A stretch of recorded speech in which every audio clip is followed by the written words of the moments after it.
Hi. Welcome, everybody, to Diablo 4. I know it's not Path of Exile. Ever.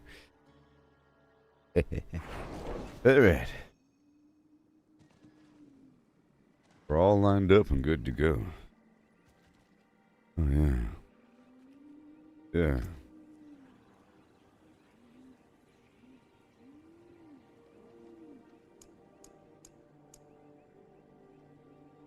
Nice.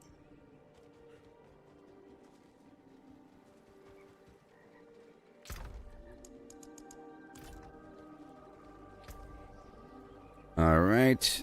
Bada boom. Bada boom. What do we got?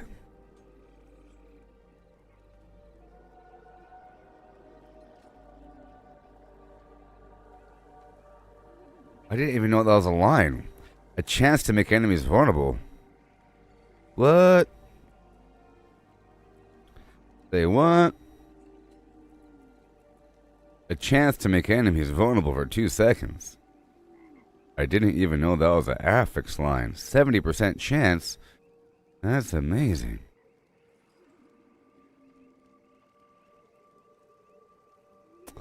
That's amazing. I didn't even know that was a thing. Anyways. Here we go. I'll go ahead and open up these 2 packages so I don't get confused about what I've gotten today. And empty out my pockets. This is the end of an hour. So I'll do a nightmare. I'll do a nightmare dungeon or something. I'll do a nightmare dungeon or something.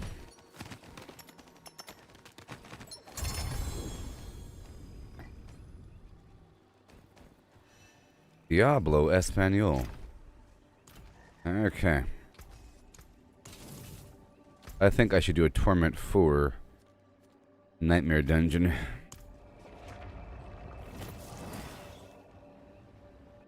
Maybe? I don't know. Yeah, Nightmare Dungeon's not bad. It's actually okay if it takes a long time.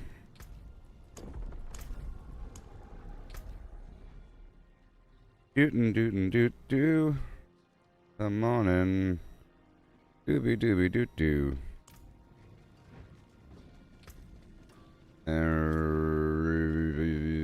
Yep.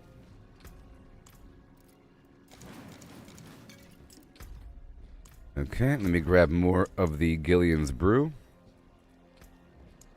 4. Right there. And I might have to go for the incense. I'll put these back. I might have to go for the other incense. The resistol.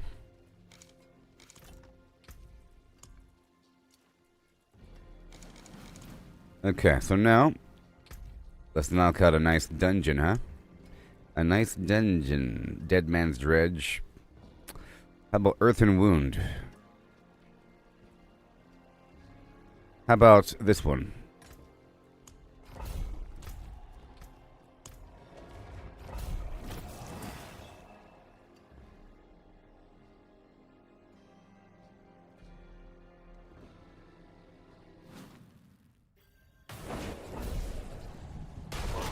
Okay, let's see what we got here. Oh yes, I wanted to check out this fire situation.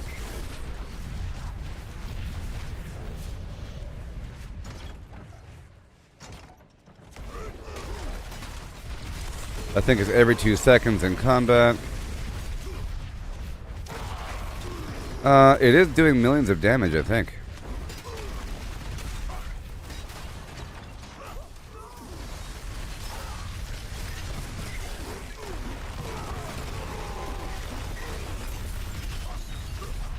Fire.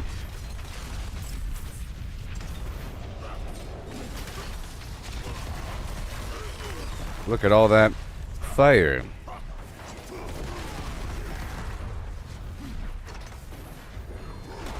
We got this nice greed shrine. I think I'll go ahead and list this party for the world. So I did the raid yesterday. the Dark Citadel. I don't think I got any cosmetics or anything. That's random and rare. But I did do it on Torment 1 because I was playing with a bunch of people that didn't know what they're doing. And if you don't know the mechanics, or if you don't operate the mechanics correctly, then everybody dies. You can't have that.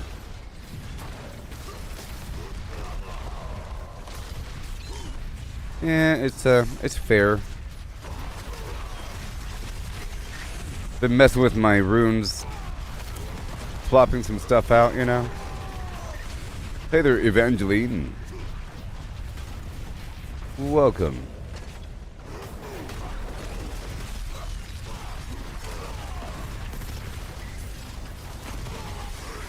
Yes.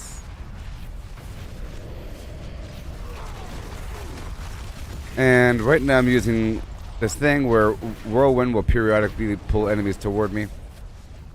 Periodically. There's another effect that makes all enemies just pull toward me every couple seconds.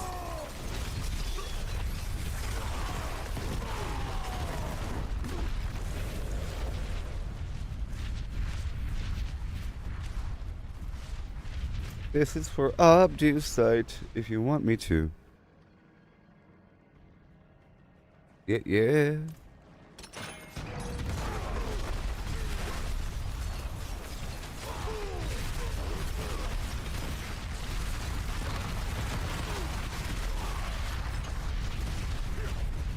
Right there.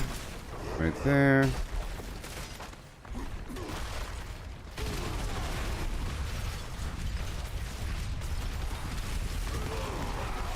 Obducite.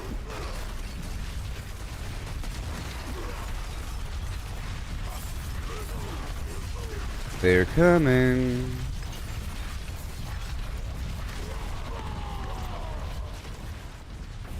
Okay, let me go back.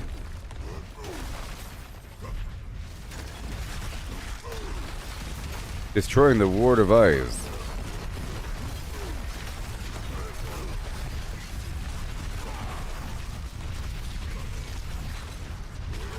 The Guardian here.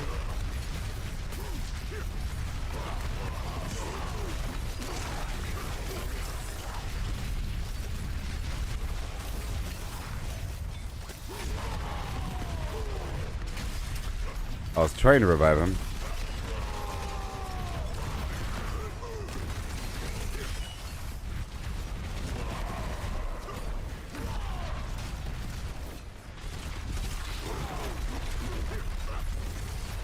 And earthquake, earthquake, earthquake, and stuff on the ground.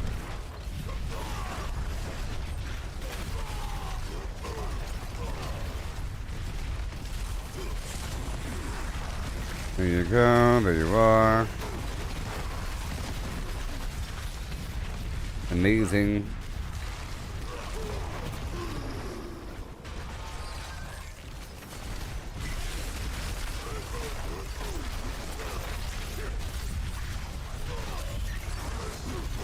Now the enemies are twice as hard.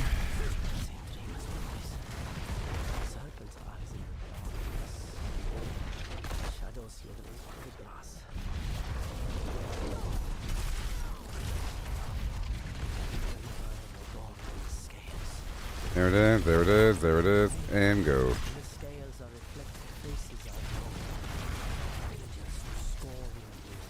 Yeah. Bada boom. I'm trying to push them forward, you see? I'm trying to push them forward and group them all up together.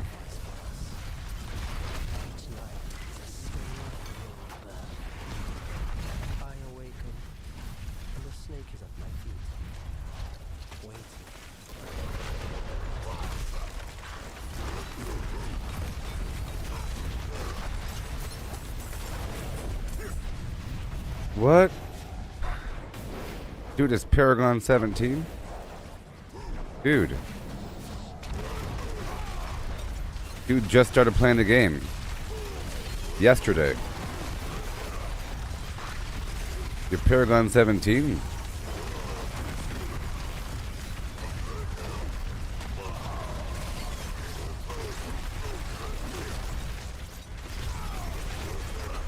Yay. My teammate is Paragon 17.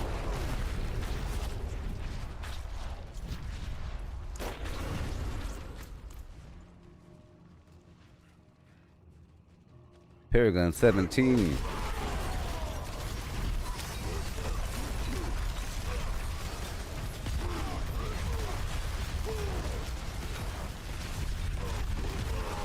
My teammate is a necromancer.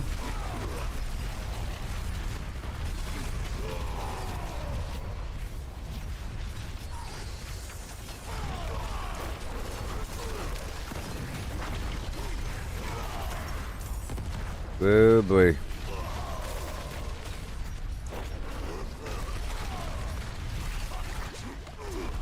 It's okay.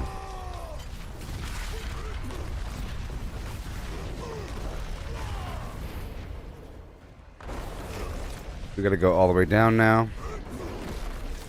It's okay.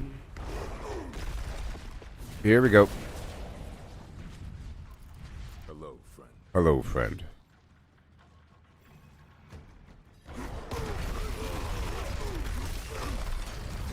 Okay, gonna keep on moving.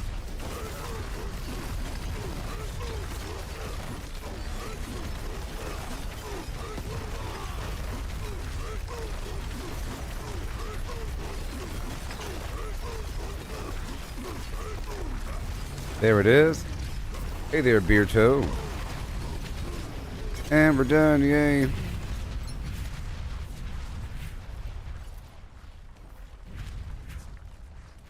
I can get you a ton of levels. If you like. We can go into Helltide. I'm at 3.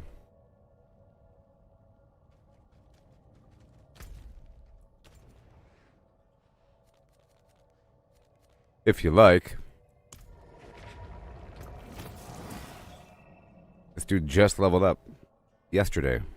He's 17. If you like.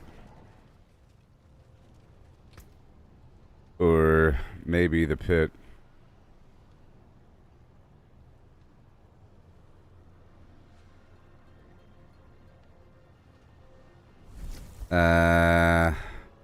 Super fast at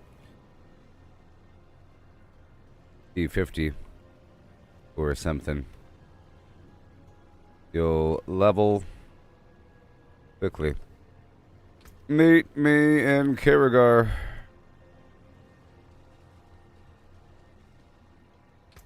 Helltide is great though. Either way, I want to bring it down to 3. Alright, 3 time. 3 time. Done.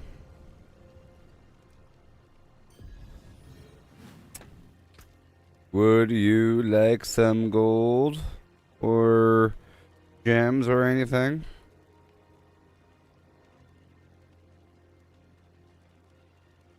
Free? Here. Use that for more XP.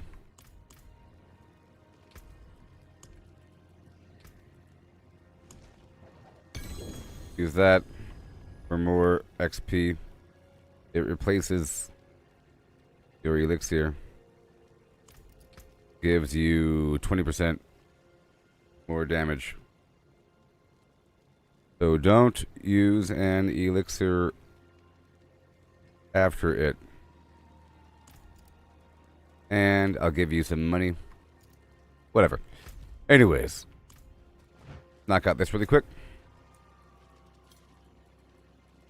Torment 50. 3, whatever.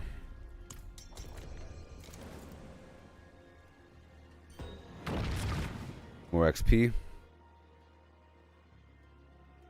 And here we go.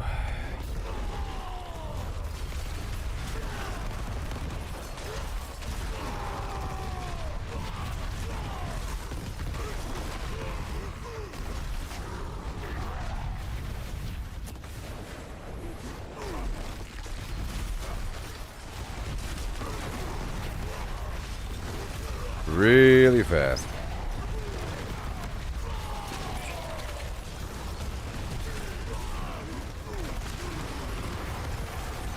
Sorry.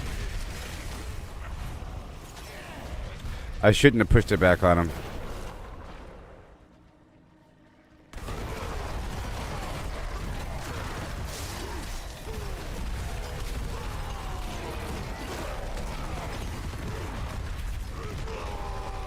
Oh no.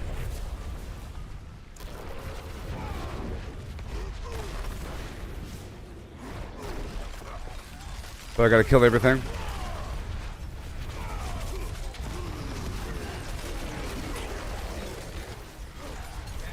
It's cool.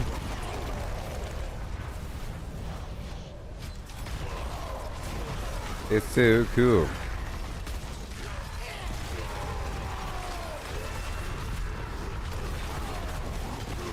Good lord, this guy cannot take a single hit.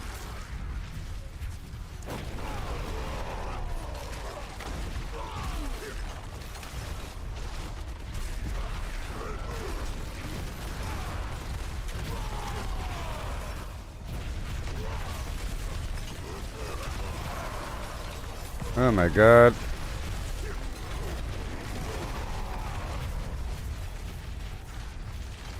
You can't die anymore.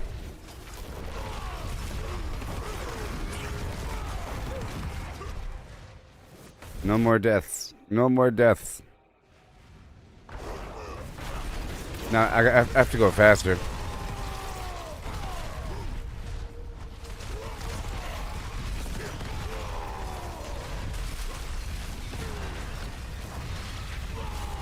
Can't afford to die anymore.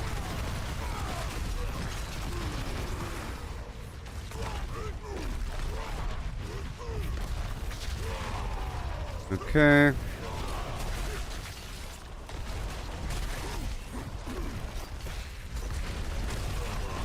Well, boy.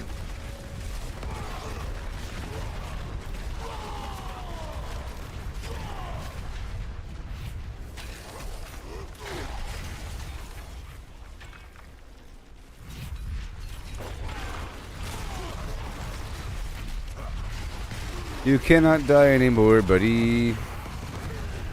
No more death for you.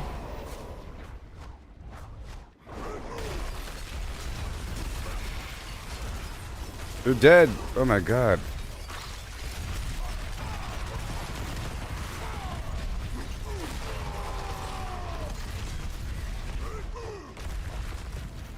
Yep. Come on.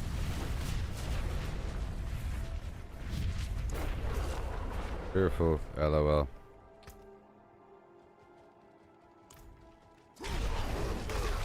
Careful. You don't miss that level or gameplay? Oh, you don't miss his level? I'm trying to escort this guy. I'm trying to help out this dude to level up.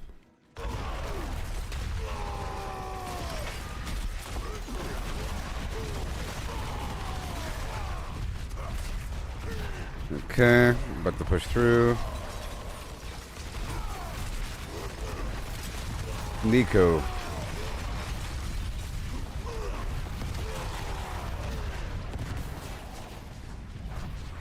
Okay.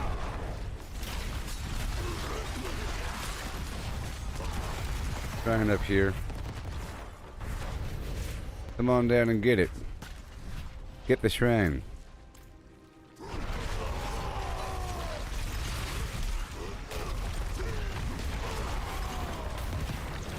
Here we go.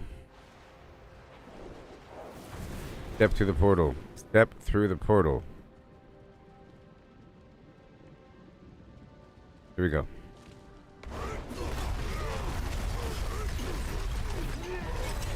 Oh, babe.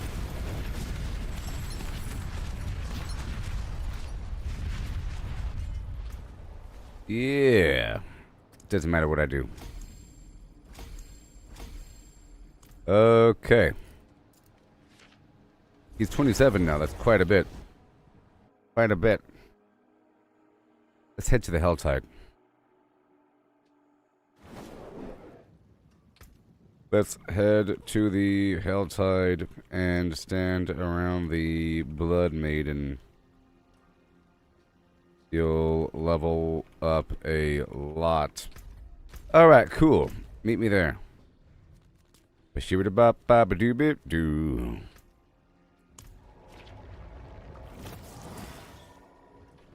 Blood Maiden.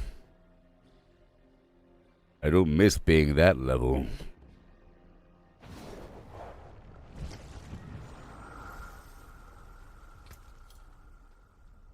Tell that to me. Tell that to me. One time.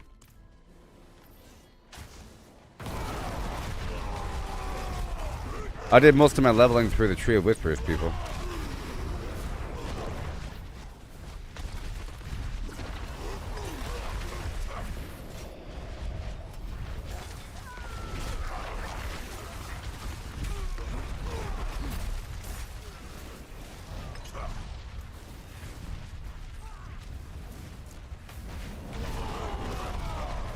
Yeah.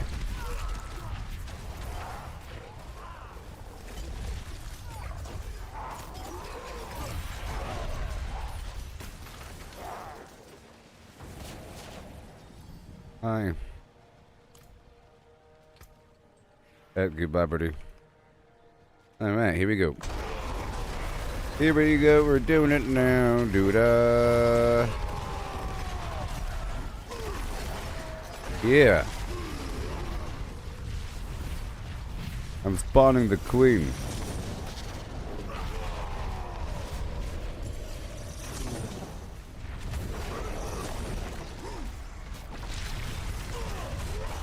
Here we go, here we go.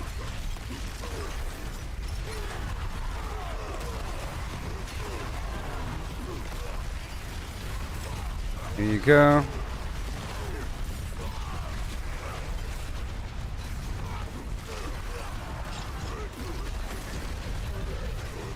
I gotta help out the people. I'm gonna change the party listing. Get a full party.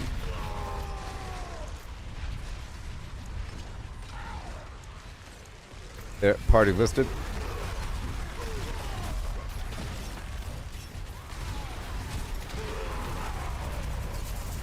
The party is listed, yeah.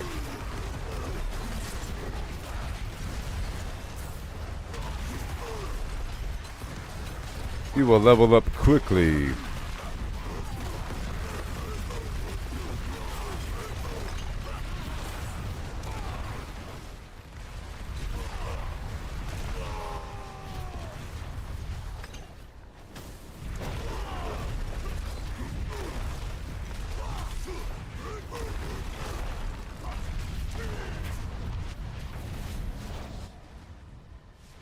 Come on.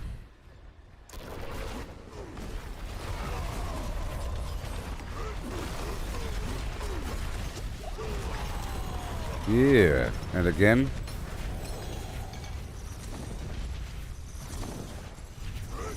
Other people should come.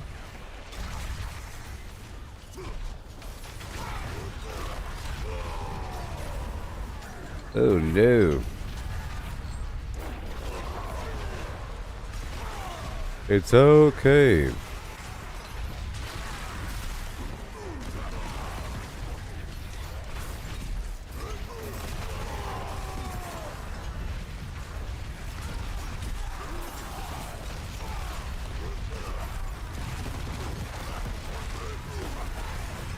Beautiful.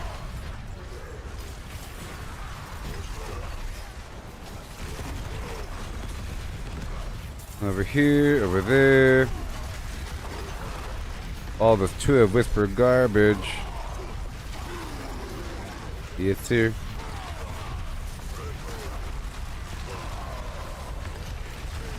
$31.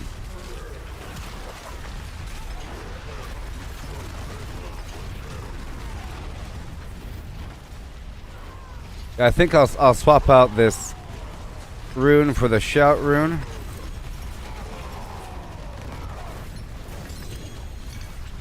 And one more time.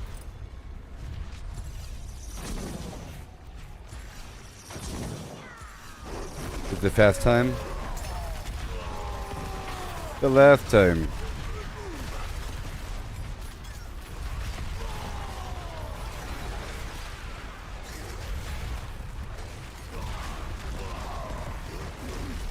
There you go. Not today.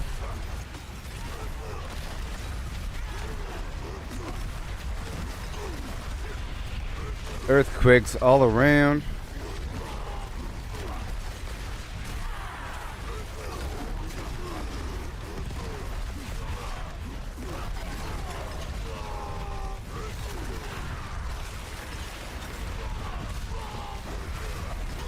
Deep in the Helltide, baby.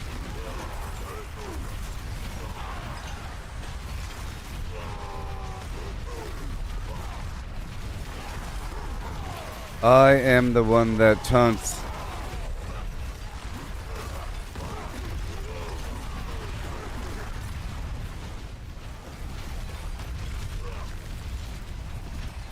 Oh boy. Oh, the earthquakes alone without me even being there. Alright, moving on now.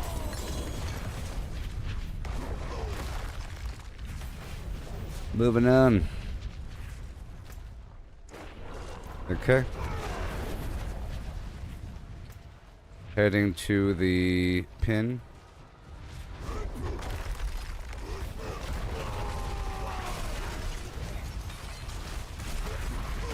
Heading to the pin.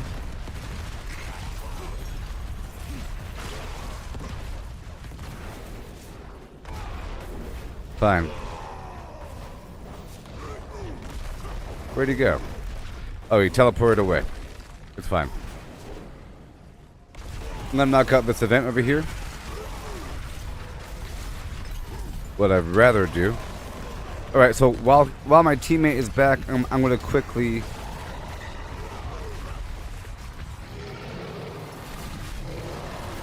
I have to quickly swap out my rune for the extra shout. If I'm carrying somebody, it's nice to have this constant taunt. Real quick.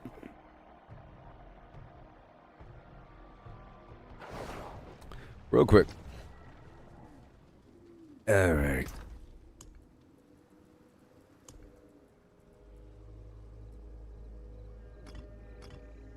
Challenging shout versus meteorite. Okay. Yep. Every 4 seconds I'll be shouting. Sure. And meteorites are there. That's good stuff. Good stuff. Alright, that's all I wanted.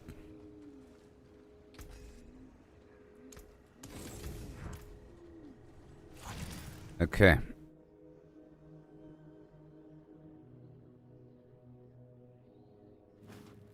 Alright.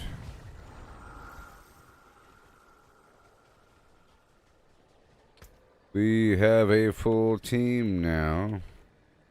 We can farm the maiden.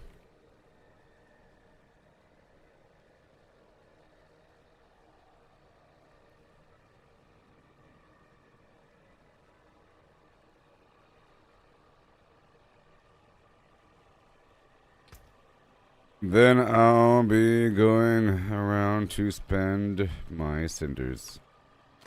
Okay. Yep.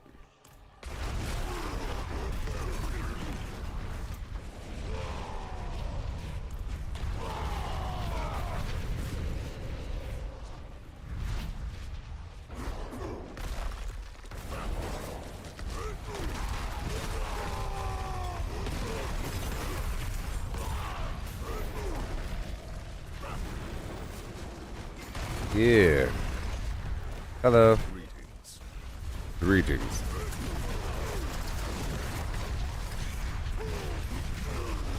Extra.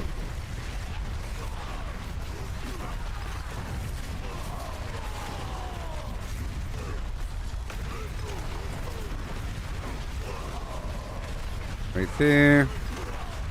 All these cooldowns equal extra earthquakes, equal extra dust devils.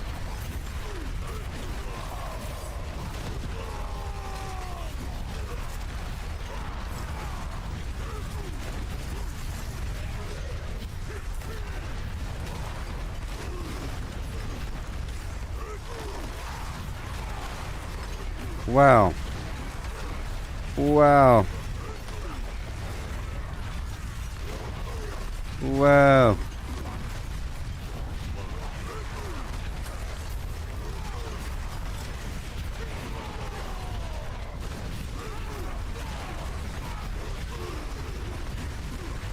The cultists are being slain. You gotta help out the people.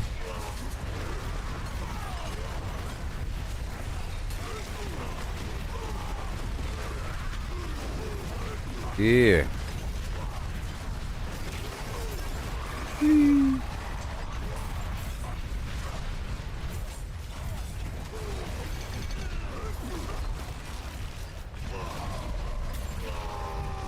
Oh, I got you.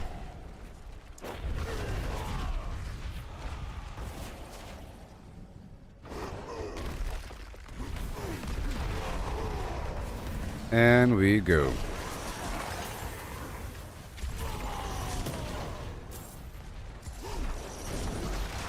Alright, so every 4 seconds in combat, I'll be shouting. Which is all the time. Come on, get it. That teammate's gonna get like 100 levels.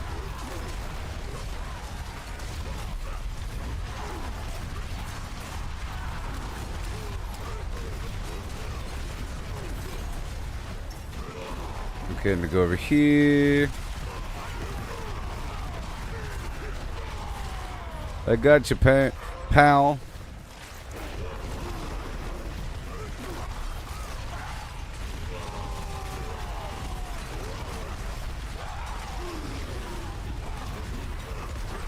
Yeah.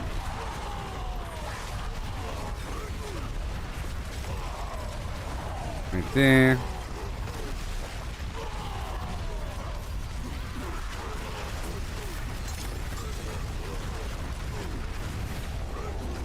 You go this way and pow.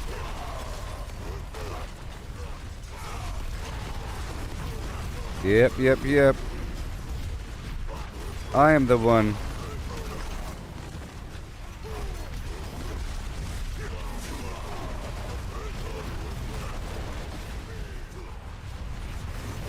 Right there.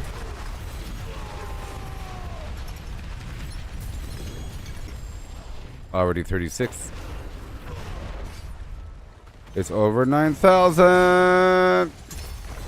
9,000.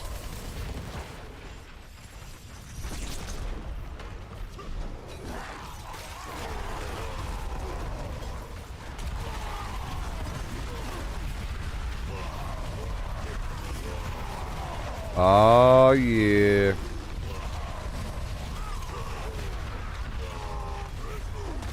Got plenty of time. World boss in 45 minutes.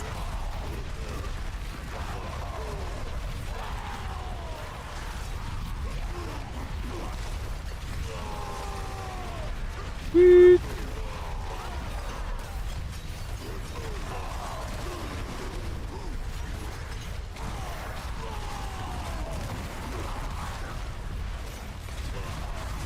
There it is. Boom. Up and around and down again.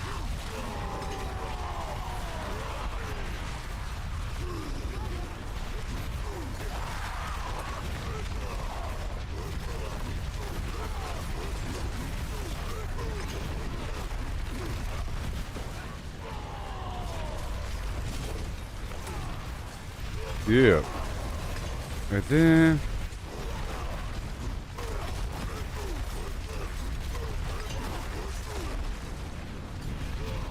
Get back here. Whee. All done.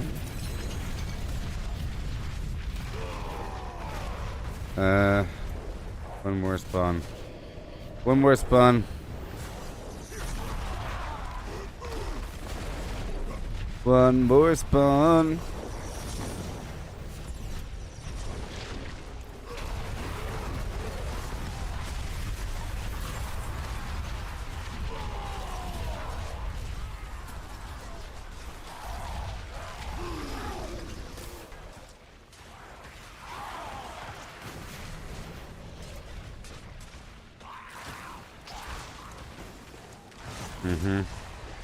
Down there.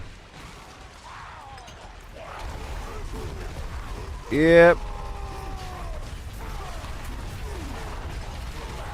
Then spending.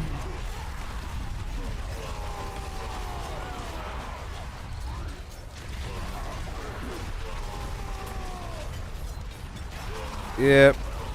I'll be going right out afterward. Right afterward. To spend this stuff.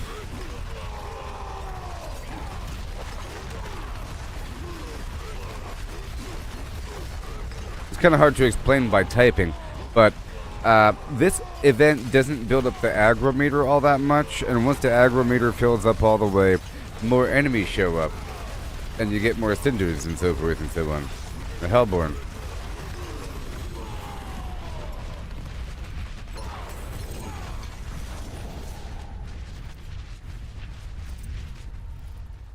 Come with me. If you want to live.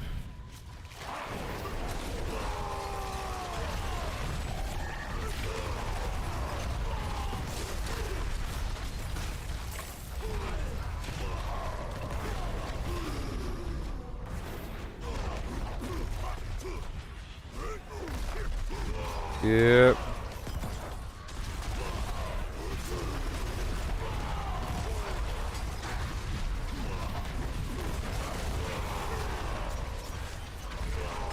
Yeah, baby.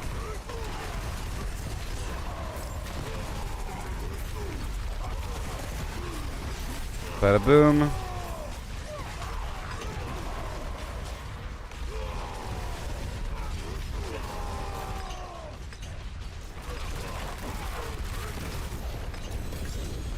I just gotta spend right here.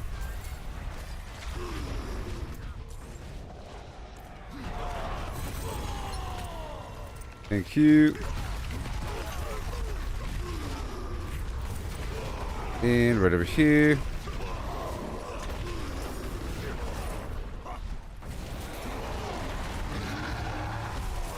Yes. There's more of this content out here in the wild.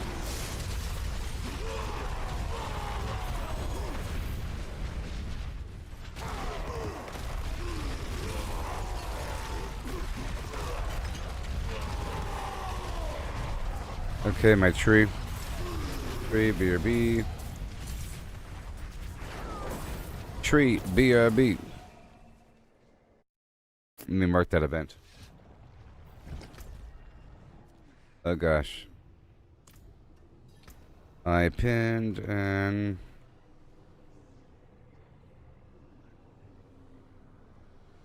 boom. Alright, here we go. I pinned an event location. What I was saying.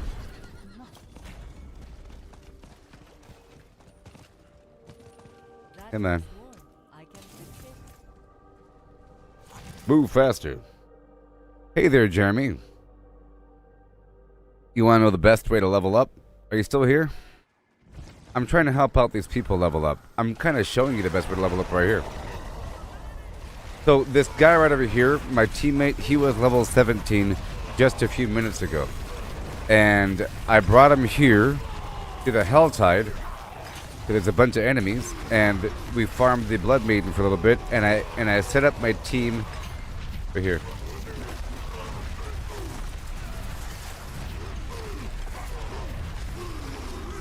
I set up my team for a party finder event, you know, activity, which means I got a full team right away, which is more XP. And of course you have the incense, the elixir, the opal, the party team bonus for more XP, the difficulty.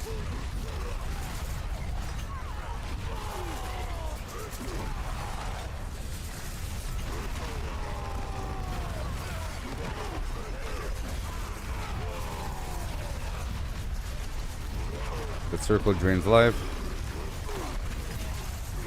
The circle drains life. The circle drains life. The best way to level up. I leveled up through Tree of Whispers activities, and just doing a bunch of stuff, but not so much farming the pit the whole time. Yeah.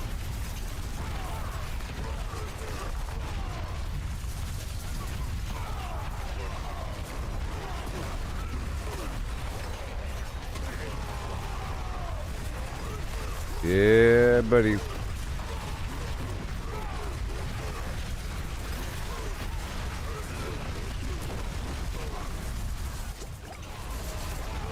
Whee.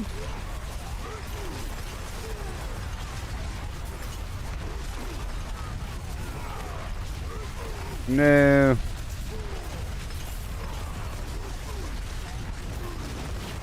And more. And more.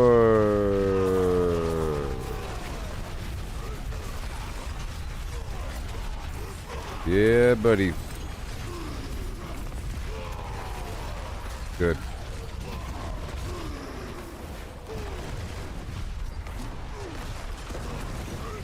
Okay.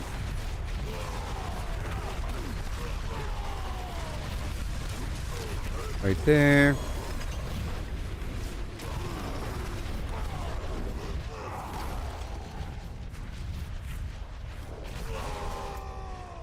There. Let's open up this box over here.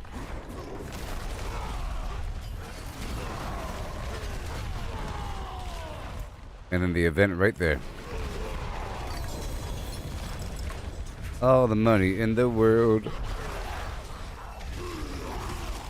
Look at that, leveling up like it's no one's business.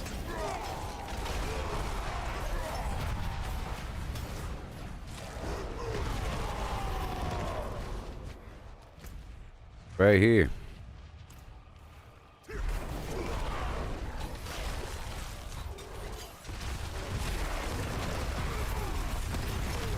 Yeah, buddy.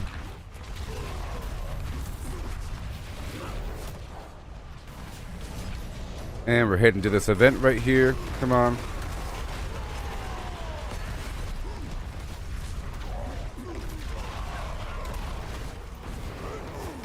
Grandfather was supposed to walk me home. Yeah, buddy.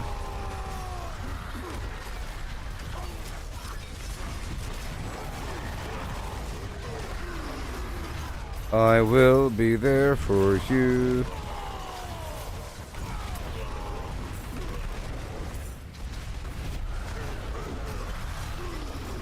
Hey there, Jeremy. I'm a barbarian.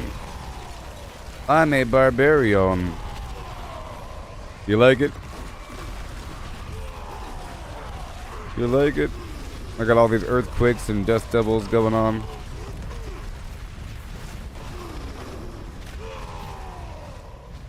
Hey, man.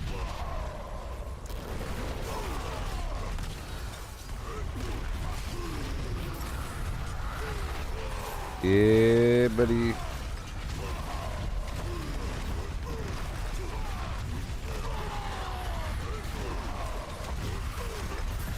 Yep, every 4 seconds I do a free challenging shout. Every 4 seconds.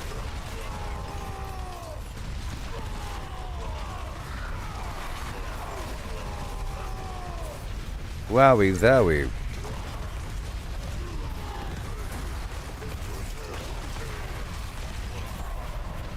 Yeah.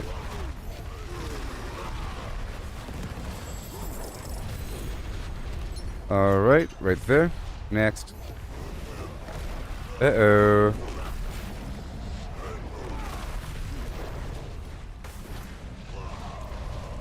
And next, hey there, Chris, good morning to you, or day. Or day. Okay.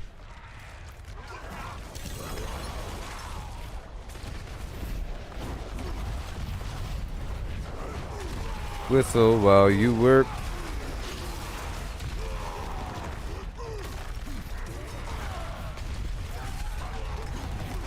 And here. Are they coming? Are they coming? Are they heading this way?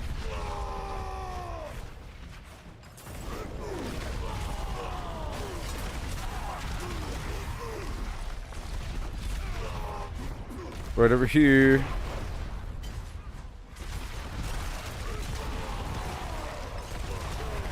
Boom.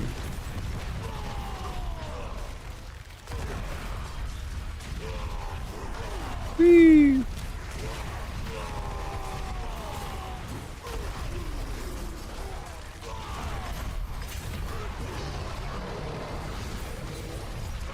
Another rune. Oh, yeah.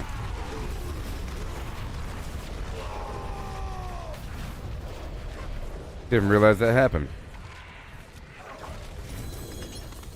Yeah, buddy.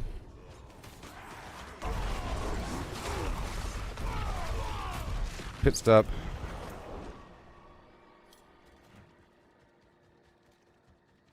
Pit stop, pit stop. Bada boom.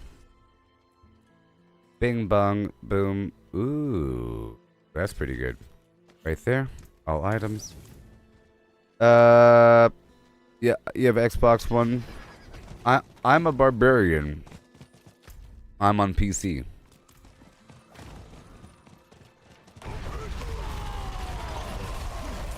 I am on PC.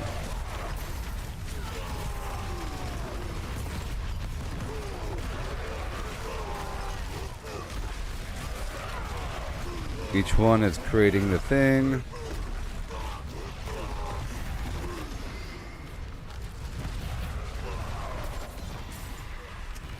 This game is cross-platform. We can play together if you want to, JRB.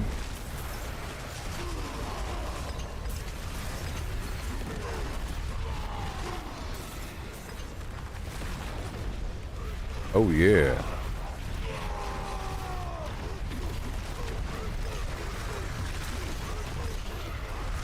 Thank you for using the party finder system. Yeah.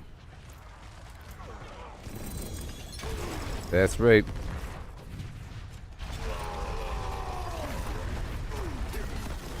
Yeah.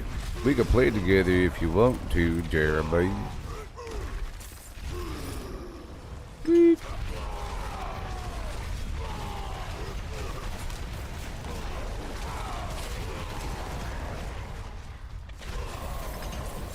Alright. Wait. Oh, somebody else had their frenzy.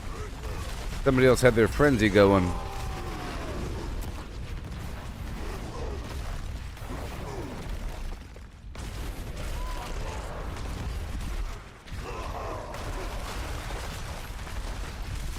You go that way. You go that way. Into the hole.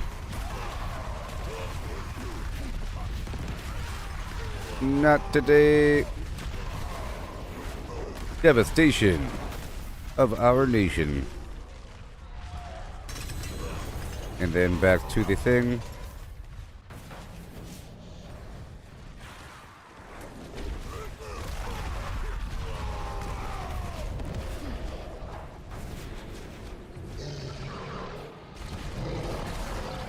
Bada boom, baby.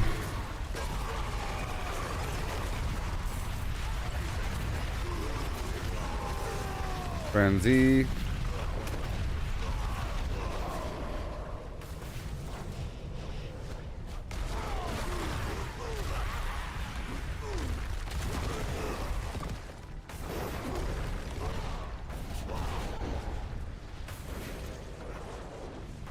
This way.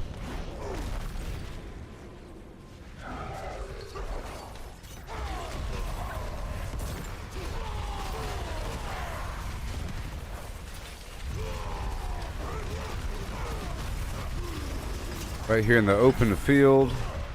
Oh yeah. All these harbingers of justice. How do we get there? You have to add me to your friends list there, Jeremy, and you know.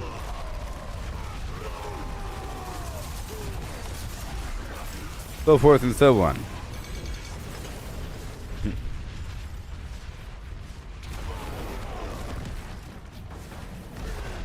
Hut, hut, hut, hut.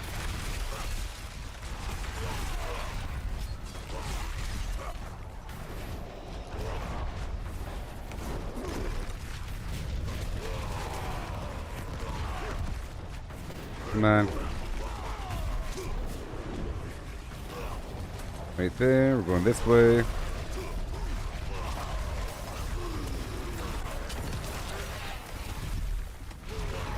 Going this way. This upper deck. Heading to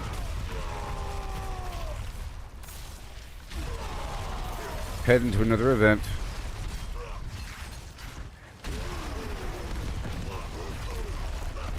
Right here. For cinders, that is. Come get your cinders. This sort of thing helps to build up the aggro meter, okay? You want to build up... You don't just farm the Blood Maiden. You farm the Blood Maiden for a bit, just for some nice surplus cinders, just for a moment. And then you go around the map and do a bunch of stuff. And then more enemies end up showing up because the aggro meter is building.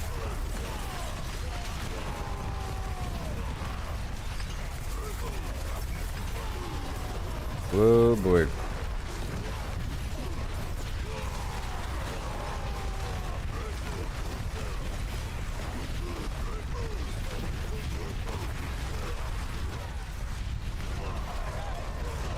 Oh yeah.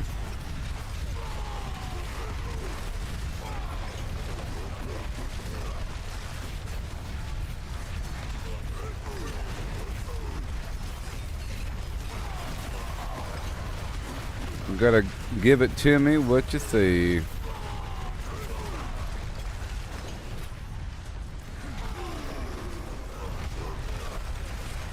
We can probably get that maiden one more. Whatever. The maiden is being farmed by somebody.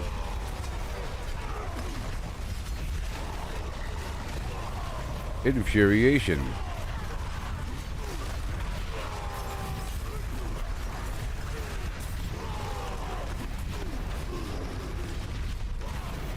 Oh yeah.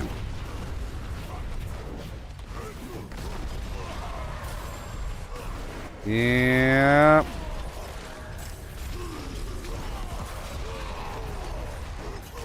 Okay, here we go. The event area, yeah.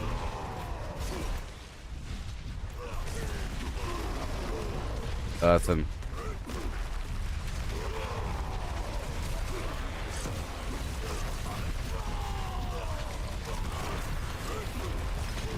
Then we have to move across the map again.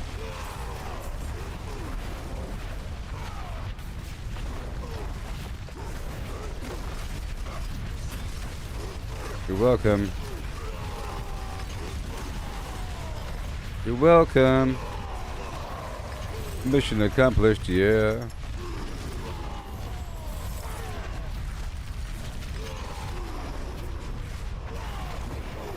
Okay, just one more time.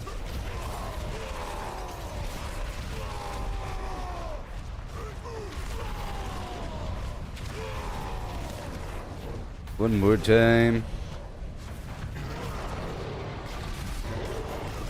Whoa.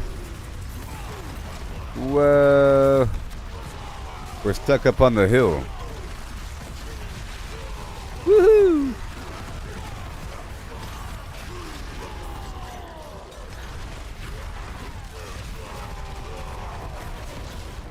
I want this box.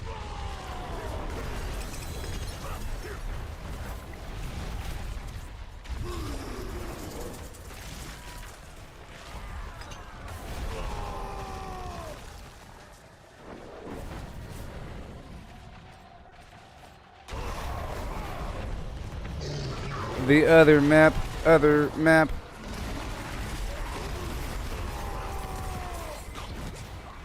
I will be there for you.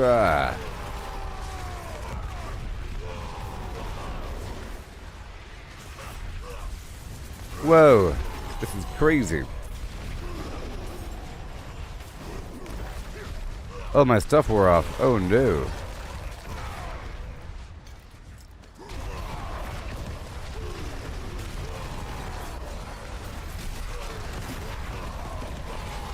Oh no.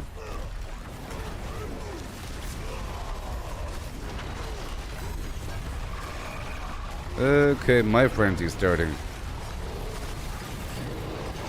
drag this to the maiden, please.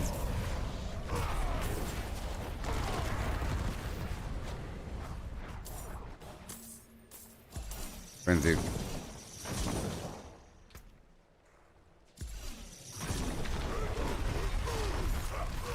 I like to do the frenzy on top of this blood maiden spawn. It's a double whammy.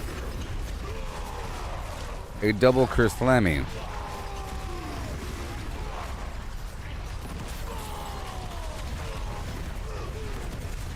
And the XP shrine. Let's not forget about that one.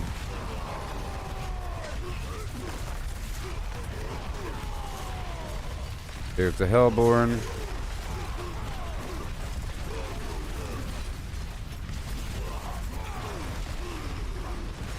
Whee!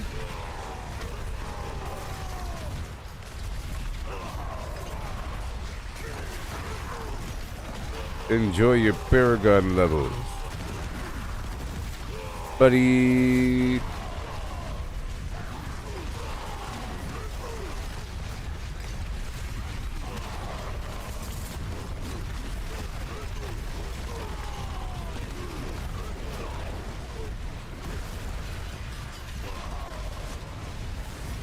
Just slide them right on in.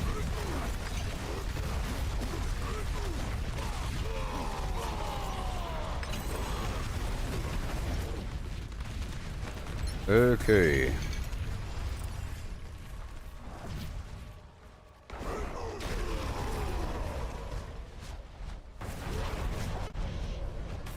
Moving on.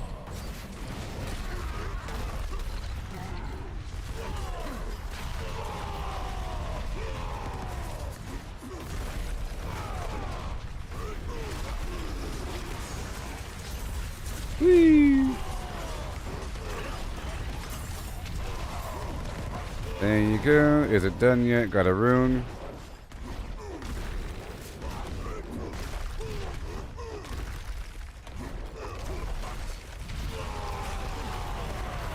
And what have we got? What have we got? I don't see any boxes.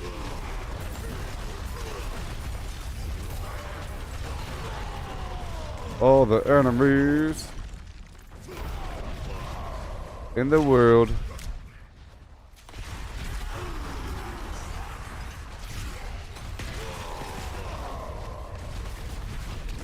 Right there. Give me the boxes.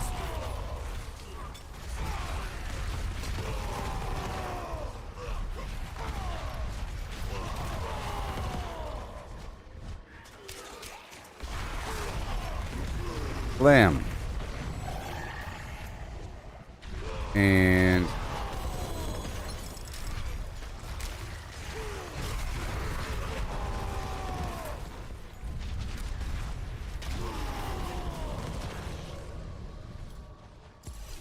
just once. Gotta keep our money up. And then the big bucks. Oh yeah.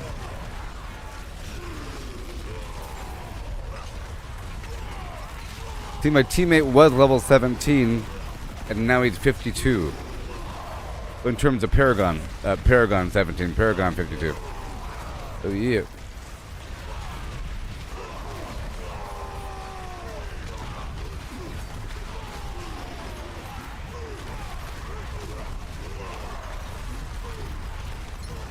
Uh-huh.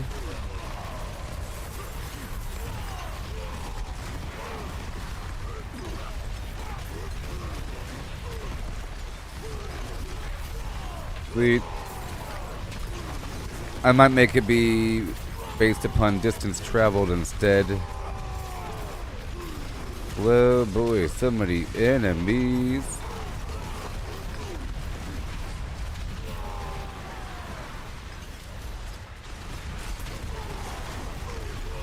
Whee! More earthquakes, go!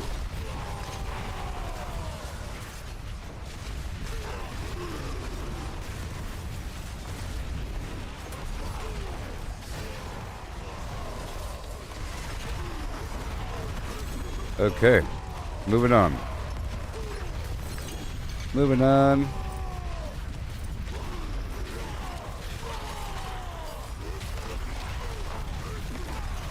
Alright.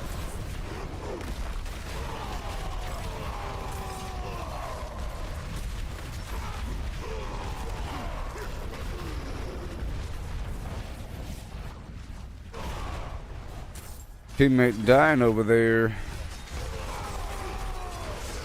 Woohoo!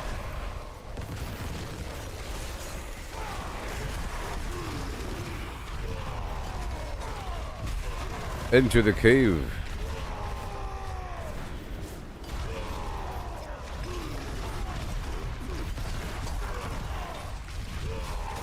Well, yeah. And then, next.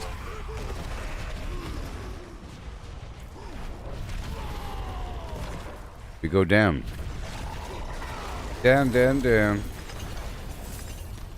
Living steel is mine.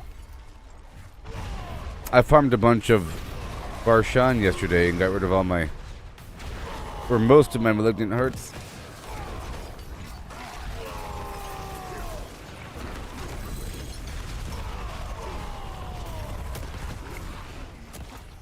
Poor Mandaleth.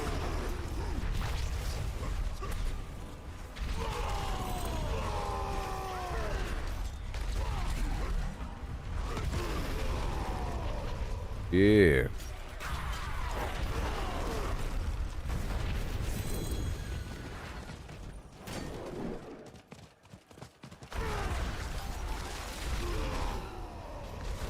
Whee! All of this, all of that. All of this. Yeah, buddy. I am full, and I will be right back. So this team I made primarily from, well, I made the whole thing from the party finder, but I started off with a nightmare dungeon with one person, and then I converted the party to a Helltide party, and then it filled right up. It filled right up. I think it fills up faster than in Fallout 76, you know? Alright.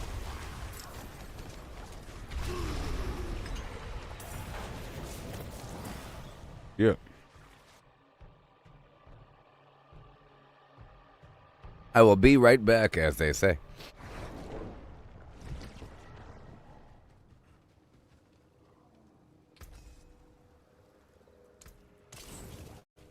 I told you I'll be right back. Well, oh yeah.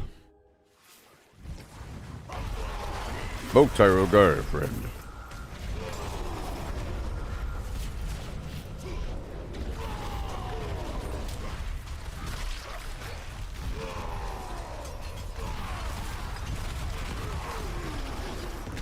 Whee!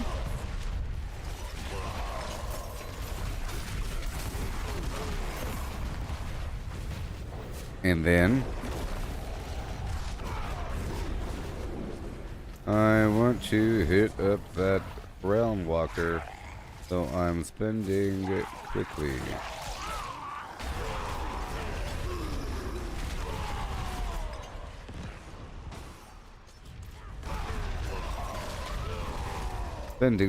Spending. Realm Walker, yum.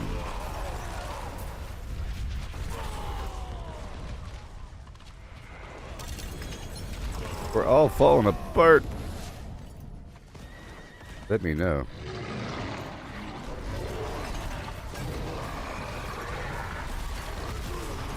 Frenzied.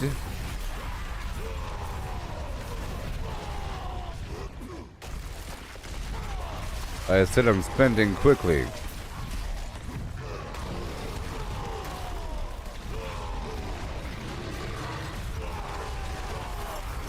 I don't think we have time for this event, but maybe we do. Maybe we do.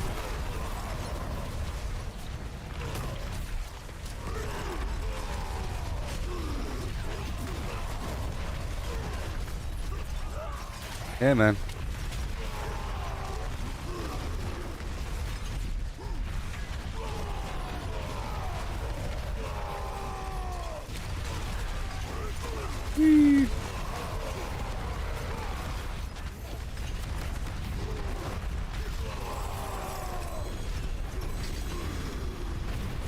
Beautiful.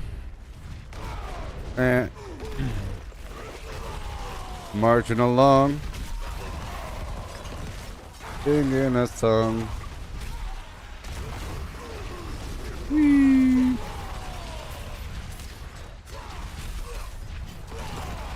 Beautiful.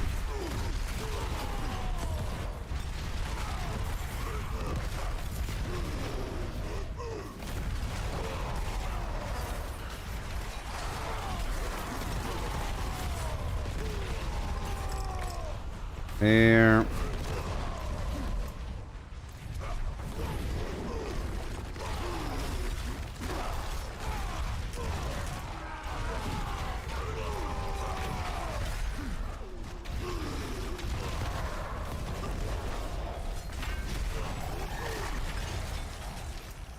One minute and 44 seconds. 1 minute and 44 seconds to get the boxes.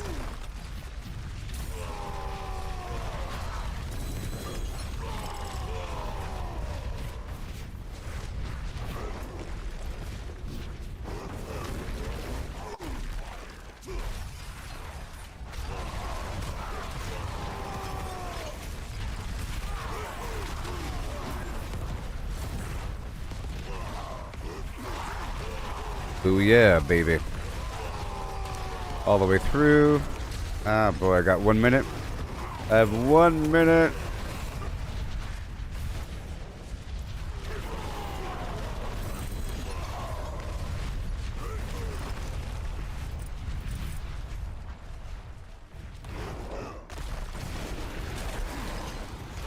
$26.9. Not bad.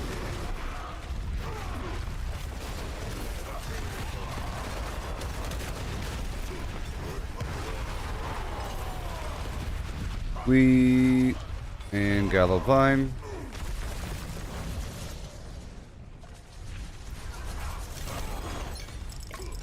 $20 seconds, okay. Alright, here we go. On foot even.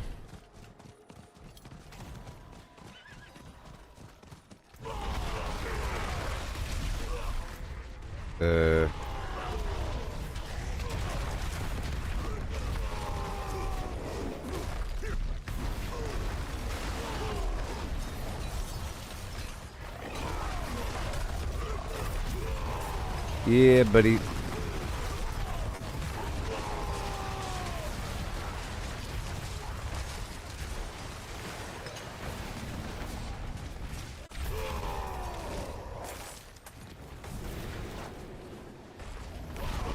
Yep. I could answer with words. I can answer with words and such.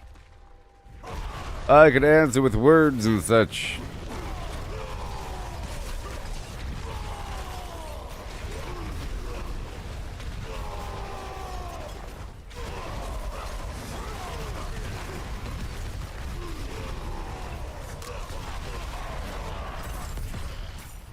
I'm multitasking. I'm multitasking.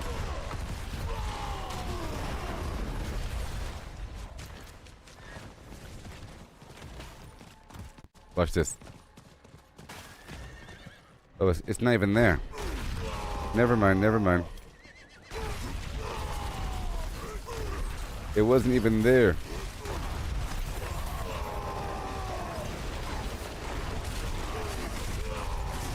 We need the opals.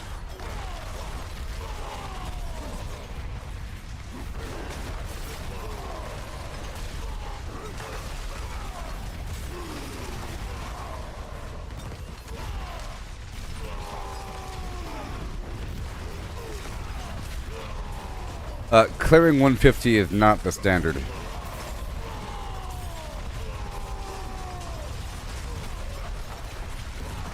In my opinion, clearing 150 is not the standard. The dude asked me what the pin was for and what's my highest pit clear. He asked me if it's 150. No. Ain't no spirit born situation. Hey there, Forrest. Okay, well, I'll answer the question from a moment ago. So, I'm over here on Torment 3, and I was helping that Madaleth person level up because they were with me a moment ago. I was doing a nightmare dungeon, as I like to start my day off with. I just started the stream, a moment ago. But they were level 17 in Torment 4, and they're dying all the time.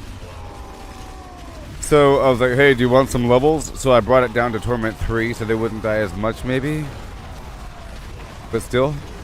And I went to a pit and I did the pit one time, a Torment 50 pit for them. And then I said, let's come over here to the Helltide because it's better for leveling. I think the pit, like all that stuff we just did in that order, that's what I like to do. Okay? All that stuff that we just did, where you go down there, you fight the maiden a couple times. I set up the party finder party to make a Helltide situation, and it filled up right away when you use party finder. And then more people in the party equals more XP. And then you farm the blood maiden for a little bit till you get some vague cinders, and then you go across the map. You don't hang around the blood maiden the whole time because you get more enemies if you fight outside. Okay? You're trying to build an aggro meter in the Helltide, and once the aggro meter fills up, you get a frenzy activity which has even more enemies and more harbingers and all kinds of good stuff, and even more cinders as they flood in. And the aggro meter does not fill up when you're in the blood maiden. And that's the issue. You can fight the blood maiden all day long, that meter is not going to fill up, and the Hellborn is not going to spawn. I know this because of the midwinter blight activity.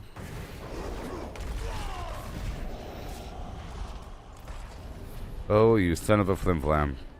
Don't you hate when you drag people with you and they open the portal? Don't you hate that?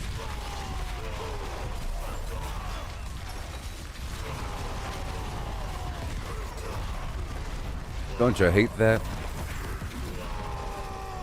This right here will just take a second, it's just the thing.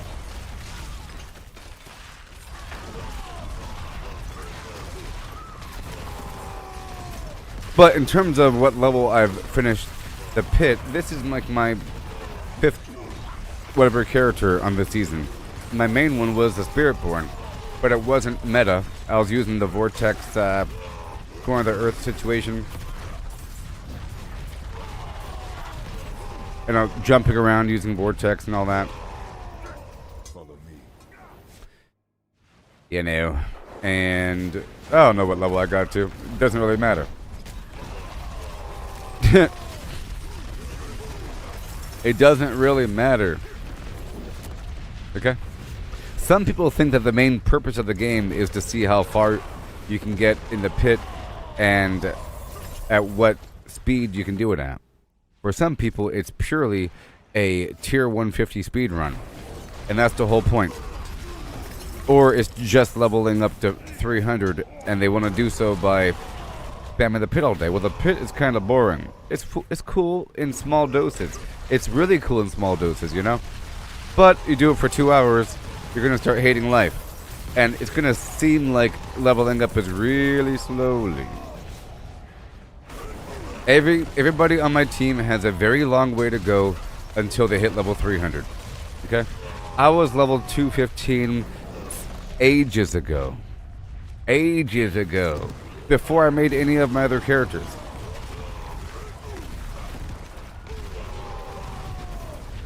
Yes, it's repetitive.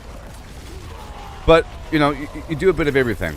And that's why I don't like to do the Blood Maiden the whole time. You do it enough. The reason why I do it a few times is because it attracts other players. And if you're trying to help other people level up, suddenly when there's 5 players farming the Blood Maiden, it's pretty good. Alright, so that's done. I'm going to head down to this Legion event. I'm heading to the Legion. It's like starting in 3 minutes. I don't do it as much as I should, and there's some blood in there.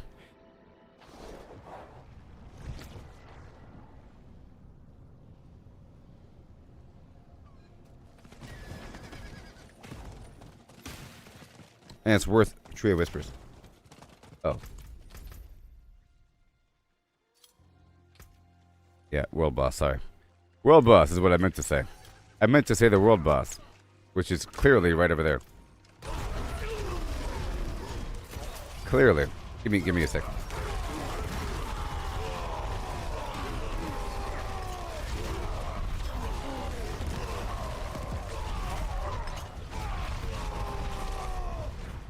Okay. Here we go. I recommend the Tree of Whispers cycle with some Helltide. Or you do the Helltide primarily for the Tree of Whispers. You know? And you do a bunch of other stuff. Tree of Whispers is the way to go. It has you doing a bunch of stuff across the map. Sometimes it has you doing a pit. You know? Doing the pit one time for the Whispers is fine. I think the Tree of Whispers is the way to go. But right now I'm all about resources. There's level 300 and everything.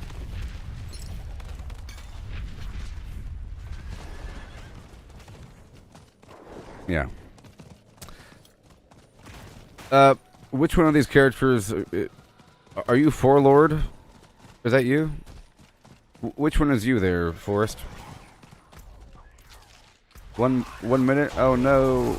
Oh no, 1 minute? Can I do it? Oh no.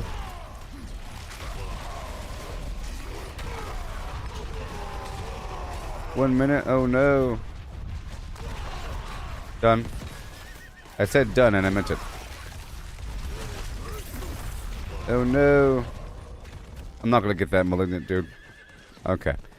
Yeah, so the recommendation I give to people and the whole world is like this. Because leveling up is slower over time, the recommendation I give for people, like let's say that you're starting next season. The recommendation I give is you focus on one character the whole time and you do as much grinding and farming as possible and you get a ton of resources and a ton of loot. A ton of resources and loot. And you're focusing on resources and daggum loot, okay? You want a bunch of this stuff. Just a bunch of stuff. You don't gotta worry about it. Just pile it on. You do a bunch of Obducite farming. You have like 100,000 Obducite or some weird thing. And, you know, in your stash, you want to make sure that you have all the mythics that you can get. So, you're level 200 plus. You eventually want to make sure that you get every single mythic that you're able to get, like all the different kinds with your current class. Not every class is able to get all the mythics, so you have to make another class to get like the two-handed sword. If your class doesn't use a two-handed sword, then that doesn't drop and you can't craft it. So you got to make a barbarian or something, you know.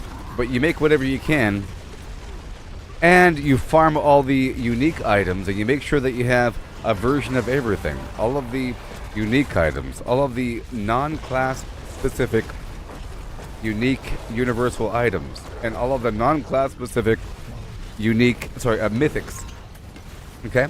So once your stash box is filled with like a good version of everything, and you're over level 200 and something, and you're rich, you then make a new character, and it's incredibly delightful. You know what I mean? It's super delightful. Why? Because you're able to give yourself a full set of gear from the purveyor, let's say at level 10, and make it all legendary besides the jewelry, level 15 for the jewelry. And then you can temper it and masterwork it at level 10. You fully temper and masterwork your gear at level 10, and it's amazing, you know? And you raise difficulty as high as possible that you can tolerate. You grind on through. Level 15, you get jewelry slots, and you complete your class quest. You know what I mean?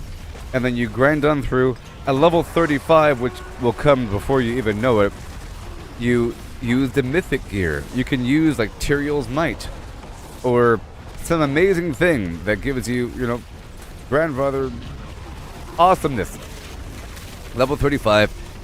At level 60, you are able to do the pit and then raise your difficulty up to, you know, the torment stuff to get your real gear. But at level 60, you can use all of your non-class specific unique items. All those universal items, like the Fists of Fate, for example, or Clicker Step for the ultimate cooldown reduction. It might not be your real build, but it's a handicap in between stage. The point is that with your new character, you will eventually have to level up all your glyphs, you know, with a new character. So then you'll have to grind the pit anyways. You'll have to grind the pit anyways with every character. Like this guy right here, I had to grind the pit with this guy after level 300. The goal, the goal is to not hit level 300 and then make new characters and then grind the pit for leveling up your glyphs. Just imagine already hitting level 300 and then grinding the pit to level up your glyphs and you're not getting any extra credit for it. But if you have to level up your glyphs anyways, and you're seeing clear progress because you're getting stronger, where are we going now, buddy? Well, this is a new Helltide. New Helltide. Okay. And I have a route here. It's going to be going up and around through the cave. If you can see here. Through here. Up. See, we don't go this way. We go this way. Across the bridge. Winding up. Zigzag. Now over here. Down. Hop. Through the cave. Up and around. Event right here. All the way down. Down, down, down, down, down, down, down. Run, run, run, run. And then we sort of zigzag through here because there's some stuff here. There's an event here, but let's not worry about it. There's some boxes. And then we zigzag. And then the Blood Maiden. Okay? And then boxes. And then after enough, we then teleport all the way down to the bottom. And we do this other half. Okay? Alright? Yeah. Okay.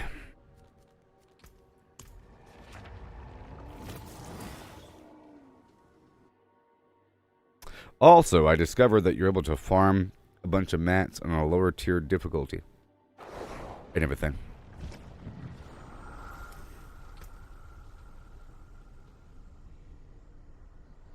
I'll be right back in about 3 minutes. So hey, if you're listening and you're watching, if this is your first time consuming this data stream, listen to this amazing stuff I just made earlier. You want to hear something super cool? I don't know if you'll like it. But I am quite the professional when it comes to making artificial intelligence music. Check out this amazing song about the Caldera Gate Dungeon. I have a bunch of songs, but this is the last one I made. And it's, you know, here you go. Here it goes. Here it comes. I'll be right back. Yeah.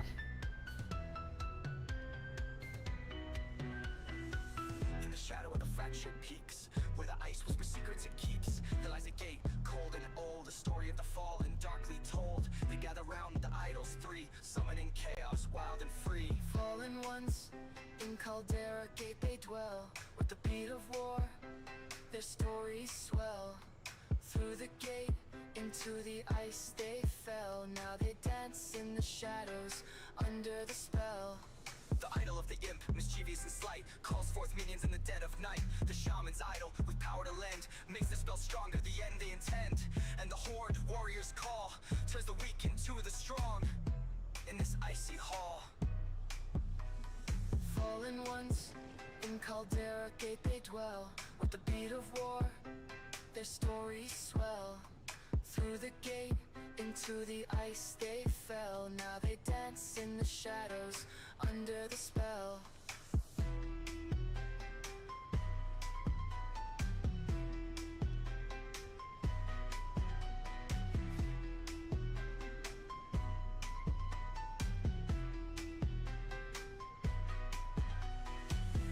From the depths of darkness they rose, in the land where the cold wind blows. With each idol's fall their power grows, but heroes come to face their foes. Destroy the idols, break their chain, to cleanse the gate, to end the reign of the fallen and ice entombed. Their chaos ended, their doom assumed. Yet in the echoes of Caldera's fate, their legend lives beyond the gate. fallen ones.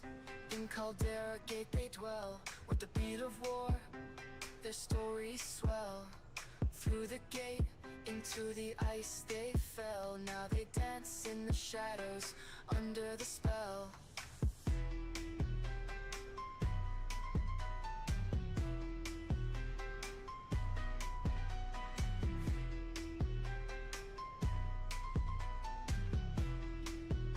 Hi. Next song. Okay, here we go. I'm back. Alright. I'm back. Hoo, hoo, hoo, hoo, hoo.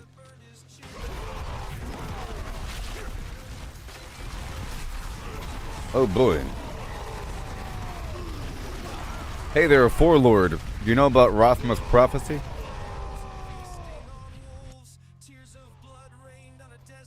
You know about Rothma's prophecy? In the storyline? I got a route there, buddy. This is the route. We'll be with there. Oh, no. Get out of here. I got a route. We'll be going there. We'll be going right to where my teammate is going in just a moment. He's going the wrong way. He's going the wrong way. I'll be there in like 2 seconds, right where my teammate is standing. The goal is to be in front so people know that that's the actual route. Yeah. Father built his children on a pyre. I saw the weak made strong. Yeah. Pack of lambs feasting on wolves. Tears of blood rained on a desert jewel, and the way to hell was torn asunder. Oh no. It was.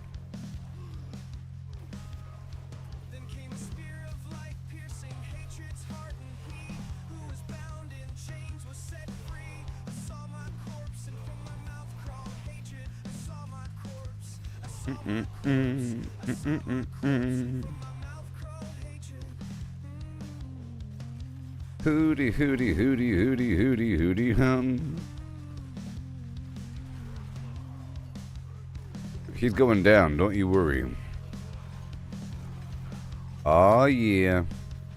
Father burned his children on a pyre, and a mother molded a new age from the ashes.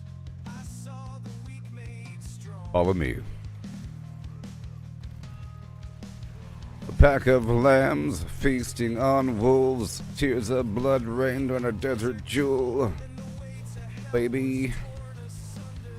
Tears of blood rained on a desert jewel. If you know what I mean. Then came a spear of light, piercing hatred's heart, and he who was bound in chains was set free. I saw my corpse, and from my mouth crawled hatred. I saw my corpse. I saw my corpse. I saw my corpse. From my mouth crawled hatred.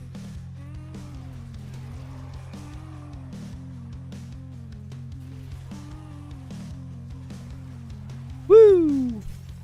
Oh, my sweet mahogany.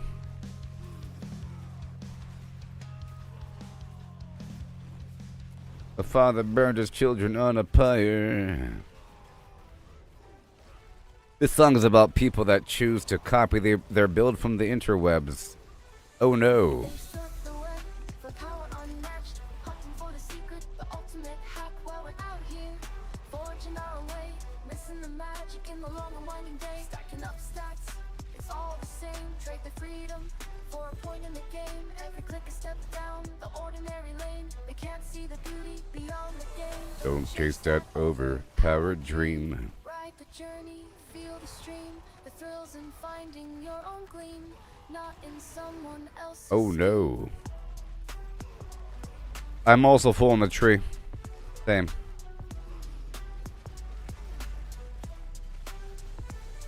Numbers on a screen, they start to gleam, but what's a hero without Right a now. dream? They lost the magic, they lost the fight. In the end, it's you who holds the light. The treasure lies in paths untouched, in every challenge, every clutch. So forge ahead, create and trust in dust and rust. Find the just. Silence. Oh no. Shut up. Yes, I saw my corpse, okay? I saw my corpse and from my mouth crawled hatred. Oh, whoops. Whoops. A father burned his children on a pyre, and a mother molded a new age. From the ashes I saw the weak made strong. Are you impressed with the state of AI music? Pack of lambs feasting on wolves. Tears of blood rained on a desert jewel, and the way to hell was torn asunder. Isn't this impressive? You know about Rathma's prophecy? What you know about that Rathma? Then came a spear of light, piercing hatred's heart, and he who was bound in chains was set free. I saw I open my boxes later, the caches. hatred. I saw my corpse. I saw my corpse. I really want to work on this song a bit more. My mouth crawled hatred. I love the this way. Follow me. Wait, he's going the wrong way. He didn't hear my route. I have a route. The father burned his children on a pyre. Father burned his children on a pyre, and a mother molded a new age from the ashes. Ashes. Saw the weak made strong. Oh yeah. Pack of lambs feasting on wolves. Bada boom. And the way to hell was torn asunder.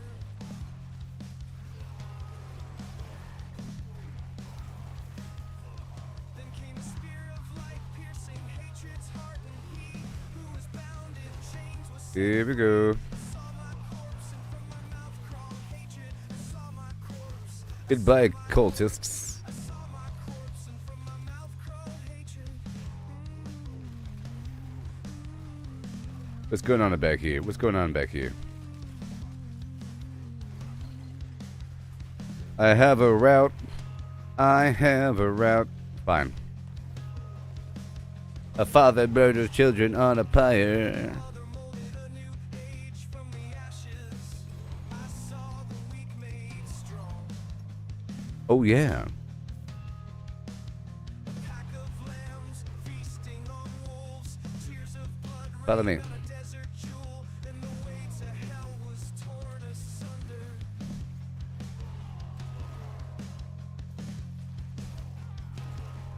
Then came a spear of light, piercing hatred's heart, and he who was bound in chains was set free. Okay.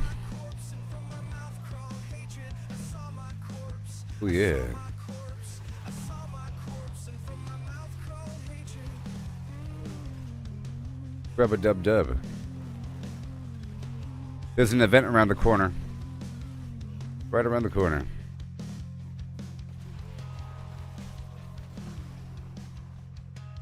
I plan on going back for those boxes, you know. This is just my route. We hunger.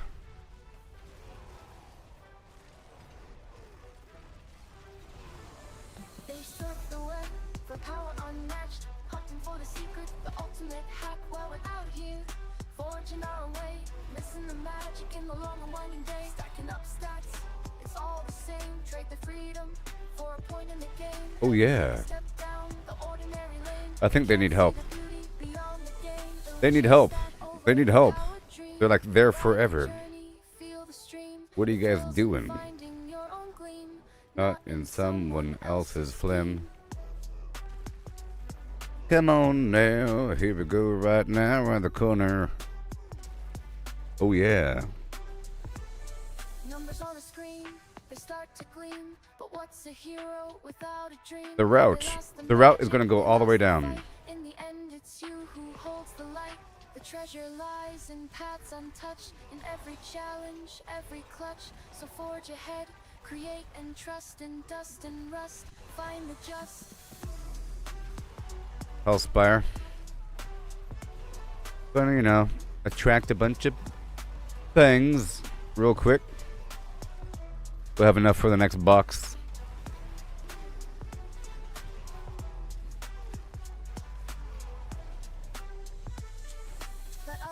Shut up.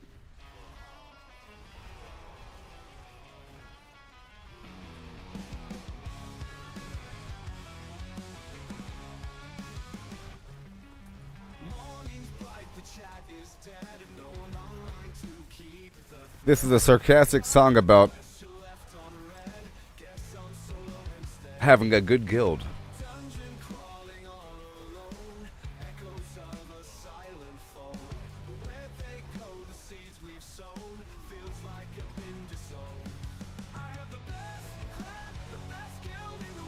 The best guild in the whole wide world now.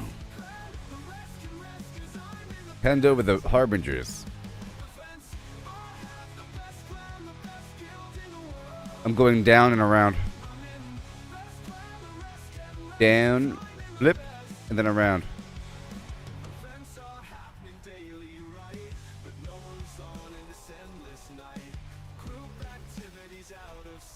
Oh yeah. Whispered asking for a raid. Alright. You want to join my clan? It's the best clan in the whole wide world. The rest can rest because I'm in the best. I'm in the best clan in the whole wide world.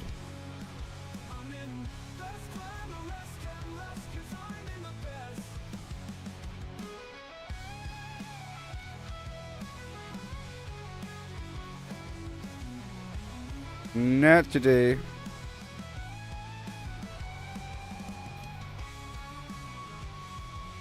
Oh, but my highest level, I never really answered the question about the highest level pit. I just said that it doesn't matter, blah, blah, blah, you know. It doesn't matter. I don't know, like 80 or something? Like 80 or something? After that point, you just join a group.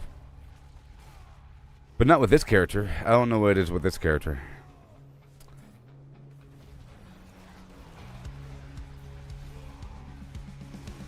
I keep refining and perfecting it and changing things.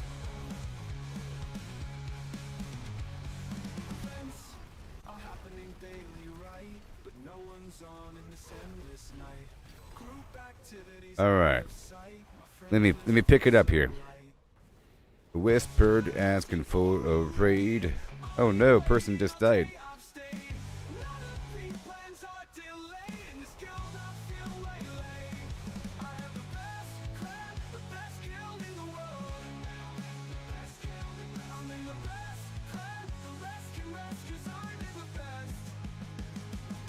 I see.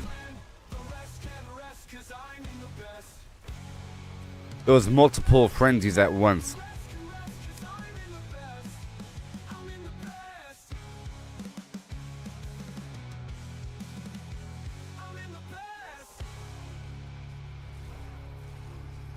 This whole little shelf over here has a bunch of enemies, you know, this little pocket. I've been doing this little route for a couple seasons now. From the Wejanani town. Wejanani.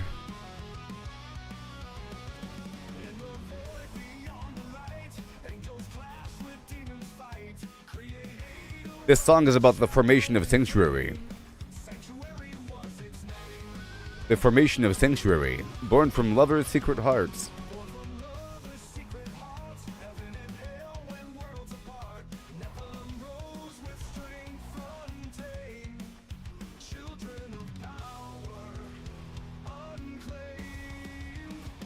Whoa.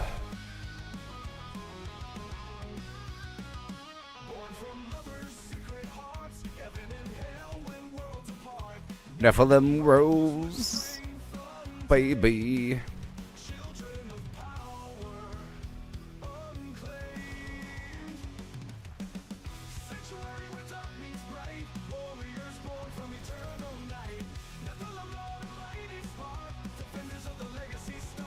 Whoa.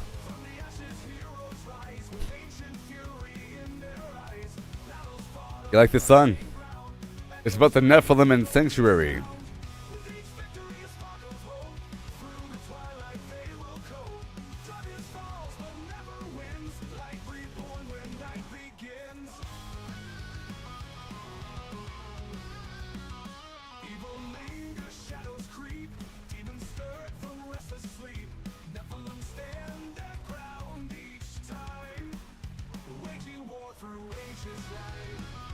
Yeah.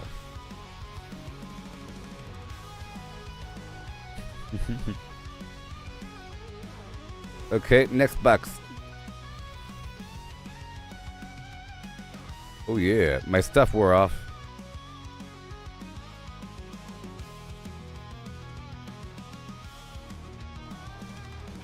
Whoa.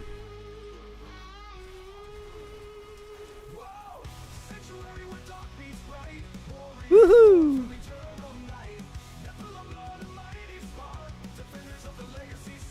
Yeah. Rutabaga Jones.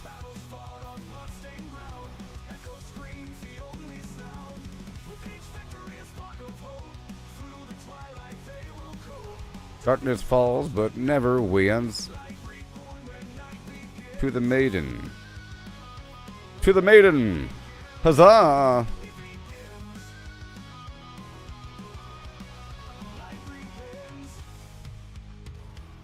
Yeah.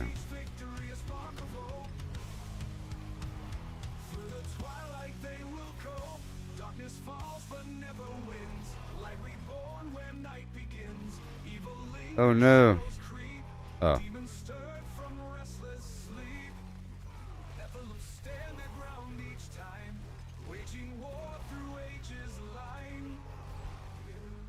Rub-a-dub-dub.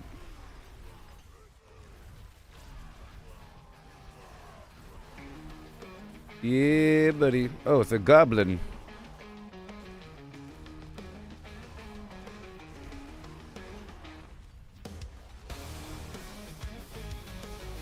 Another shrine.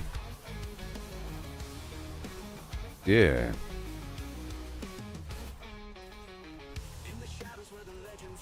Yeah.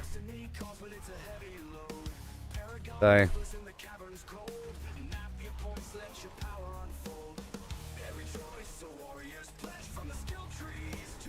Good stuff.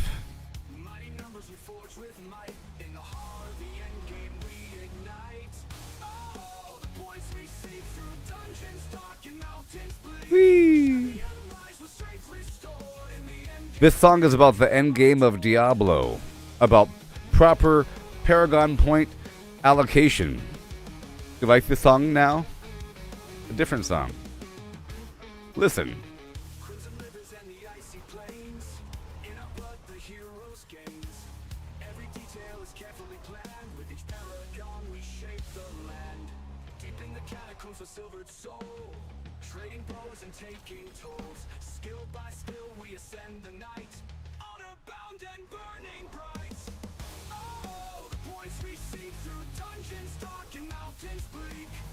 Yeah, buddy. Wee.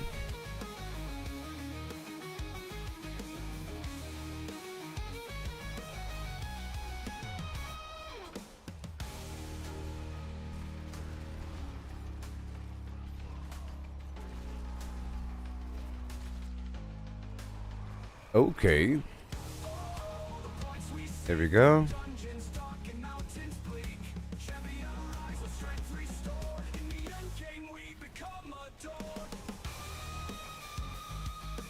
Frenzy. I'm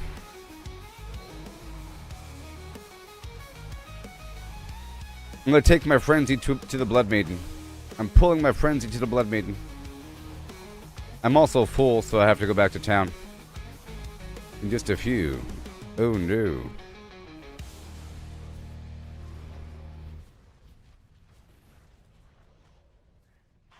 You want to pay a heart to get more loot?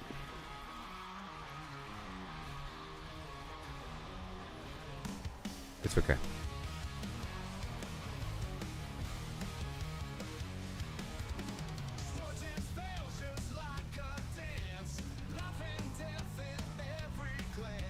Yeah. This song's a really good one. This one's about how you want to... all the details you have to consider when you build your character. Critical hit chance, crowd control.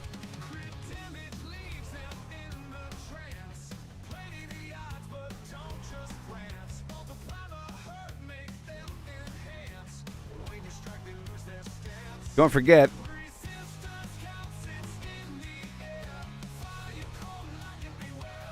Yeah.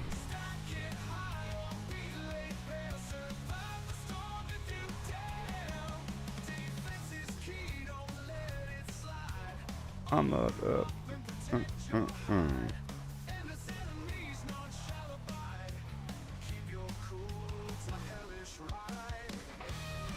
Yeah.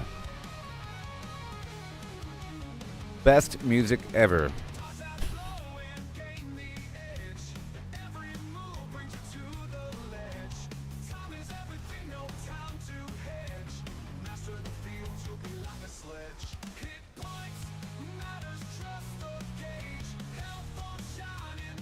Yeah.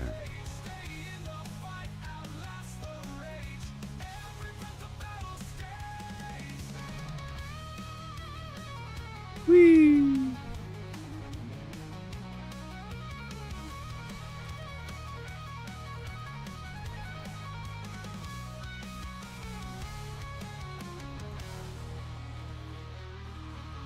Again with the flim flam. We have to rise.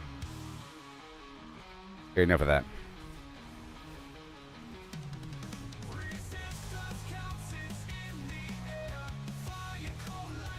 BRB, baby.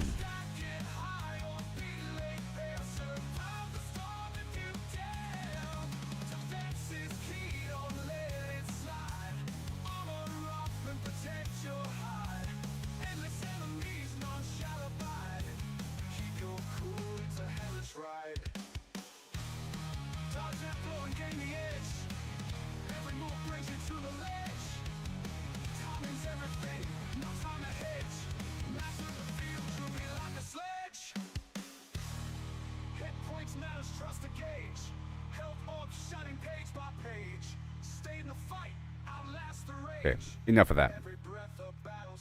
Enough of that. When I play the music, I don't talk all that much, and you got to hear my opinions on things. Okay. Wasn't that wonderful music that I made all by myself? I made that music with my own two flims. Okay, well, this section's done, except for that one box toward the beginning. So, and that other box in the cave, because we didn't have as much at that time. But I'm going to teleport right down there to Wahejanani and begin my same exact route where I go through here, up the hill, across the bridge, zigzag, up and around, and then up into the cave, up around the outer edge. You'll see how fast it is when I'm not with a bunch of teammates. Because I was sort of like, waiting on them. Here and there, here and there. Okay, here we go. Now, what is going on here? This disc... I have like a window that keeps popping up. You can catch up if you want to, but I'm just going to open up these two boxes and head down to that lower section. And Realm Walker starts in 4 minutes, and I sort of want to do that. So I'm trying to open what I can before heading across again. I'm not going to do that time because time is of the essence here.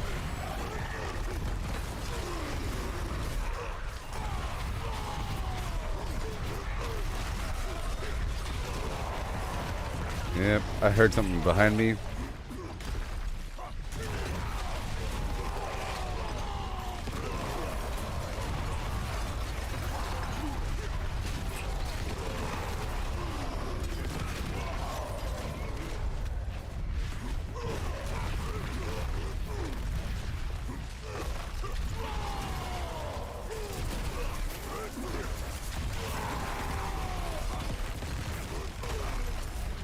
Yes.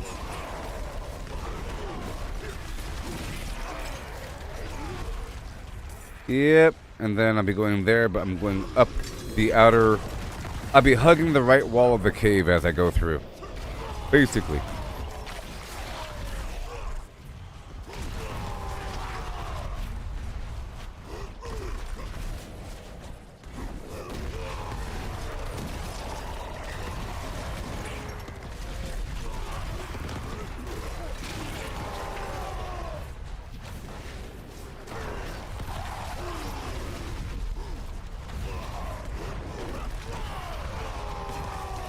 Basically.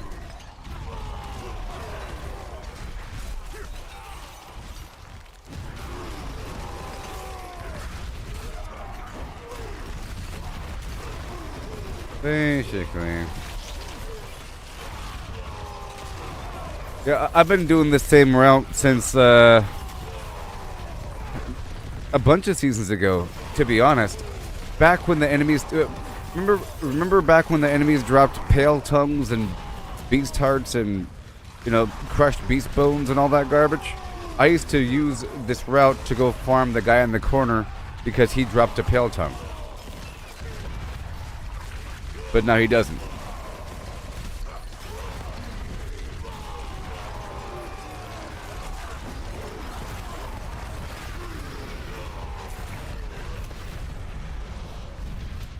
All together now. And then from here I'll be teleporting to the middle. I'm teleporting. I'm teleporting. They're right there. And I'll kill the maiden one time. I'm going straight to the other maiden. I'll write that in the thing.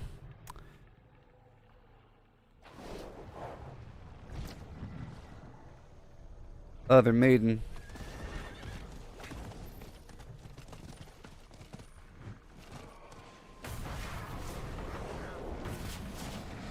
Oh yeah. I wonder if I could jump out from here. Nah. Nope. Well, actually, we have time for the Realm Walker first, actually. We have time for the Realm Walker first.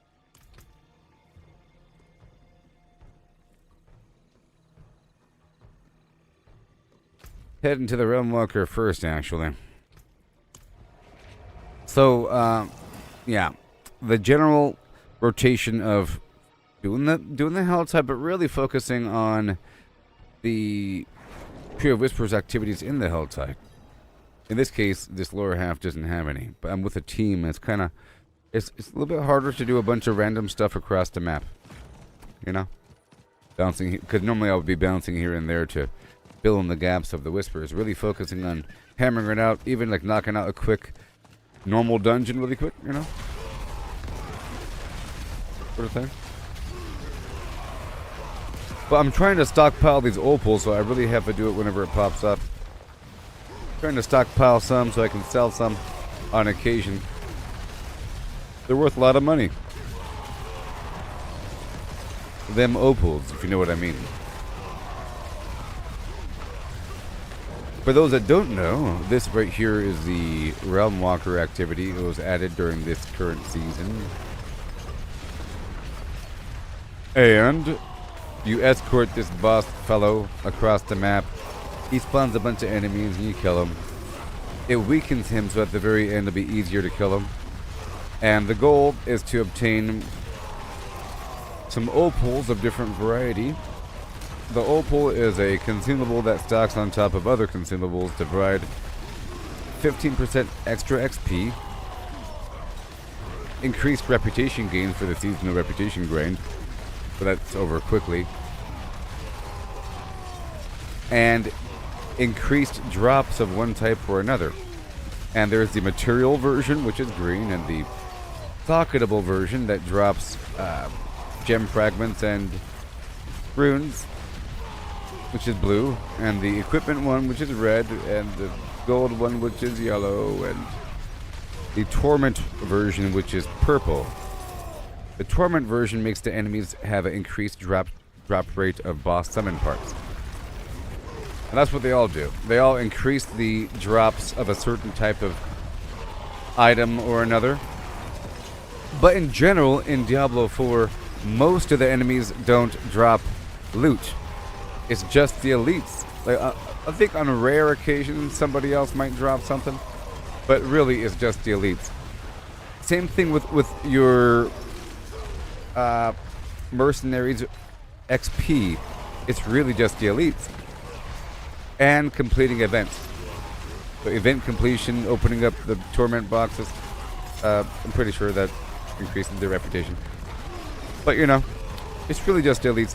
Now, in some environments, everything matters. Those environments are the Infernal Horde, all the enemies matter because they're all building up towards some sort of meter of one variety or another. In the Helltide, all the enemies are building up toward this frenzy meter. And they all drop cinders, so all the enemies matter. In the Undercity, you're trying to build up this reward meter, and if you kill the enemies between A and B, quite a few of them are normal enemies. But you're supposed to focus on the braziers and kill the enemies around them, but you're sort of like killing everything in a straight line. But everything sort of counts, you know? And in the pit, everything adds up for the total. You see, there's no loot dropping, and there's no XP. But, and I don't even think that the champions count. But if I'm on a team, it helps my teammates.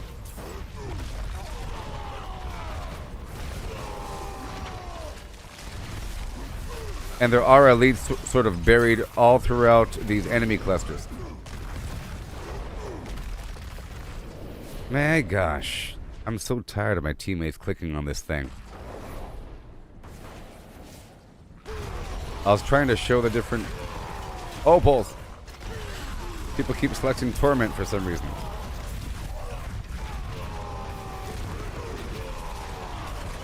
Dag nabbit.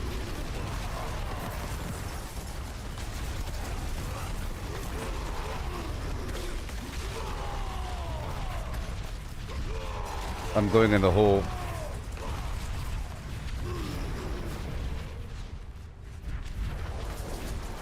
Okay.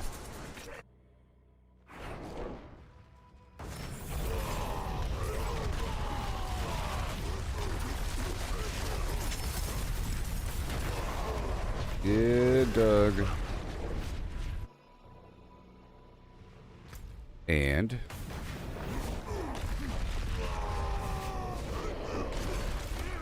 there's the exit.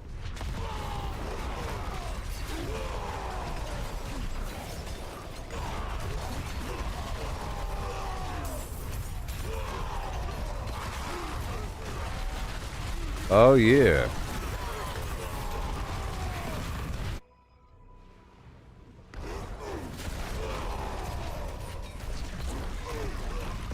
Yep. 1 whole minute of garbage.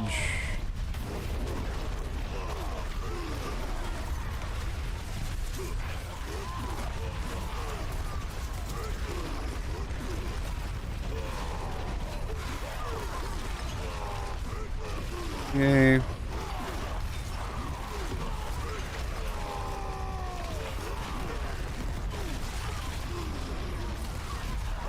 Hand over the goods.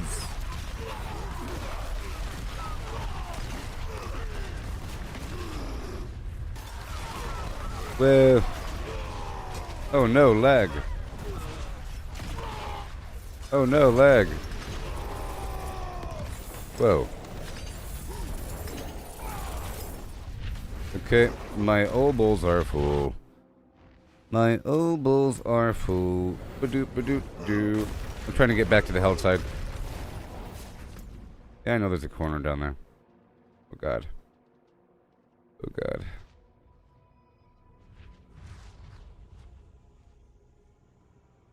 Okay. I'll go ahead and start this.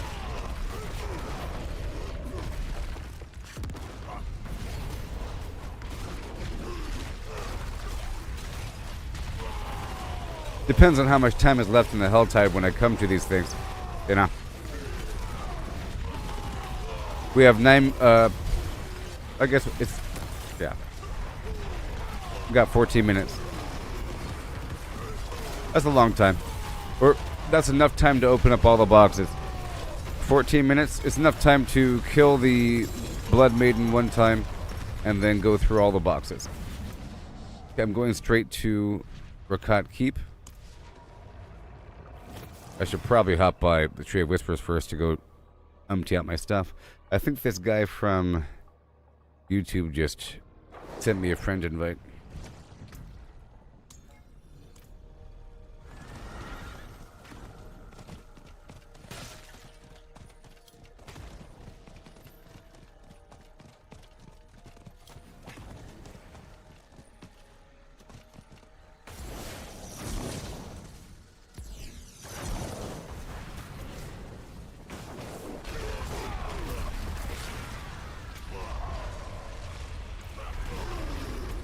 Oh, that person brand new. Yeah, it's the dude.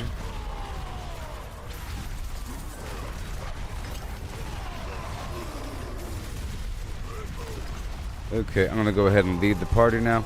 Alright, freedom! I am now free.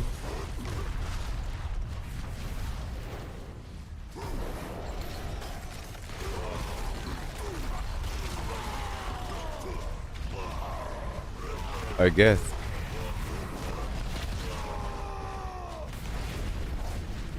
Oh boy. I'll do this one time.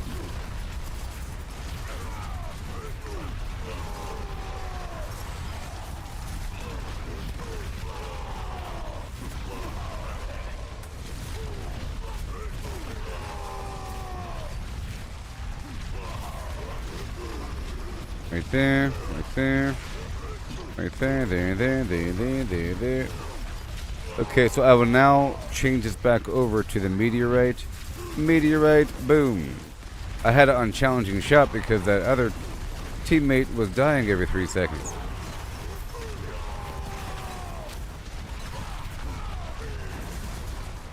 Rather have this extra fire effect.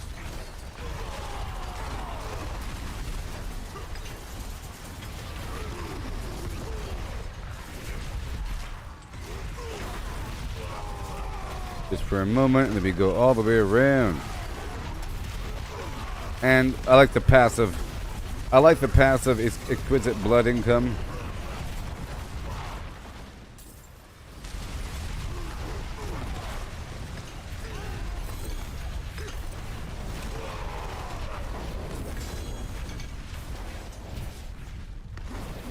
Alright. Gonna go all the way around the edge here. And try to build up that frenzy meter, which is starting now. I'll take this frenzy into the next event.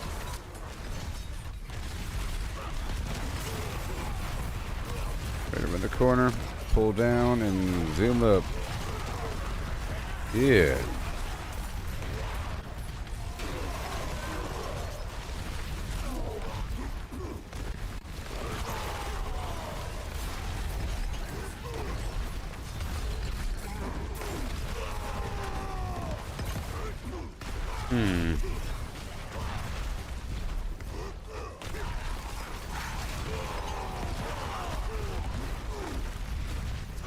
Galavine.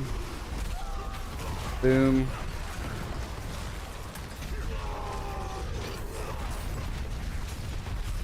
You're welcome, buddy.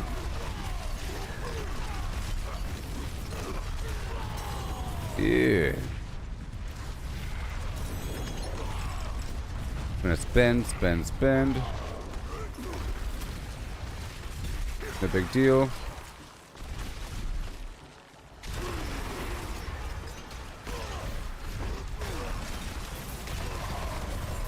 Oh yeah.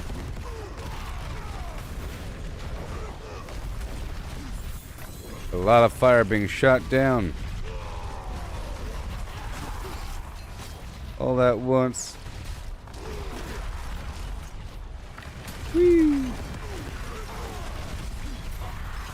There we go. Gotta get the goods. I was trying to help out these people for a bit, but whatever. Whatever.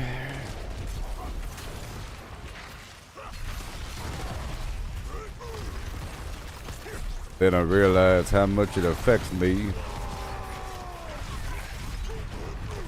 Plus it sort of contextualizes this grind so it's not as boring. You know what I mean? Even though it's not boring. In theory. Okay, we got some angry enemies here.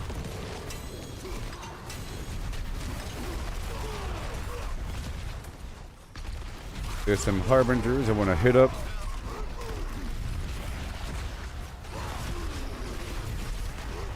Yeah.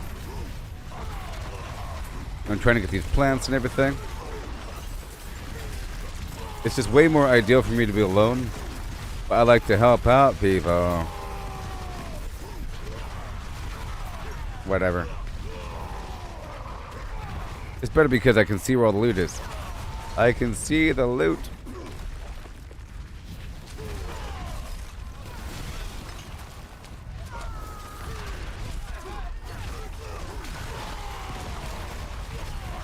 see.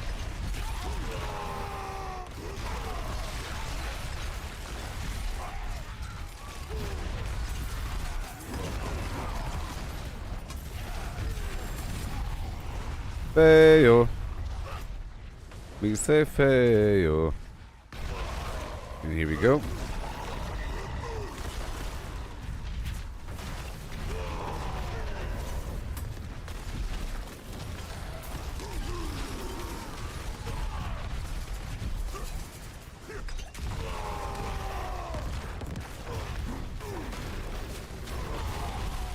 And angel breath. Boom. Pasta. Got the Gallo Vine. Another bucks, please. Don't think I have time for that, seller.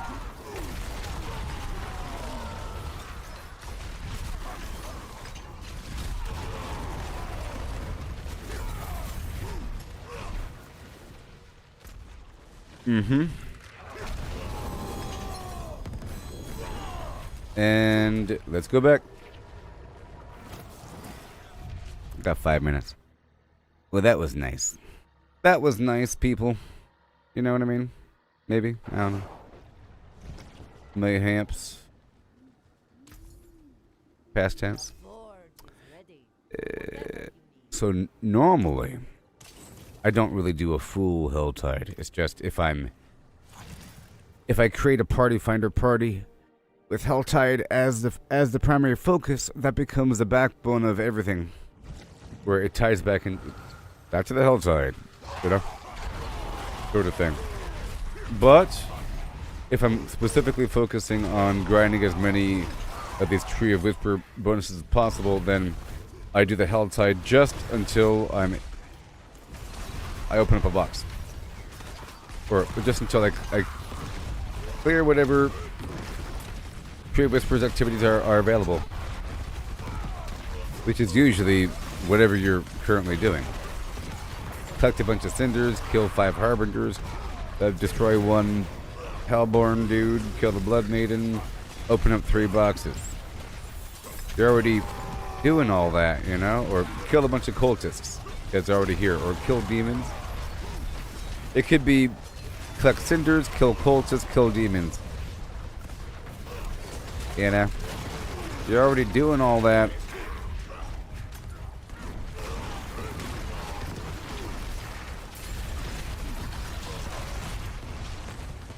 Okay. I'm going to try to open up the good box at the very bottom. It's worth 250. I currently have 155. I think it's possible. I have 3 minutes and 55 seconds remaining.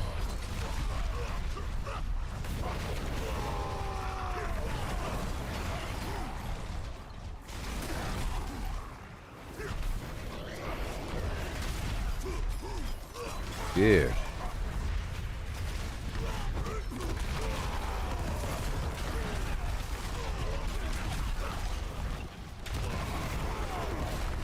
Going all the way down to the bottom of your life.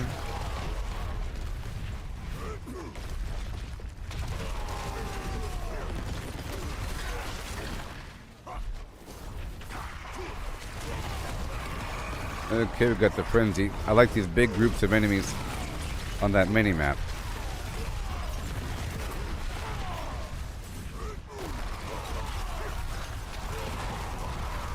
Yep. Trying to get the materials that were happened already.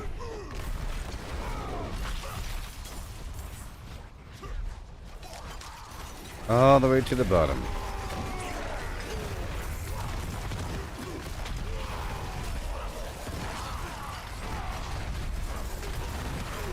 Yeah, sure. In 14 minutes.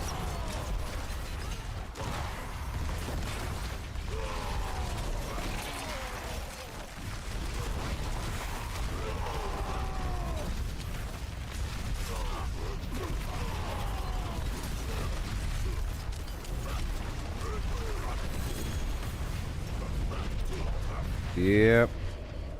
Hit the button, hit the button. So, the Dark Citadel raid is quite the challenge. A challenge of coordination, that is. If people don't know what they're doing. But if people know what they're doing, then it's... everybody does what they have to do. You might have to do some minor coordination at one point, because there's a point where the team has to split on purpose during a boss fight. If everybody goes through the portal at the same time, then it's a wipe. It's a wipe. Somebody has to stay back to fight the boss.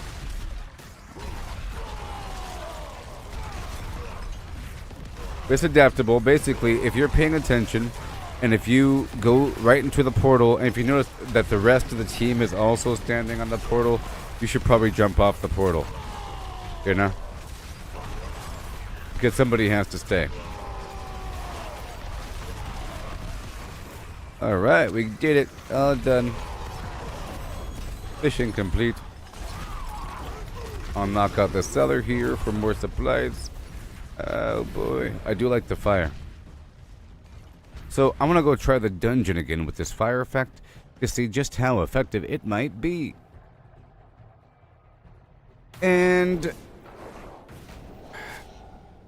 still not sure about Torment 4. But I'm not doing that. Alright, well that was fun. What do you say? Let's head on back down to Karagar by way of Saragar. So now I'll do some stuff besides the Helltide. I was going to do a few Nightmare Dungeons back to back. But then, you know, I had a team, and my teammate was Paragon level 17, which I felt was way too low for Torment 4. And that sort of changed entirely how I was playing it. You know, I had to sort of escort them through. And then if I'm already escorting, we might as well do something a bit more constructive to give them more levels. So then I did all that other stuff just now. But then they had to go eat. Now they're gone. And the other dude is gone. And now I spend my Opals.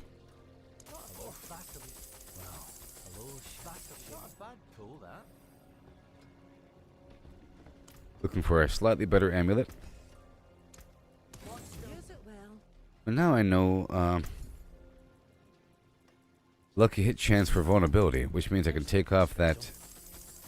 I have this aspect for the vampiric curse. It's very effective. I highly recommend it. If you don't have some other means to make the enemies vulnerable, and you do a ton of damage.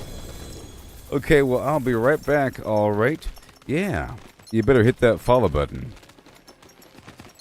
Better hit that follow button. Oh yeah. And follow me on X.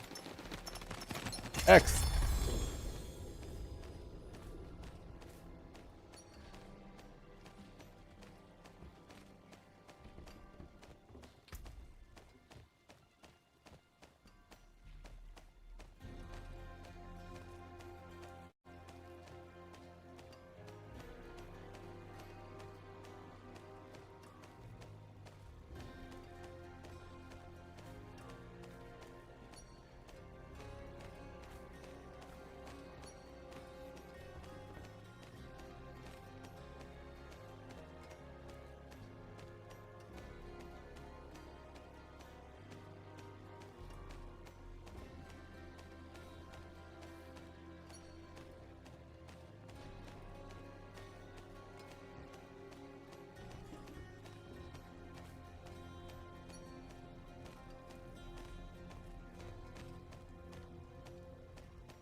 Yeah.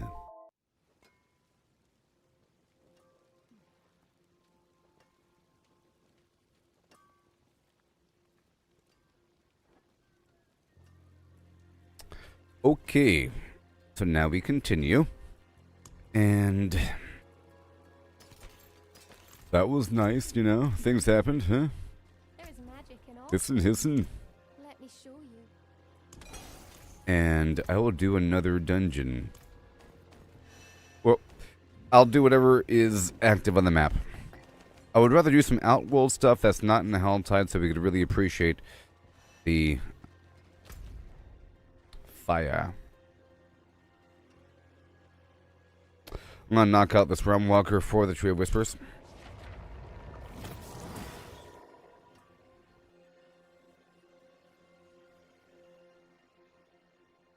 Yep. Anybody else here playing Marvel Rivals? Marble Bibles? People Bible? Yeah?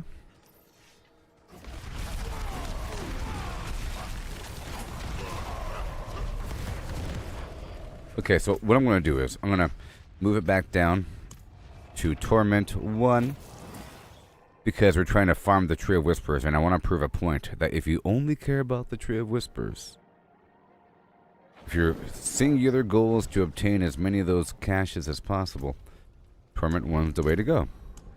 And if you don't care about XP and whatever, so let's knock out something over here really quick in 3 minutes. So I'm going to do 2 activities over here on the other side in 3 minutes on Torment 1 with this fireballs flying everywhere. I'm going to try to do the ritual turn-in and the probably 3 things. It's ritual turn-in. Hurry up. Come on.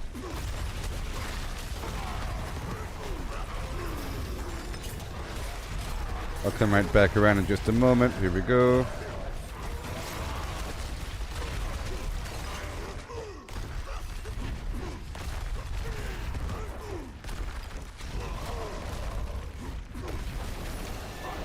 Dang it. Okay, let me hurry up. I was in a hurry. And I'll do this really quick.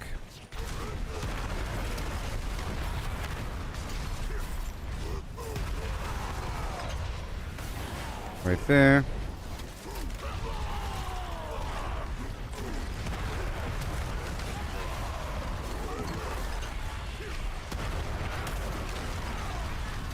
All done. And I gotta hurry.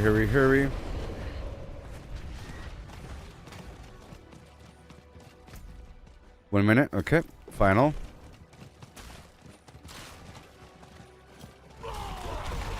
And there's a corpse over here, I think.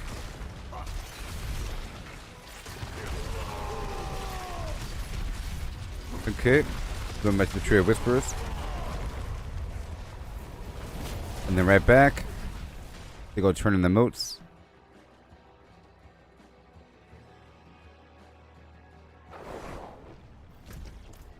I have 1 minute.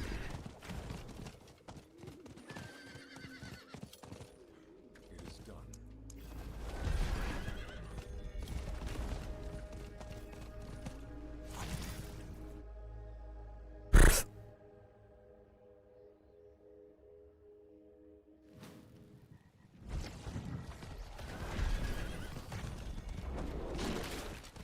And where's that corpse at? I'm looking for the corpse. Looking for the corpse.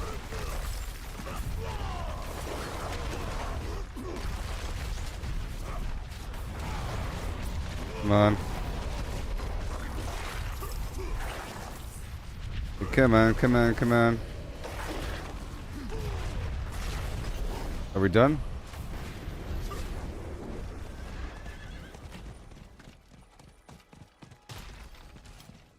Come on.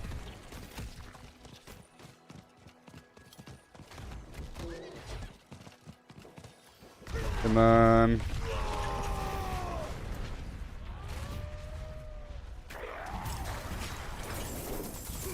That's all done right now. That was nice. See, this is making good use of the time. It's almost a game to figure out how quickly you can navigate the flimflams, if you know what I mean. I heard a sound effect. What does it mean? Thank you so much for the sound effects. Give me a second. Hey, thank you, Jay. Buddy old pal. I appreciate it. It hardly ever happens. Oh my gosh.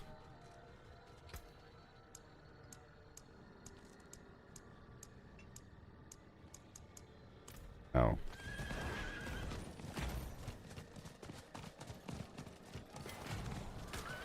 No. Hurry up. I'm on a mission here. I'm trying to demonstrate how to properly attain the flim flame.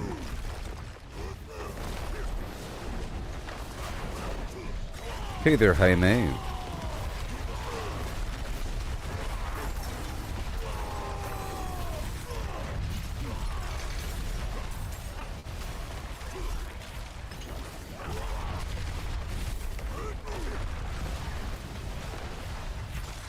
I'm on...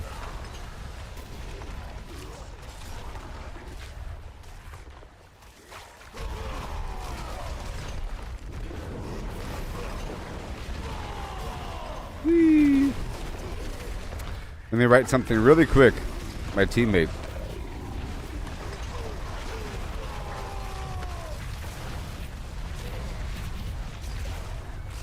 More efficient to farm whispers.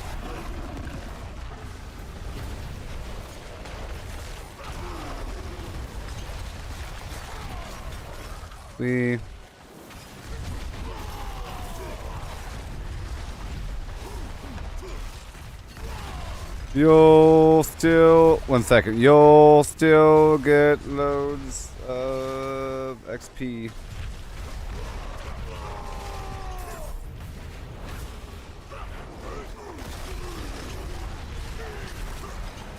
Because it's so fast.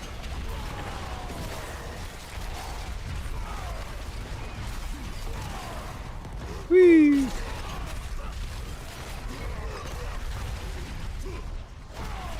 Gonna get all that corner.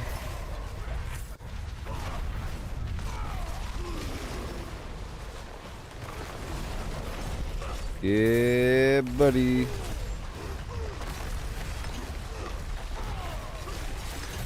Fire, fire, fire.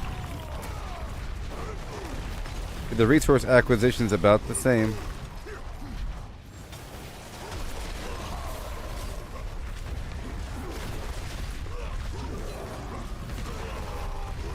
It's all about the same.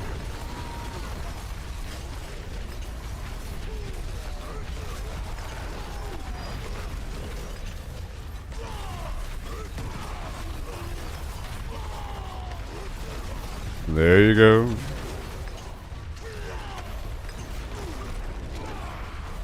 In we go. So fast. My fireballs. I'm trying to see how well they wreck everything.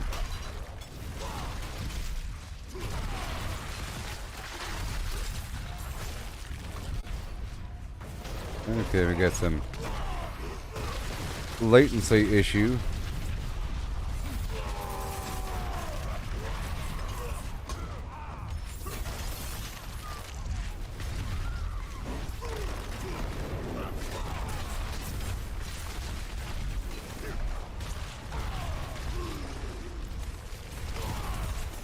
Jeez.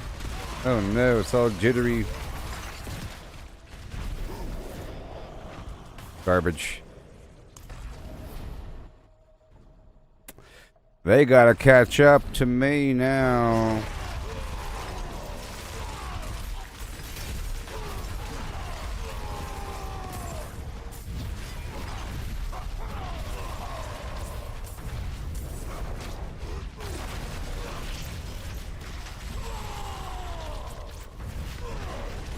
Yep.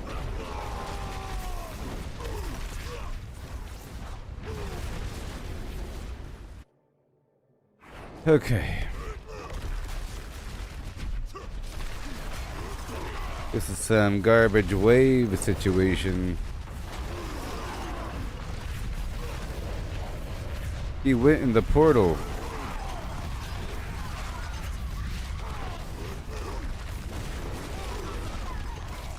Yep. How often does that come up? 1 second. A 20-second cooldown every time I jump. Okay. 20-second cooldown.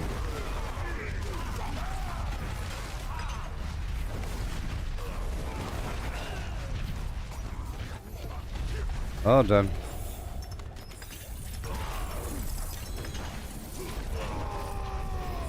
Yes.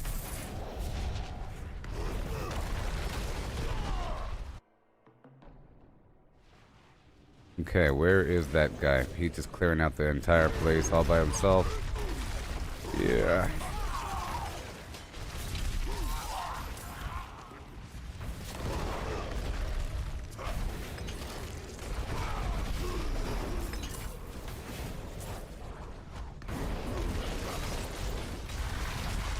Yep.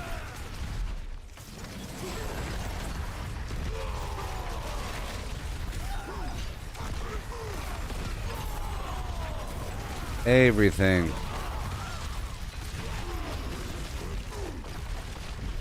When I come around.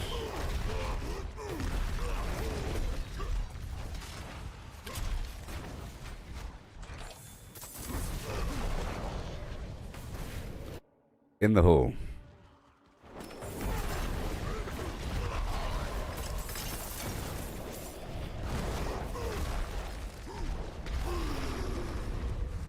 There's a box back there.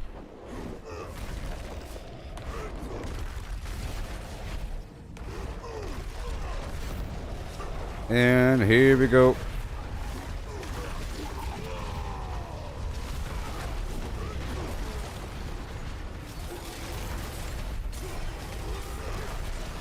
Yep. See, my teammate has already leveled up 2 times from this little endeavor.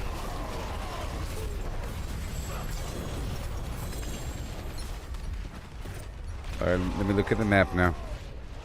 Right about now. Funk Soul Brother.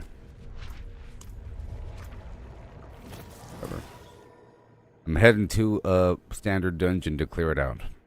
Teammate won't like that. Whatever.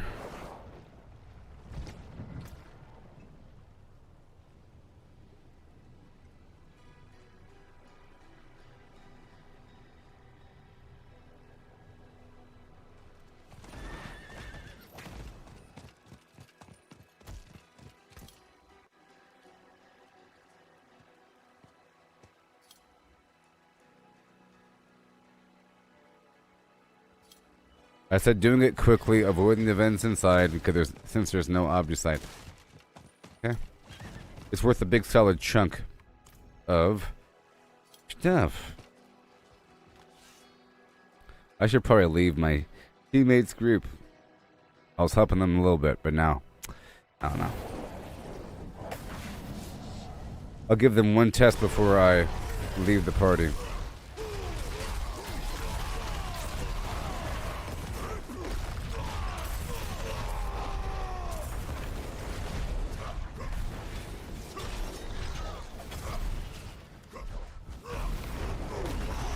Yeah, that fire is nice.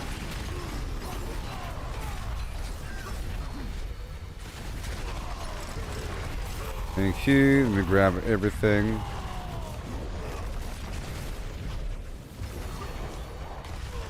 The double shrine.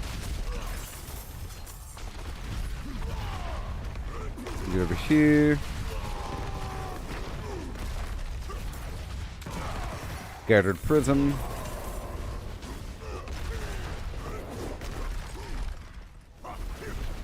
Garbage box.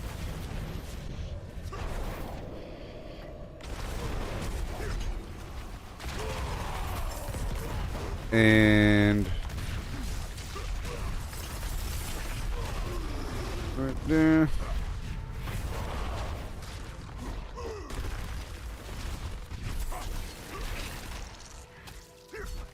And now we have to travel to the webbed den.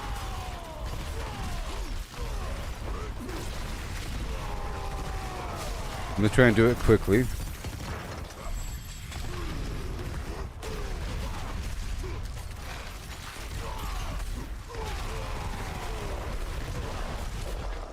That's all I'm trying to do. Thank you. And now we're in.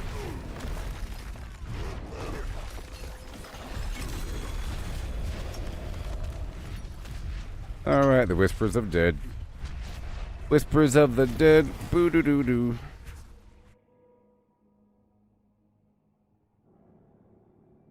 Sippity sippity. Ooh hi hey. I'm gonna go ahead and leave my party's team. My team's party. Alright, knock this out. Okay. And I will clear out Varshan one time for the Whispers. Torment 1. Watch me get a mythic on Torment 1.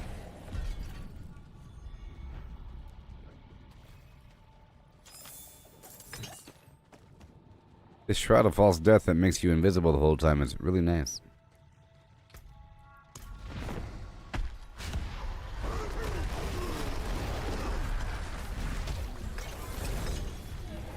Yep. Okay, let me go check anything else around. And I'm gonna go over here and go to that cellar. Now, oh boy. Now, I wanted to knock out a bunch of side quests today. And my strongholds and everything. But that's not what I titled the stream. I titled it Mountain of Mats. Are you okay, sir? I found these journals. Goodbye. Goodbye.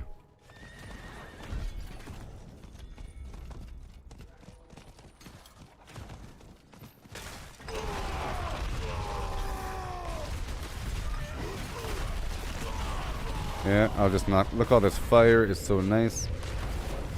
There's a kind of an overlap here with a couple tasks that you can do. It's just so much better when I'm alone, unless I have a strong reason. But if, I don't know, some people just want to use you. It's so weird.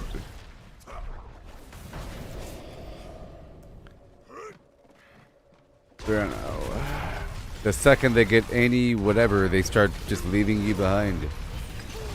While I'm always waiting for people. And I'm done waiting for people.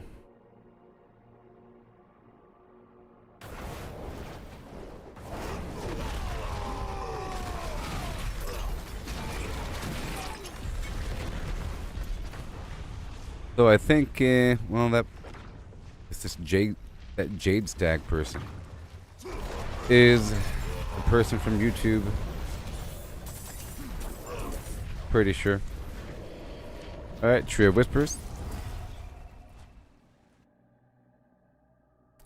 I'm pretty sure that's them, but they're in the character menu.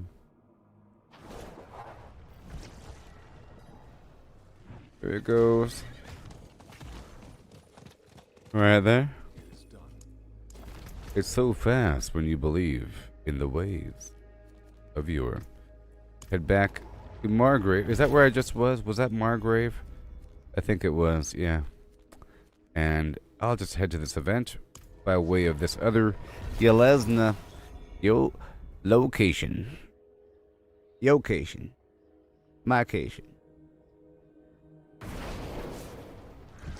Over here.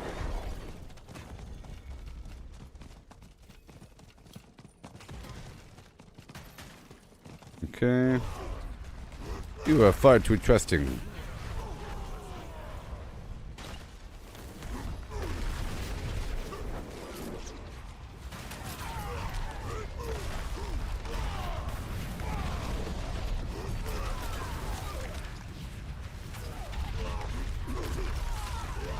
Okay. Extra fire. Oh, that's so nice. Look at that. So that's all I really need.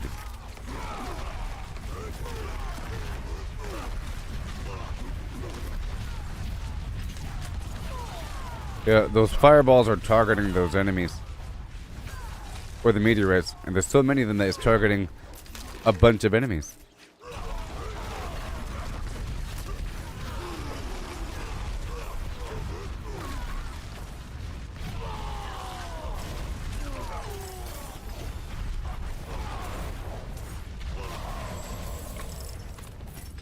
Very good. I think the dust devils alone do a lot of damage now. I've boosted them up a little bit.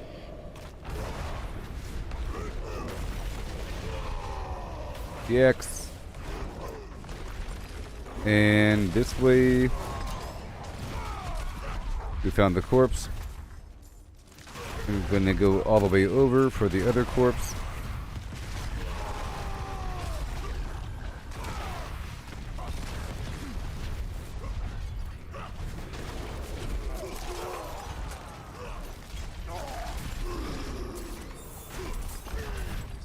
Faded painting.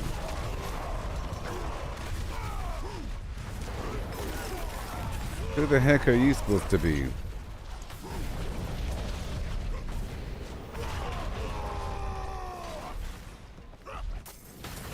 There you go.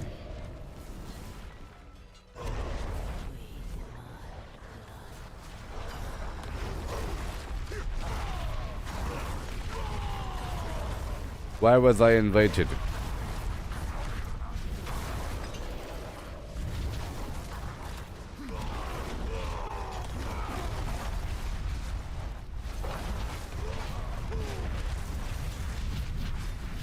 I'm doing whispers and farming mats.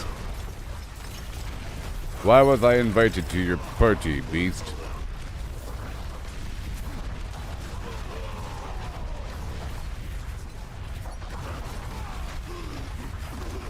Thank you.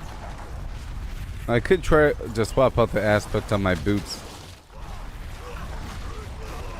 I have this pulling effect, but it doesn't really happen all that often. There's a different version of it that I can try.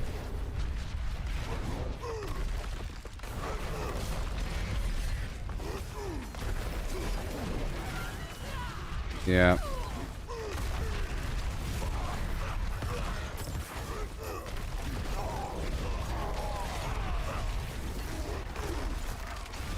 All the way down the hill. Hey there, Brian. How's it going there, buddy, old pal? Yes. Why was I invited? Get out of my party. You're not gonna say anything? You're just gonna invite me to your party as opposed to requesting to join my party? That's just bananas.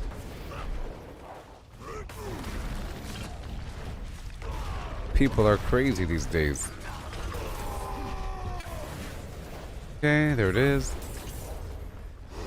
And blip. I'm looking for a corpse right over here.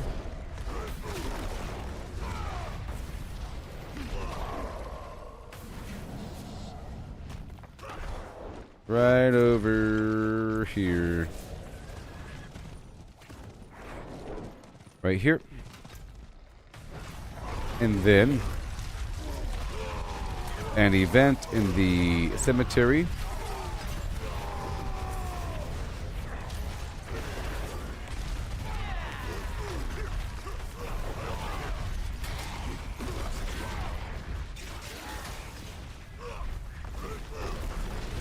Okay.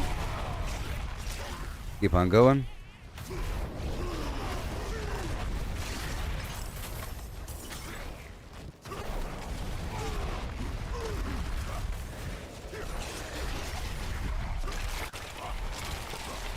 Oh boy.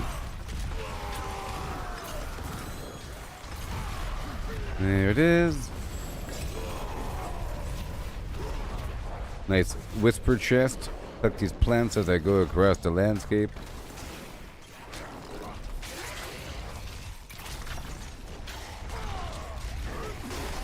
I'm going up.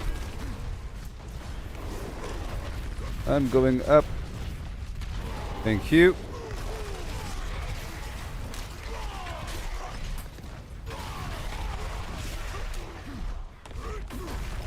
And I guess I can knock out that dungeon right afterwards. Which one is that?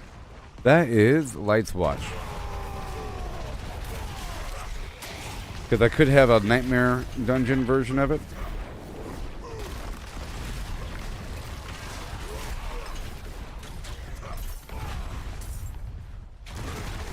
Stop being jittery.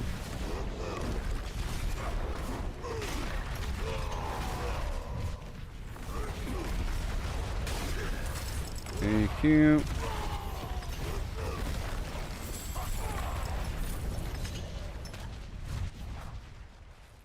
Okay, do I have one on me? Maybe I do. If I do, I'll do it. It's fine. Dead Man's Dredge. Nope. Here we go. We're just gonna fly right on through this thing. Yep.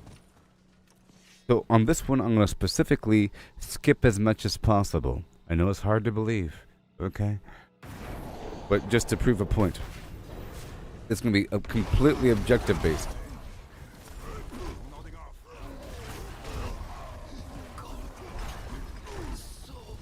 In this dungeon, I can't go too fast because the doors are closed.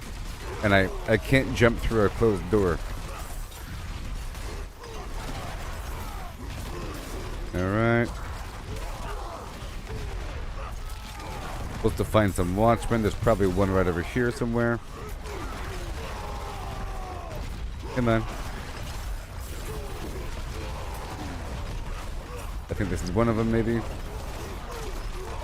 Okay, there's watchman number 1.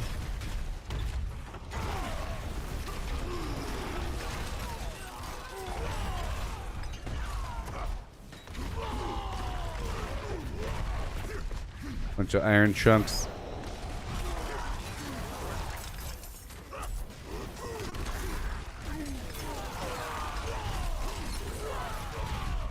Here we got the key.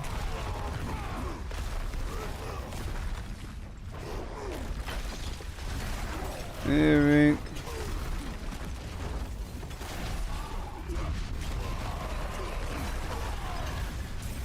Now we're heading to the end here.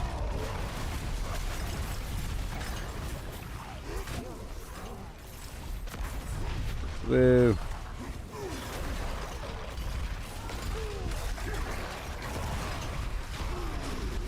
Move through the closed door.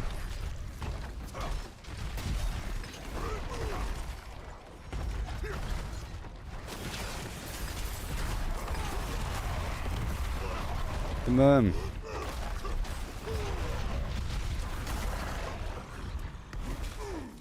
Nice jump.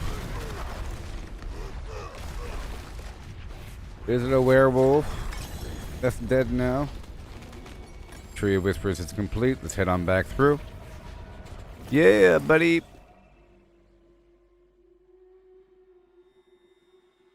Farming the Whispers on a Monday afternoon. It is done. He's back.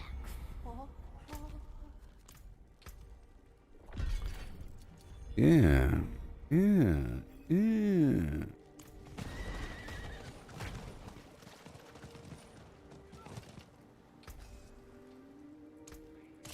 Forge is always hot. There's that. Okay. Bunch of runes over here.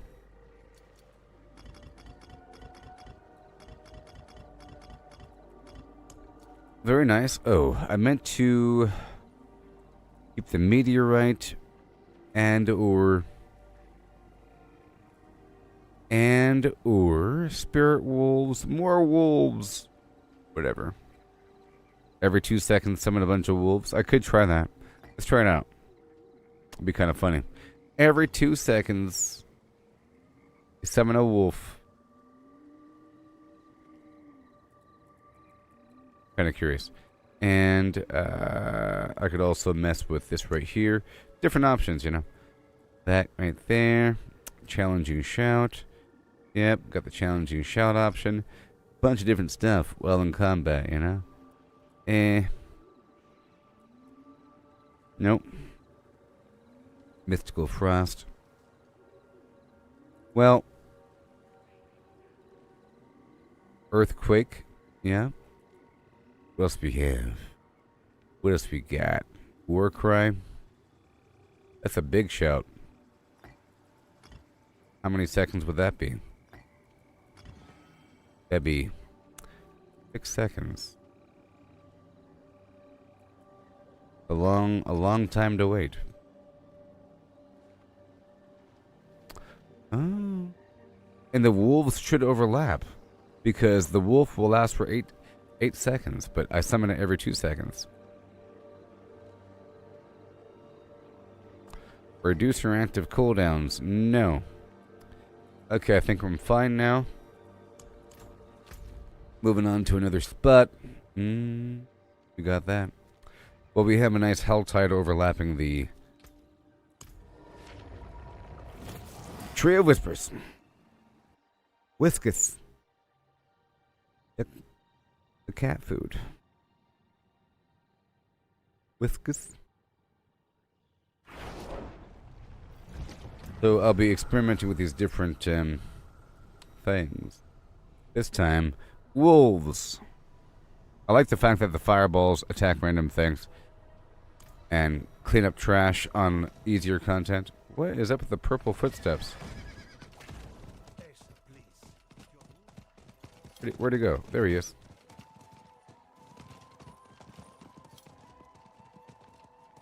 Oh. That's the celestial steed. Has amazingly awesome footprints. Speaking of awesome footprints, everything that you see on me besides my wings came from the game. You know? In terms of in-game cosmetics that you don't have to pay for. The wings came from pre-ordering the expansion, which is understandable. That you get something with it. 2 different wings, fire wings or angel wings. But the cosmetics I'm using came from this raid thing. Pretty sure. Or whatever. Or from the storyline. Somewhere in there they give you the thing. And this mount with the fire feet that leaves fire footprints behind me. In the shifting sands. And this armor. The mount came from Duriel, I think. And the armor came from the Butcher. It's a rare drop from the Butcher, and the Butcher is sort of a rare occurrence. So it's extra rare. But I'll be right back, okay? And we'll do this Helltide and do a bunch of crazy whisper activities. I'm not going to play with other people for a bit. Alright? I'm trying to build this mountain. Right now I'm sitting with how much? How many resources? 669 iron chunk, 695 rawhide. So today we're trying to push beyond 700,000 for both of these. And I would like to grind a bunch of Obducite later. And then at that point I'll invite that other person. I'll be doing an Obducite grind. Maybe. Maybe. Alright.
Poor little demon. Look at him. Just sitting there. Just sitting there on the ground. Alright. Here we go. In the rock and roll. These whispers. Here we go. I'm in the Helltide, but I'm doing the whisper activities, which are not Helltide based. But no, here we go.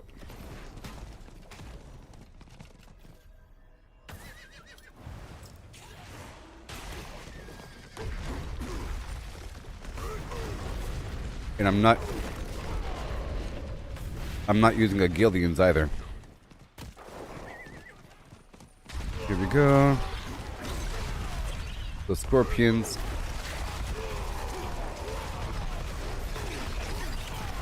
Oh boy. I'll be nice and quickly dashing across the landscape.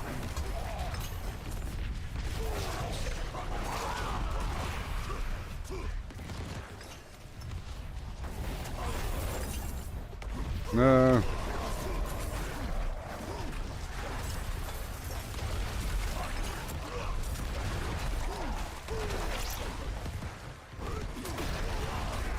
There's a body right here. In that cellar. And I'm getting all the motes. Okay, now we're doing the wolf thing. Look at all the wolves I have. Oh my gosh. Look how many wolves I have. Oh my gosh.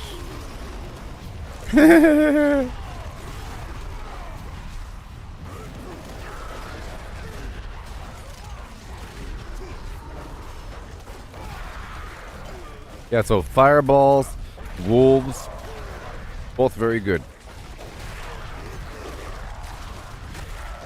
I'll get that cellar on the way back.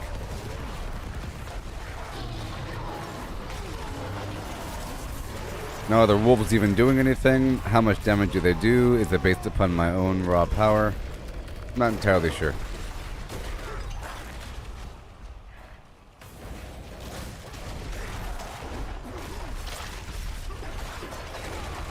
There's a ritual site over here somewhere. Let's find out. Attack. Attack, wolves.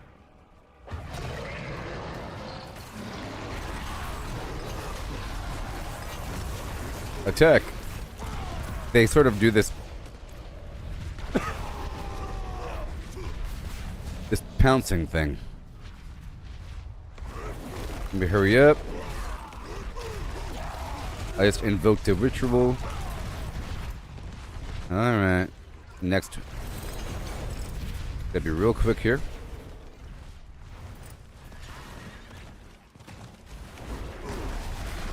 I'm just flying on through, okay? Jessica. More like Nausicaa.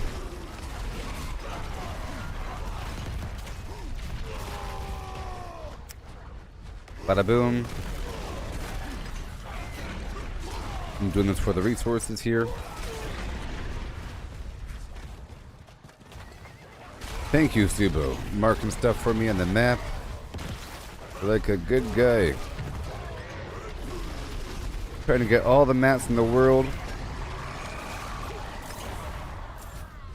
Okay, we got a frenzy. I'm trying out these wolves for a second. I think the fireballs are kind of cool. But here in the Helltide, you can't even see the fireballs. They blend in. So we got some scorpions here.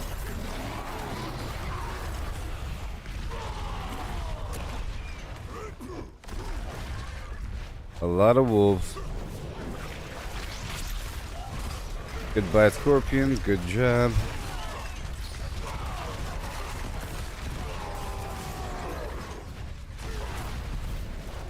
I guess I can check out the Pestilent Swarm as well. There's a bunch of different versions that do the same thing, and they're all pretty awesome. Paired with that rune.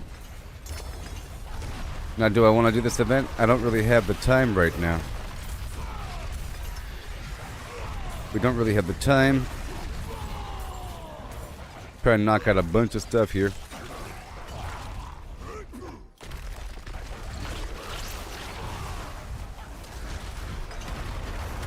I said we don't have time. In the hole. Jessica, the name of this game is called Diablo Part 4. You can play it on PC, the Sony PlayStation, the Microsoft Xbox, and that's it. Cross-platform. It's not free to play. It's an action RPG by BlizzardActivision.org. It's a good game. An honest game. So forth. By Activision Blizzard. Part 4. Multiplayer. Here's the map. Speaking of that, I gotta run. It's from the people that make World of Warcraft. The Eternal Conflict.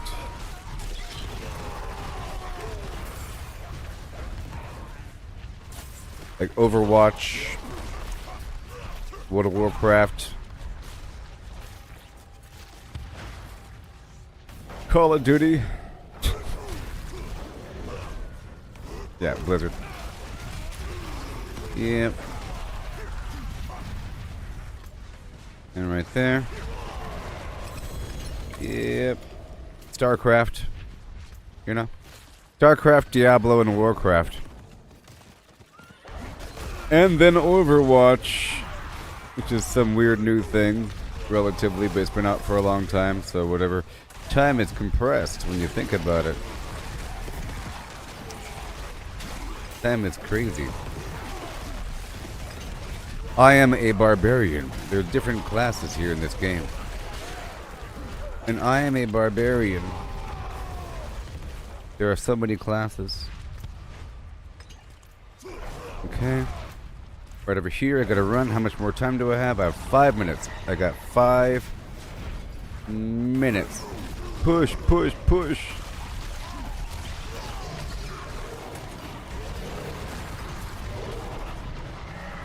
Nice.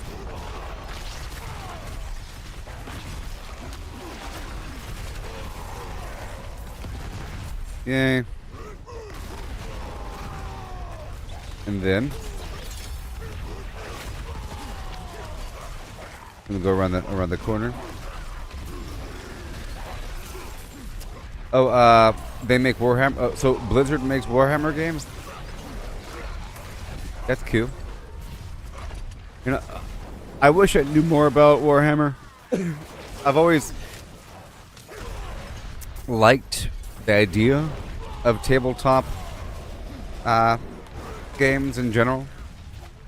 Role-playing games, but the kind where you have to build a model. There's a couple different versions of these things, but Warhammer is one of the big ones. And a couple places I lived in the past of my long life, in the mall there'd be a nice games workshop, and you can see all these nice models. Awesome. And somebody that watches the stream here, he shows up from time to time, and he's big into those things. He does different versions. All different versions where they make set pieces. I have to go back now. I gotta go back. We got 3 minutes.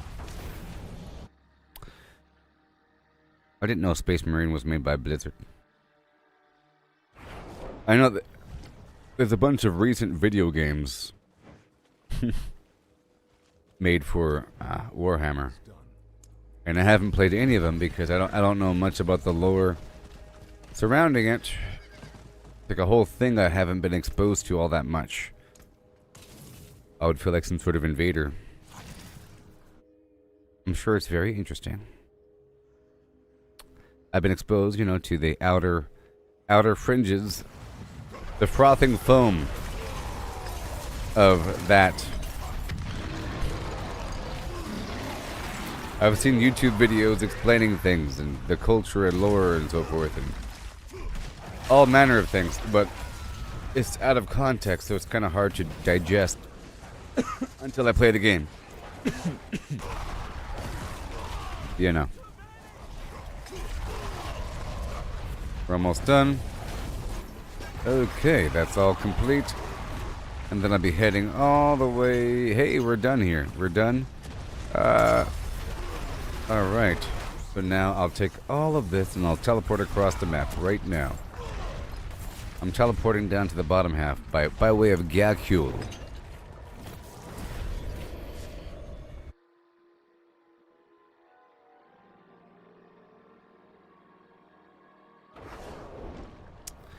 Yes. You have the option to play Dungeons and Dragons with a nice map and figurines to depict your characters and even certain damage states and all manner of different things. It's a whole universe. You don't need a map or physical things, but I think you need physical objects and a map and all manner of garbage to play the tabletop version of Warhammer. You have to have a whole army that you build and buy, and you know. What's his name? Superman? The Witcher? Mr. Cavill? He's big into Warhammer. And so forth. I heard he wants to work on a Warhammer project in the future. Harry.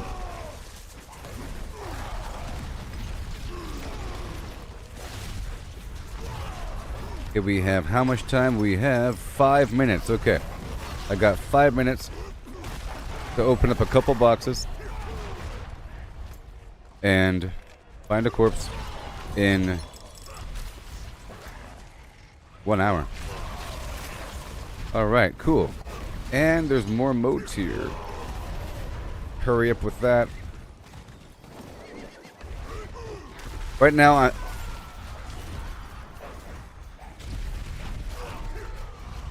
he's only ever...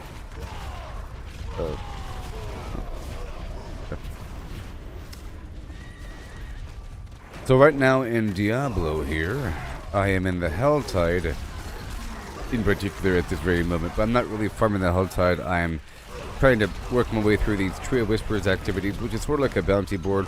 I'm getting extra credit for performing certain activities across the map. Certain activities. I'm looking at the mini-map there, and I'm also testing out certain runes. Right now I have these Spirit Wolves with me, these things, because of a rune. I'm trying to see how viable it is to use that as opposed to my fireballs. I also want to test out the Pestilent Swarm as well. That's done. That was a really quick seller. Yep.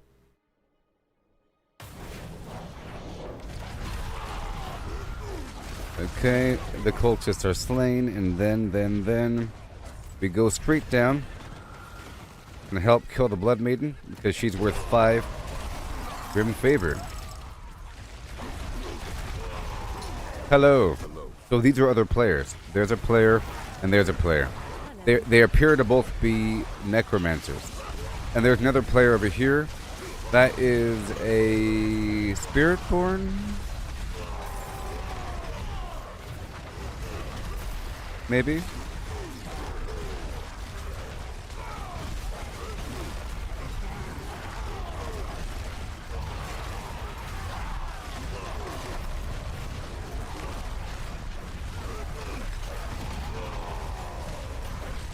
You have an Xbox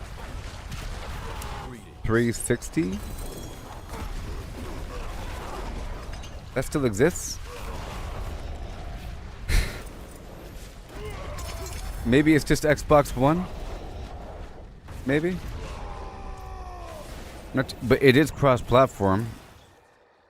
I don't know. Diablo 3 probably exists on, like, you know. Maybe. Xbox 360? What? 1 second.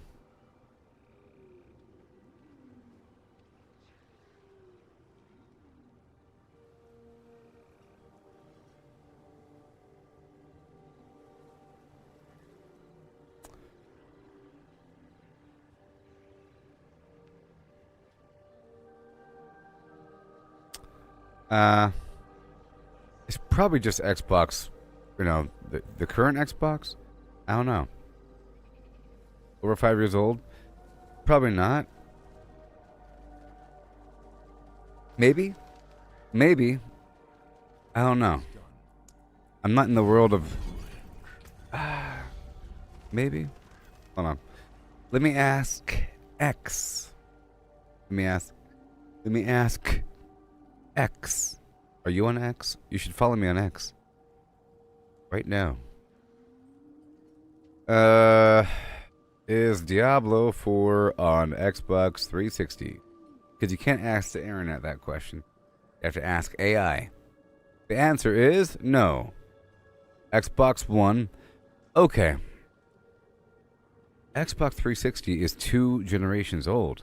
The current generation is Xbox Series X or Xbox Series S.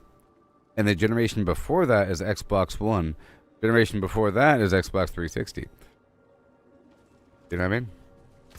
Goodness gracious. My apologies for your state, these affairs.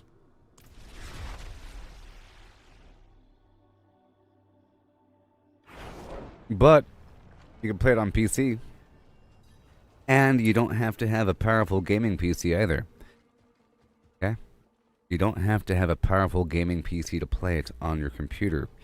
Doesn't matter what computer you have. You can have a laptop. Okay? Hear me out. There's something called cloud gaming. And I'm currently running this game right now on the cloud.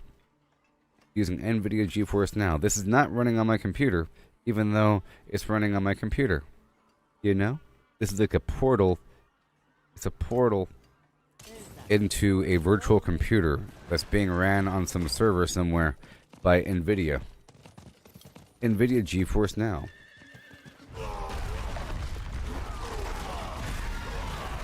And I'm pretty sure you don't have to have a very powerful system to run NVIDIA GeForce Now because it's not really running on your own computer. It's not taking up that much RAM. It doesn't require your video card. You know? It's all about paying for it. You have to pay for a higher resolution and lower wait time. Otherwise, there is a free package, but it has a shorter session length and everything.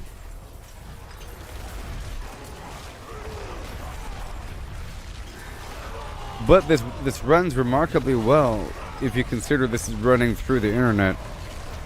It is kind of weird right now, and I might want to restart it because I feel that it's kind of janky, kind of jittery from time to time, and it's kind of chirping. When the audio starts chirping, and when it gets kind of cloudy, and when it gets kind of jittery, that means that there's a connection problem. It's running on the cloud. Alright, well that's done. That was fun. Alright, so now I'm going to go do this dungeon really quick. I'm going to skip through everything in there. I'm doing it just for the Tree of Whispers. And then I'll knock out Lord Zir.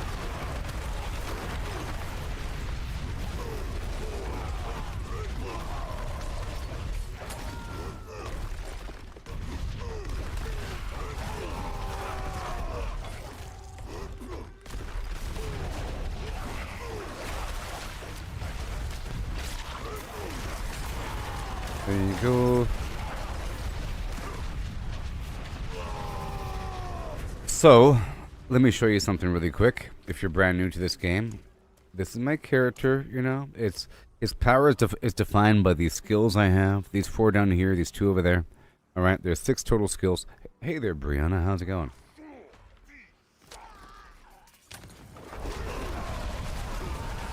Okay, then all of my gear has some sort of special effect involved. Different special effects on my gear. You know? And some of these skills and effects on my gear work together in a synergy. Mixed with my chosen skill path for my particular character. You see? The skills I chose to use, the points I'm investing in to define my build, to define these skills down here, and all these in-between passive effects. And then this other complicated thing. This might overwhelm some people, but it's not. It might look scary, but it's fine. Okay, it's fine. Whatever. You know. Just know that you have this system. Once you hit a certain level, you earn these Paragon points that you use to dig your way down this pathway, piece by piece by piece by piece. These all cost 1 Paragon point as you level up. You know, up to level 300, and then you stop earning Paragon points. And these in-between points just represent individual stats, like dexterity, willpower, so forth and so on. You know? And you have these rare nodes in here that give me a nice chunk of some sort of damage of some variety. Damage while berserking, you know? Different boards that connect to other boards that have some sort of legendary effect. They're all sort of different, you see? And all that equals being strong, and then knowing how to use your abilities and the timing and everything. Let me spend this point. There it is. You know? And you have a bunch of different stats. You see all these different stats here. Your resistances, your armor, life, attack power, your total stats right here. And your different types of damage, different types of defense and utility. It's all kept track of, and your resources are kept right here in this infinite sort of stockpile that doesn't take up inventory space. But then you have a stash box for extra gear. You know, other players running around, and there's what 5, 6 different classes: Barbarian, Rogue, Sorcerer, Necromancer, Druid, Spiritborn. Yeah, there's 6.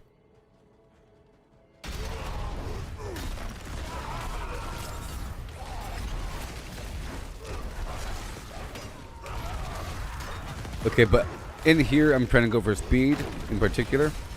I'm trying to specifically go through and work on the objective. In this case, is to play the sanguine channelers. The channelers of blood. Got an XP shrine.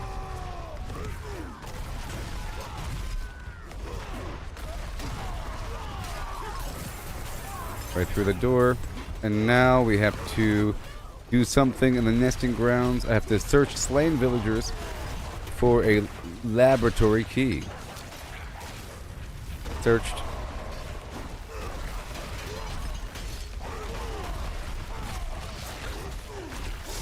There it is.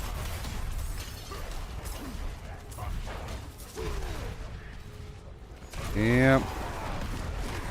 And in this game, there's a bunch of different challenges and whatever. There's a big old storyline. It's nice. Beautiful cinematics. The Blizzard way. You know how great their cinematics are. You know. And really good stuff. Bunch of side quests, bunch of content to keep you busy forever. Bunch of different resources to gather. The context is nice, and there's a growing story that isn't over yet. It's a seasonal game with a battle pass.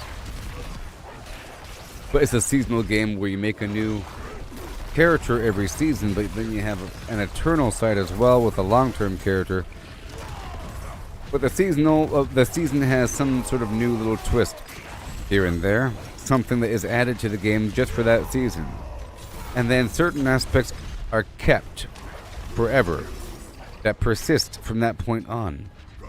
Usually every season will introduce new items, like new legendary effects for new synergies. You know? You gotta figure out how to incorporate them into your build or how to make new builds. And something here and there. A previous season had this weird mechanical spider pet that could shoot lasers. And that was cool. Another season gave us all vampiric powers. This season introduced a bunch of stuff, but I don't really know what's going to maintain from this point forward. But now we have rune slots in our items, and that allows for additional effects like these wolves you see. See, watch. I'm going to swap out those wolves for meteorites.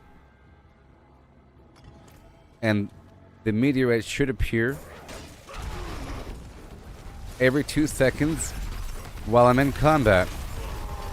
You should see meteorites raining from the sky in this fire. And it's a lot of meteorites. See that?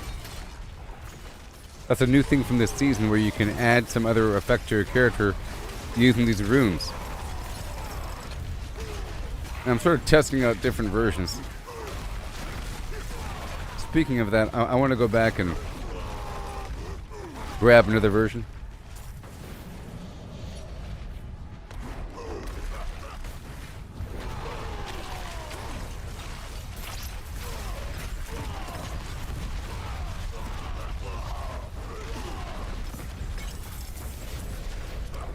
Yay! All done with that one. I was trying to rush through for the whispers. The whispers! Which is the bounty board system thing I mentioned. Alright, let me break down my excess stuff. Well met.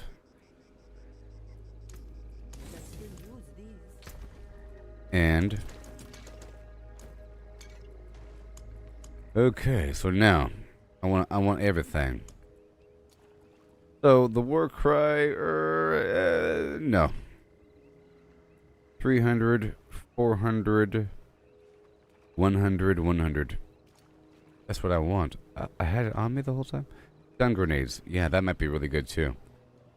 Meteorites is only 20. That one's so good. My gosh. 5 offering. Critical strike chance, spirit wolf. I'm not using ultimate. Or decrepify. We don't really want that, but I'll keep it on me. Mystical Frost Nova. I'll go ahead and keep that on me too. Earth and Bulwark. I don't need that right now. Don't need movement speed. Don't need it. And nope. Nope. Too expensive. I'm just looking at these different runes I can mess with. And you can see them too. Reduce my active cooldowns by 0.1 seconds. Okay, we're fine now. So we have the Vortex, Challenging Shout, Spirit Wolf. So Spirit Wolf, Pestilent Swarm, Stun Grenade, Meteorite. Those are good. This other stuff, let's not worry about the Concussive Stomp. It's too expensive. I'll try out the Mystical Freeze just to see how often it goes. And the Vortex, I'll try that one out as well. And the Challenging Shout, I know that works. Okay, so next we're going to try the Pestilent Swarm. And increased swarms spawned. So 2 spawns every 2 seconds.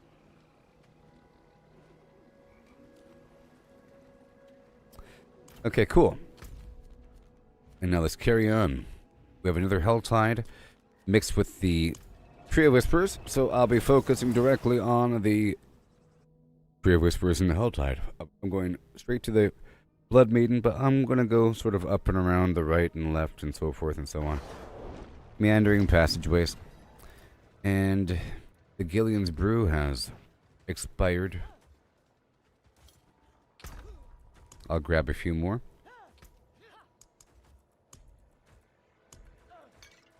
Gillian's Brew, and yeah.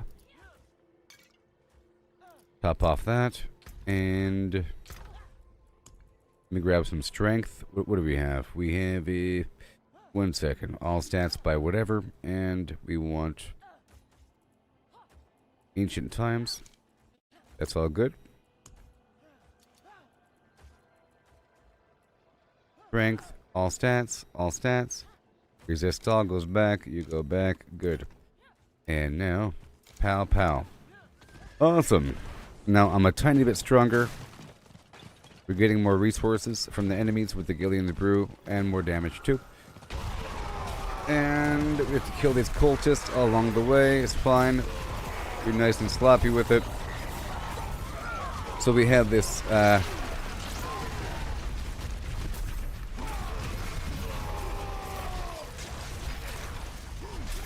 these pestilence swarms every 2 seconds while not in combat.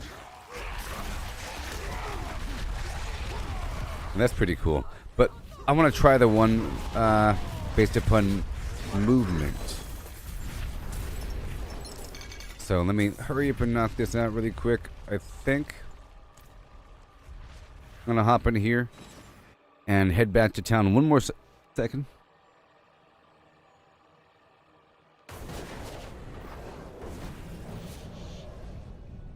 One more second.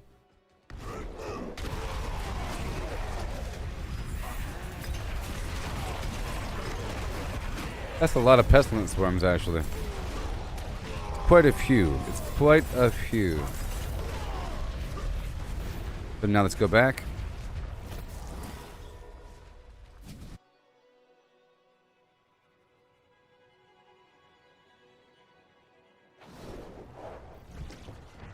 Now I want one more rune. Oh, let's see here. Travel. Let's try that one.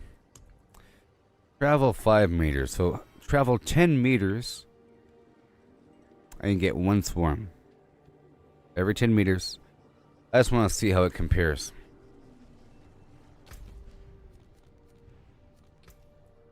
I think 2 swarms every 2 seconds is fine.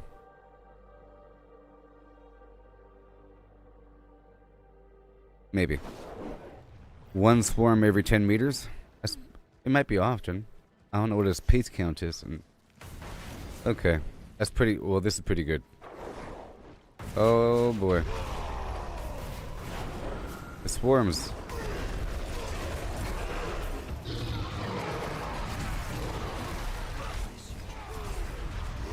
The swarms.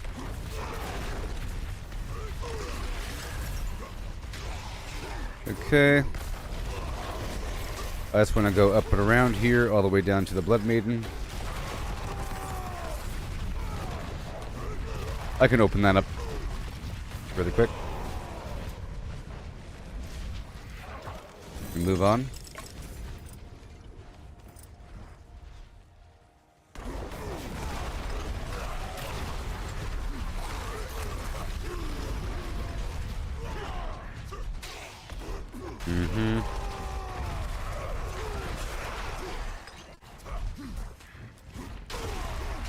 I'm gonna spawn her up.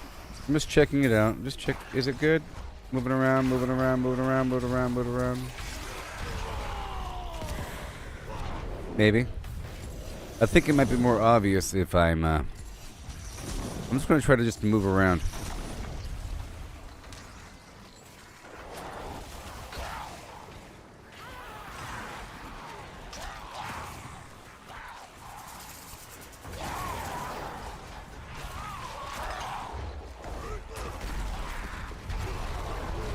Alright. Alright, meteors are nice. And now let's compare the wolves based upon moving. Every 10 meters you get a wolf.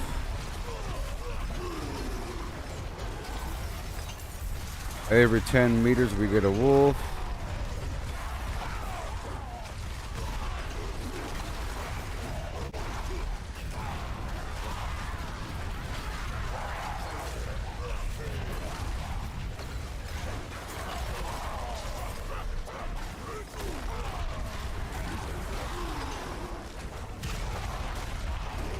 There it is. And what about the stun grenade?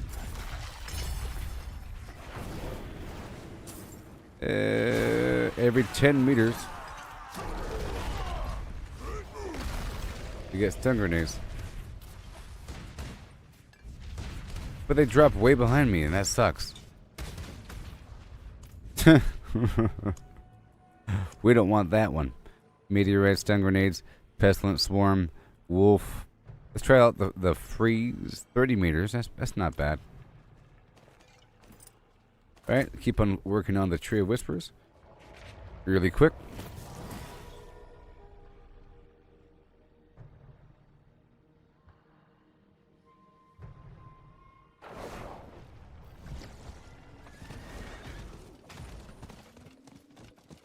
It is done. Yep.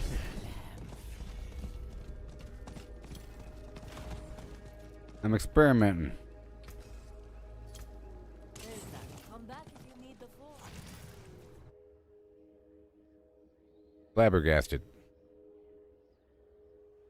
They call me Flabbergast Jones.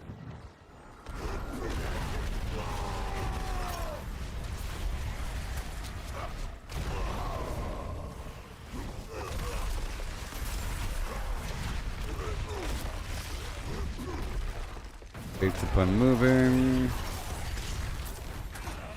Yeah. Okay. What else we got? What about based upon avoiding health damage while fighting and a overflow radius 2 times every 4 seconds?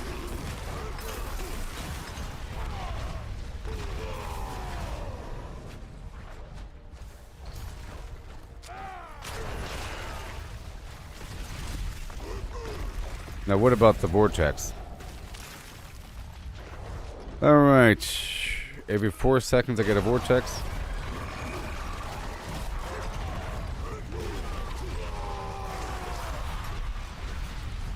But I'm multitasking. Let's go over here and get these red dots on the map and farm up all these materials as I travel through. This difficulty, I think the vortex is better for a higher level difficulty because you want them to be brought toward you, but here they're dying too quickly. Let's try the... Well, I like the pestilent swarm. The stun grenades falls too far behind. Meteorites and the wolves. And the shout. Let's do the shout again. Every 4 seconds I shout.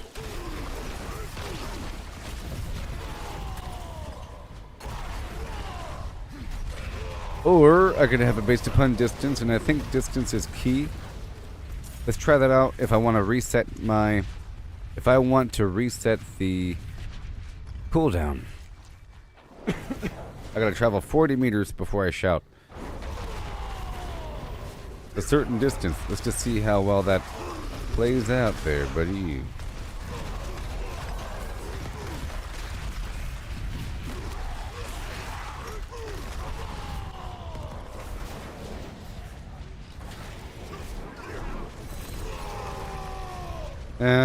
It's kind of far. We count. 1, 2. Okay, it's longer than 4 seconds away. It's longer than 4 seconds away. Let's do the avoid health damage while fighting for 2 seconds thing. Every 4 seconds while fighting, I get to have another leapy-de-doo.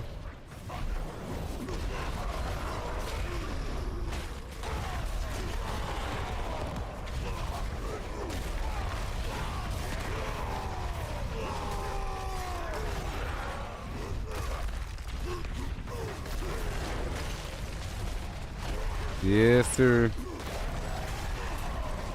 But it's sort of transparent.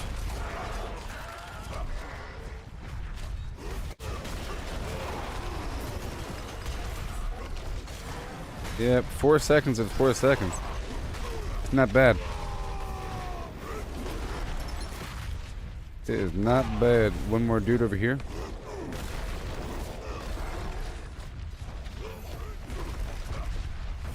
Okay. Let's try and get these different rooms.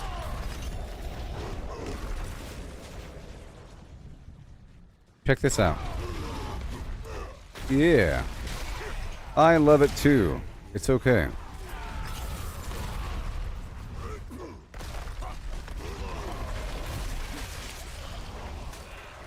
Every 4 seconds in combat, not taking damage. Alright, that's not good enough. So, let's go back to that Pestilent Swarm. It's pretty cool. And avoid health damage. So every 2 seconds, we have a swarm.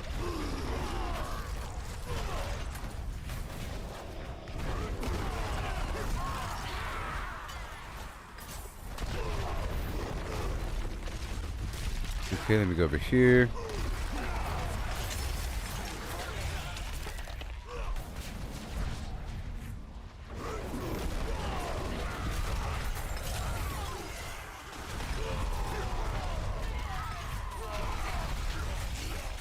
And the swarm moves on to another enemy.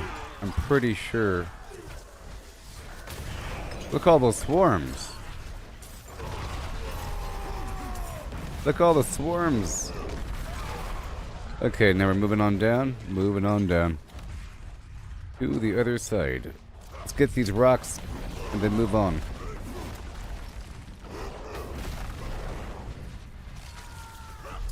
We're trying to work on the Trade Whispers, not the Helltide.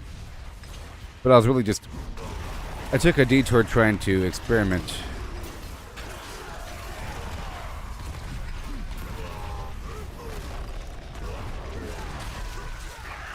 And I could try out the Shattered Vow weapon, which has increased damage over time on it. But my overall damage will go down. It'd be great if we had the Arsenal. On a lower difficulty, it doesn't really matter. Yeah, you're sort of a bit more free to do what you want to do.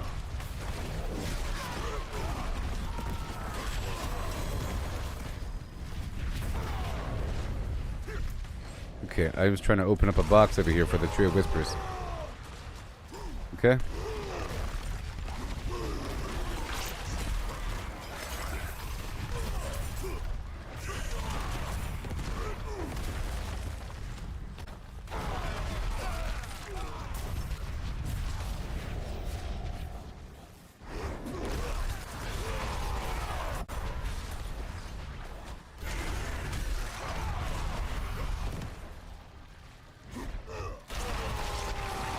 Yeah.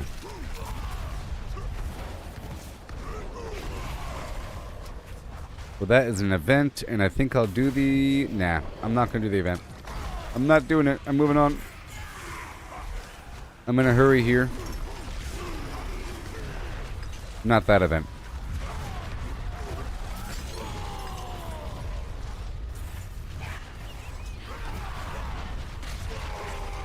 So in theory, if I had a barrier on, I could just stand there.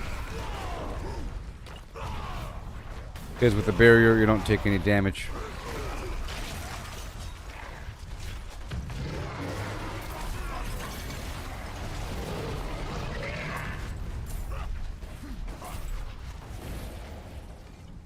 Earth and bulwark. Alright. Are we done? Okay. So now we're done with all that. I'll head right over here to this crazy spot, huh? Gotta pay attention. How much more time do we have? We have 34 minutes. Alright, let's do it.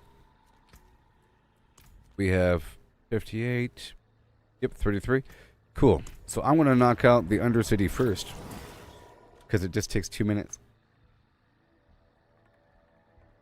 Now, the Pestilent Swarm is great if you're in one spot and things are all around you.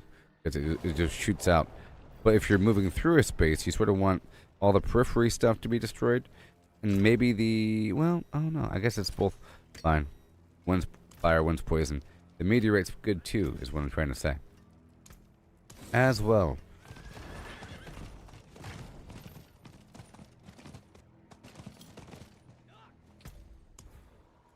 Okay, we're just going to do anything. Doesn't really matter. Runes. I said it doesn't matter. Ancestral, whatever. Here we go. So in this one, I'm just going to be flying through the Casbar town.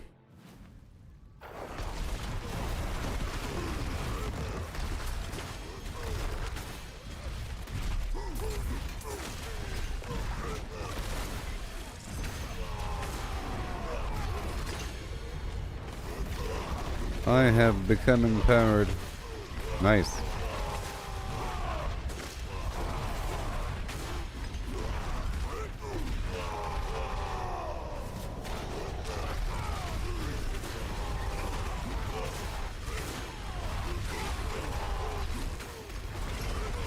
Yep. Pretty good. Pretty good.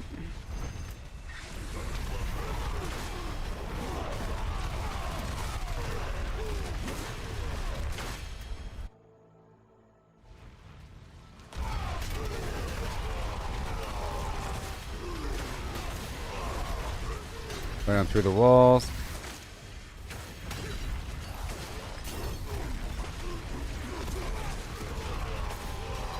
Whee.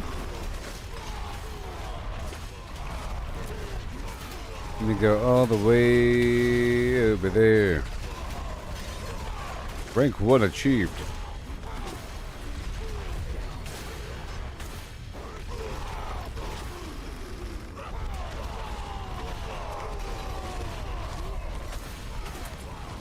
You have become empowered.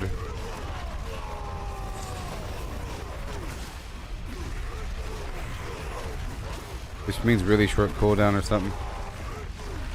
Yeah. Yay.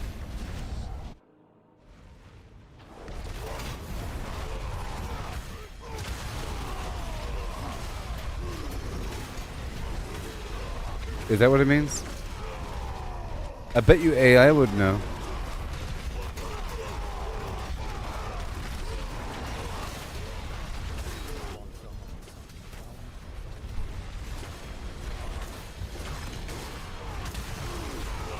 Okay.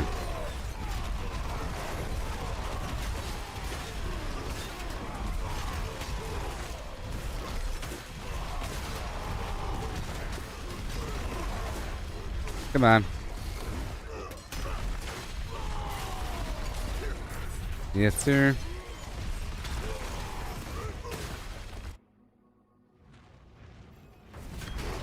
Let's dive on through to the other side of reality.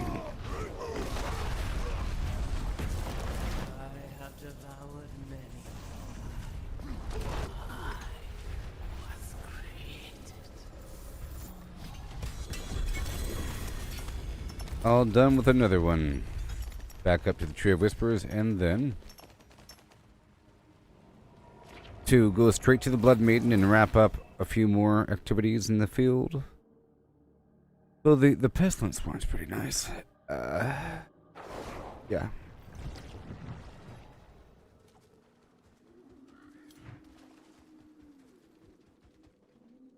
It is done.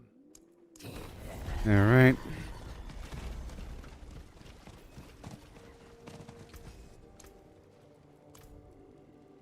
Max life, strength, pull arm. I'll hold on to it. It's nice to have options. Alright, moving on. How can I help?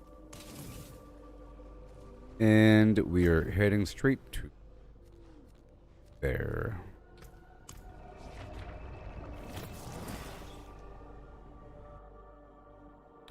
If you let the whispers be your guide, then it's lively.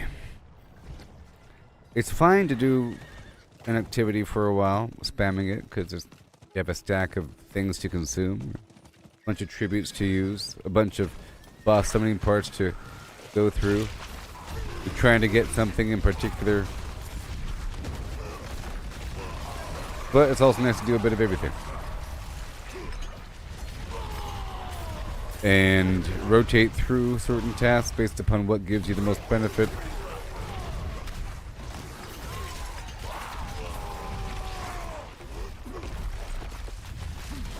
Going straight to the Blood Maiden, but there's some stuff between A and B.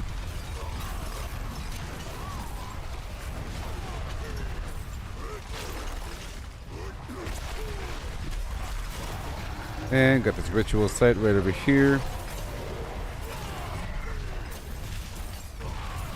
Look at all these parts. They're so awesome.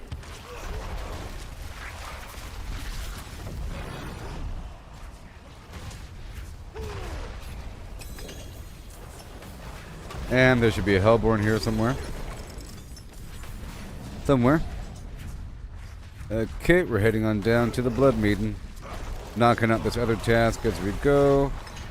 Trying to kill the Hatred Hollows up in here.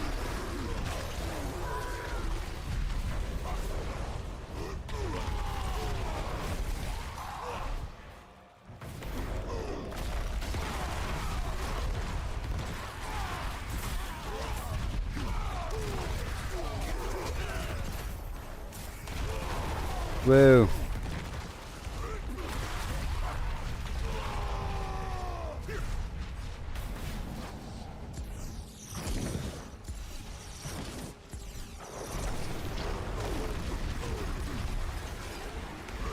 Woo. So here we have a bunch of the pestilence swarm shooting out there and getting enemies. You know.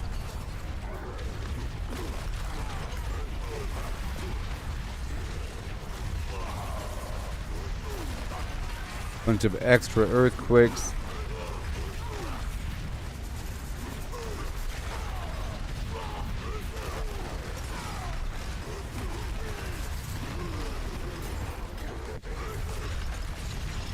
I guess I could do both. I could remove the extra earthquakes that appear every other time I cast a skill, and add meteorites along with the pestilence swarm, or the wolves and meteorites, or whatever, or wolves and pestilence swarm. If that's dead, we're going back to the tree. So fast.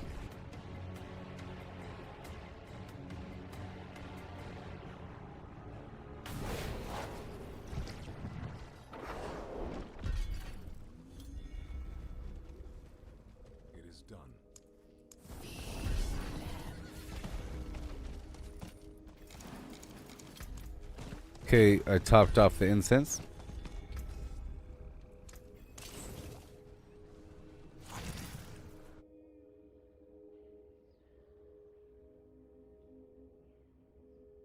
There we go.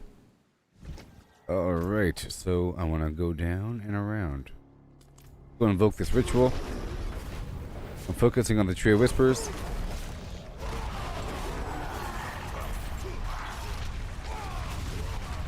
The forces of heck grow angry.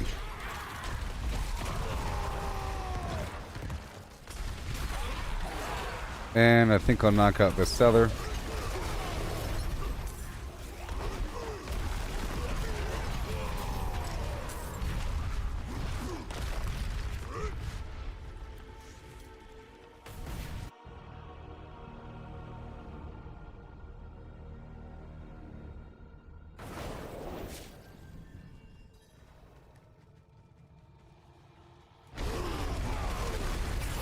Okay, in this situation, these pestilence swarms are going to be shooting at me. Just constantly. This is what I would prefer, maybe, yeah. That's easy, you see.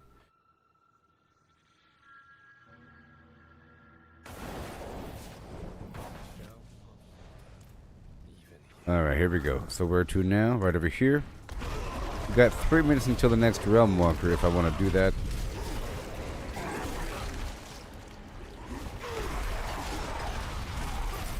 There's almost time to do it and come back, because we have 20 minutes remaining in the Helltide here. Whoa.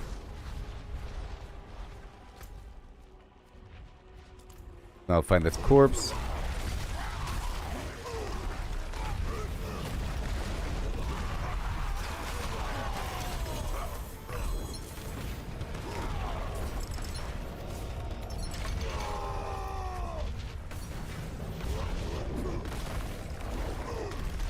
Yeah. There it is. Gonna go all the way around. Looking for this corpse right across the way. I marked it on the mini map for myself.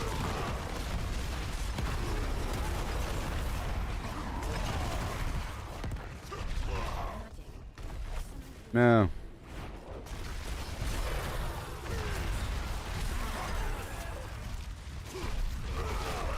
Alright, let me open up this box right here.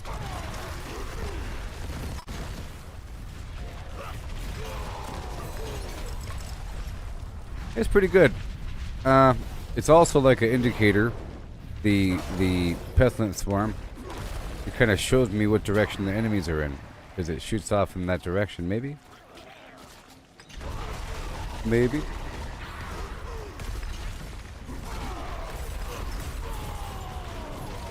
Pow.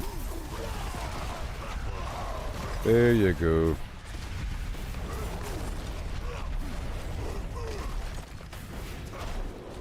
I'm looking for a corpse over here. Where is the corpse?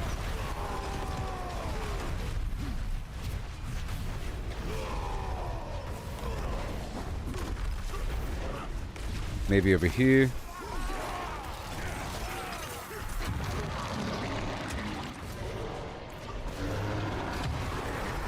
I might have to start riding around.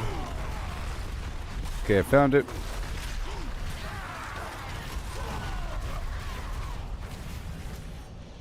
Alright, and then the other ritual.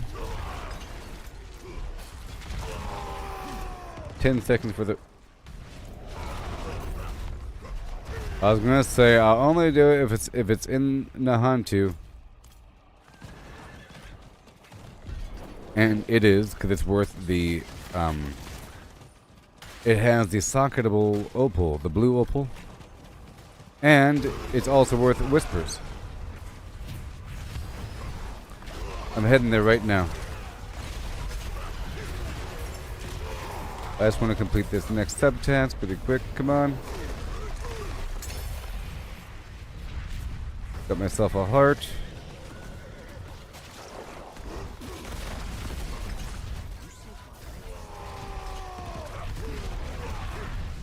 Okay, we're almost done. Are the cultists slain yet? Come on. I just want to slay the cultists. There they are. There, it's done. And now, boom. 3 whispers. Again. Isn't that amazing? And now maybe I can catch up to this Realm Walker.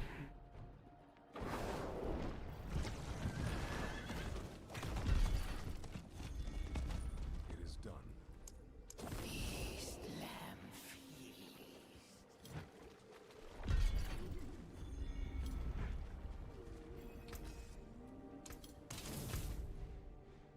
Mm-hmm.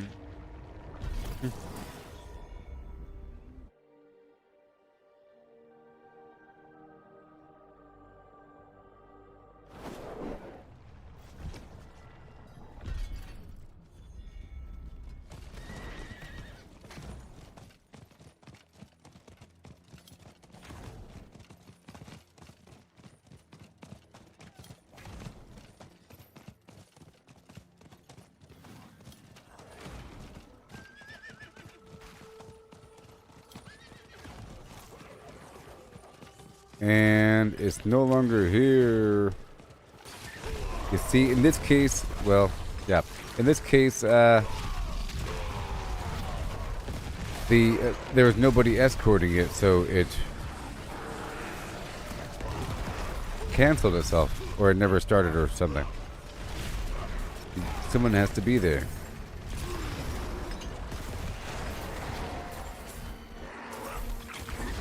Okay, the poison is killing them.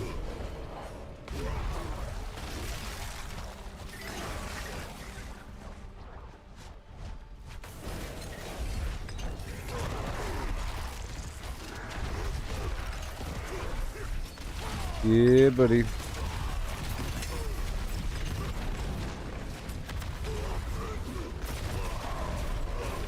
There it is, all the way down.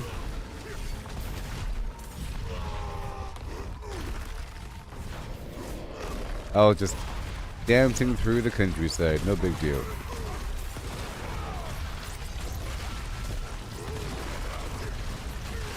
For no reason.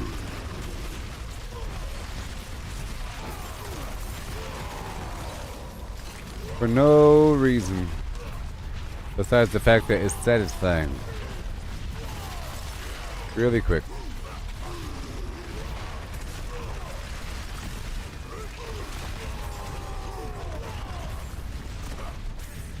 Okay, enough of that. Well, I'm done with the Helltide there, and the Helltide there. Let's go clear out the defiled catacomb. And just knock out some stuff over here by Nevesk.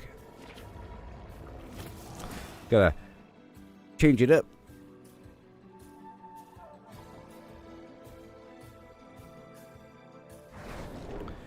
Okay, let's go back to the fireball. Go back to the fireball. Or the meteorite. Father bless. Father bless. You can take what's left.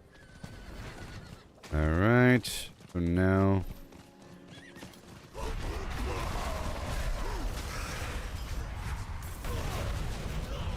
Every 2 seconds in battle, we ride. You know, this is actually better because it's targeting everything. If you consider every fireball to be the equivalent to an individual pestilence worm, there's a whole lot more here.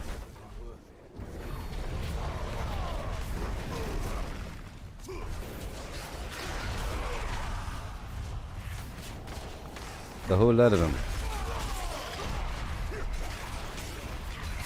I'll just use something else in the Helltide because it's not entirely obvious, and if I'm on a team, my teammates might think that that fire is hazardous. There's already raining fire in the Helltide. Now there's more of it.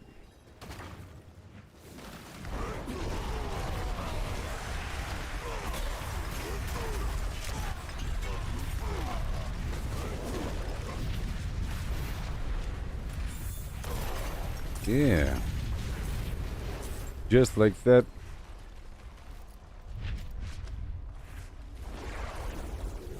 So much stuff, you know?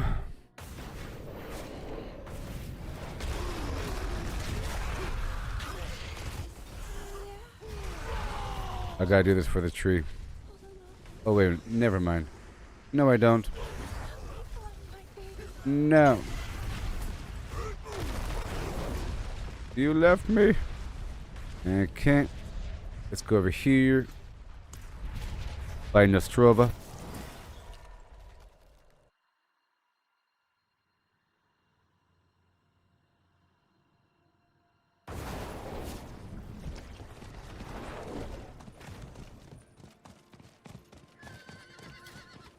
Looking for the corpse.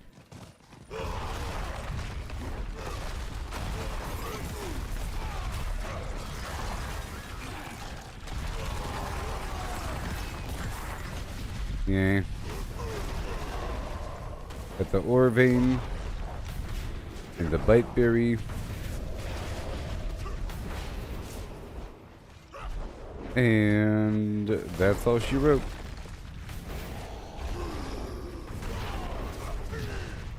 Let me check over here for a second.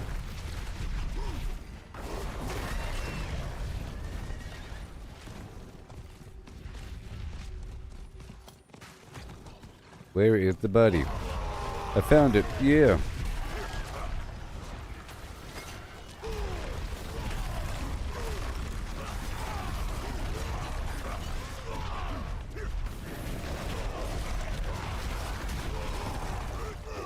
Yeah. I'm just getting these guys really quick because I need the moats for the harvest turn in. Almost there.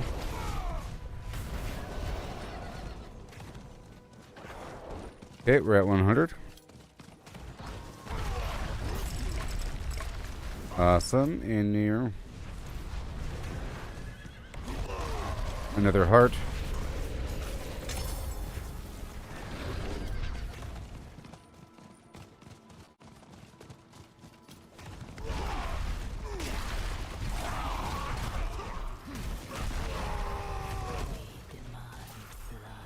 Okay. Gotta fight him right here in the middle.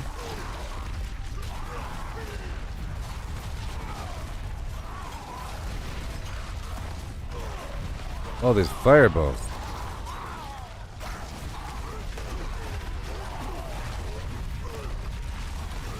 So many earthquakes. So many dust devils.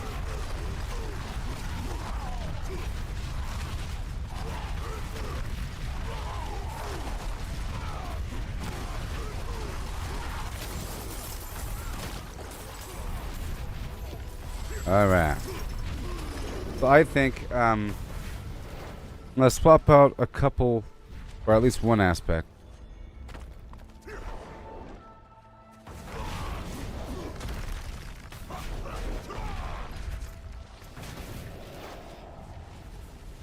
I don't need my shells to create dust devils. But never mind, this makes all my dust devils larger, and they increase their damage as their size increases. I should probably, so I have earthquake duration rolled on several items, but maybe dust devil size as well. I'm trying to have my earthquakes last longer so that I could have more out at once, you know. Okay, we're gonna go all the way over.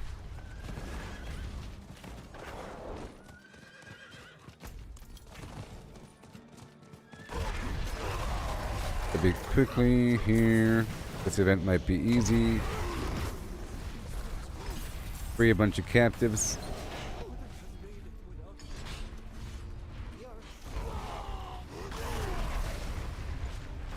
So it is.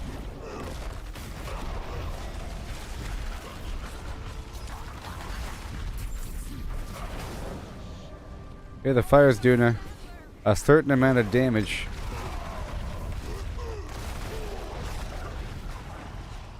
And then we travel to the center.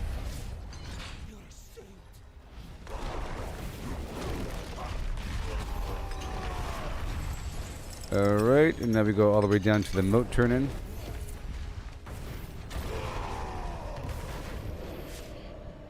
Alley-oop.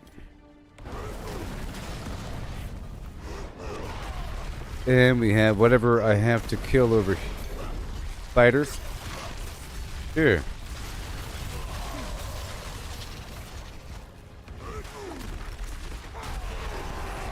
And even more spiders.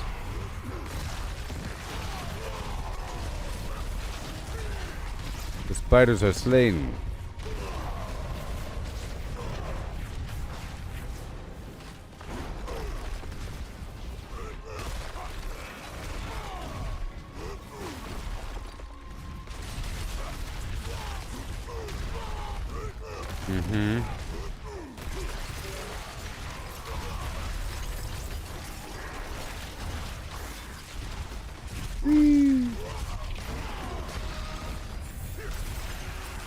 And they got a little quest to poo.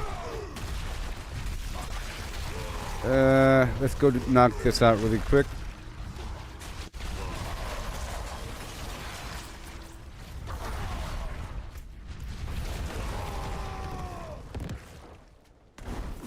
It's some other little quest.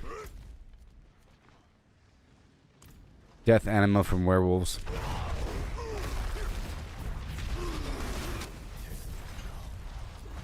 And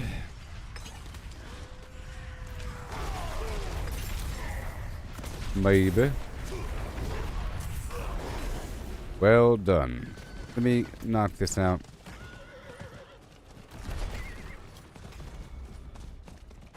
Look at the mini-map here.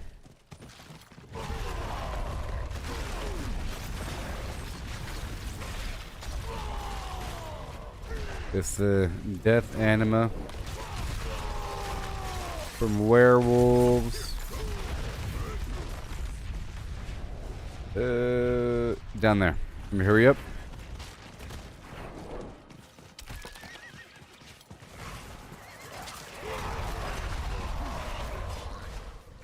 But no loot. No rapport.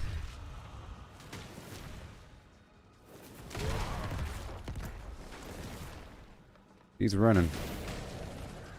He's running.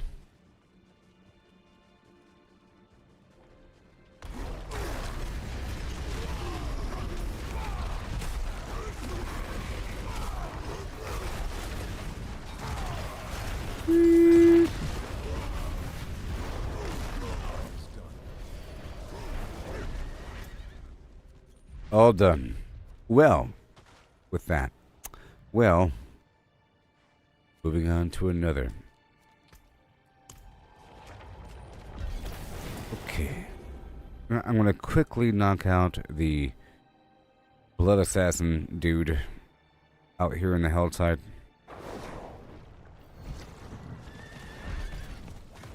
There's like a boss out here worth 5.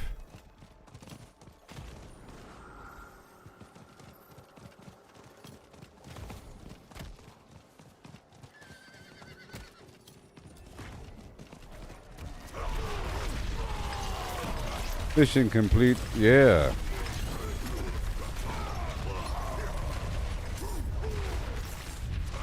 Amazing, I know. Yep.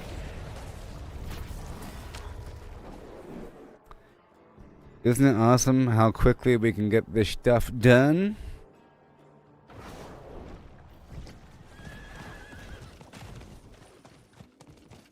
It is done.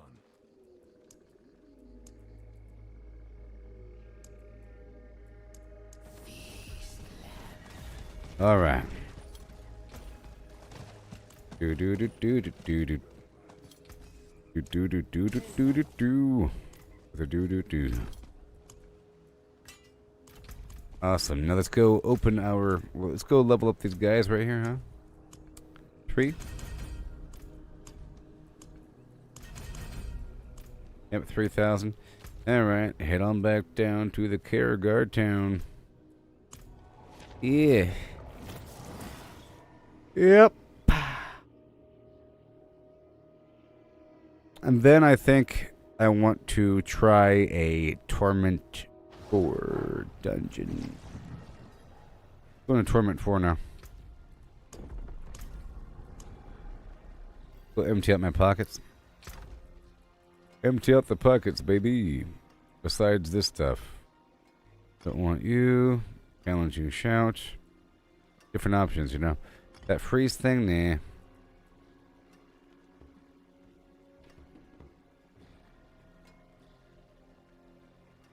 Oh, it makes him vulnerable. It makes him vulnerable. Crowd control, of course. Every 2 seconds.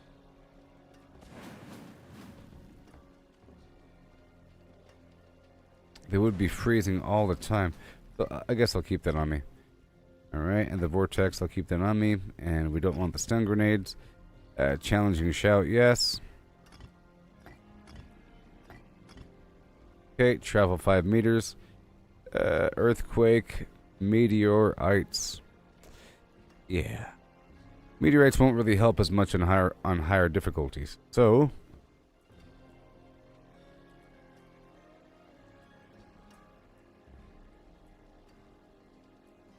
I can try out the pestilence swarm because I think it's going to build up and build up and build up.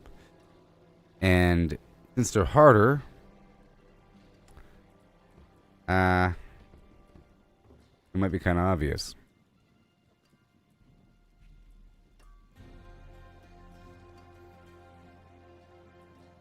Or even the vortex. If they're slightly harder, it'll be slightly better. As I push through, they'll be grouping in on occasion. Also, I want to change out this other aspect on my boot.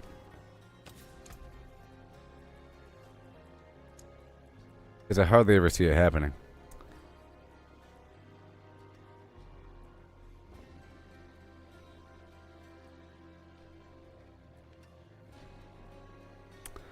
Cloud of bats. I don't want to be a cloud of bats, okay? Every 2 seconds, enemies are pulled in. Yeehaw!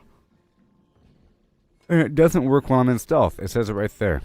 It says it right there. Distant enemies are pulled in. Well, that's That's nice. Okay, let's try this out. Yep, and I'll just open up these boxes so you can appreciate how much garbage I've gotten within the past couple moments. Check it out. And I'll be right back in a couple minutes. We'll do a couple nightmare dungeons and figure some stuff out. I'll be doing on Torment 4 for increased Obducite. Okay. Hit that follow button or else.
Woohoo!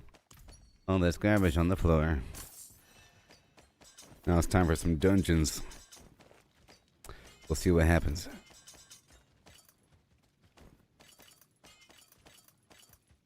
Trying different combinations of runes. I'll first try out the vortex. And I swapped out the aspect on my boots.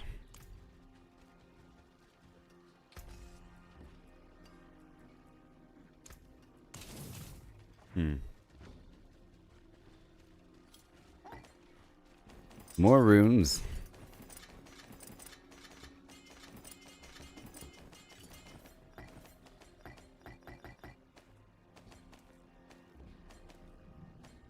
Jeez. Crazy stuff. And again, I'm trying to break 700,000 today. I'm trying to hit 999,000 before the end of the season, basically, for these materials.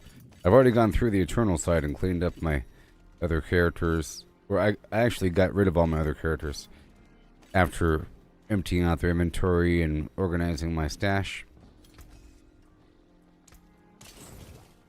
Alright, so now it's time.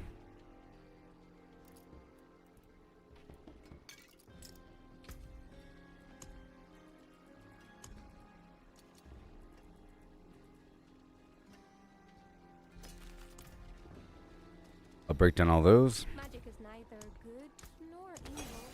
How may I help you? Yeah, so we are gonna do the feeding grounds. Try it out. The Beast Graveyard is a different one. It's a big open field. I don't like the big open fields as much.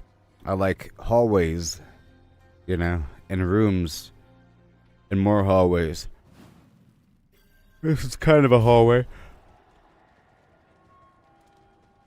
The feeding grounds of Nahantu. That's right.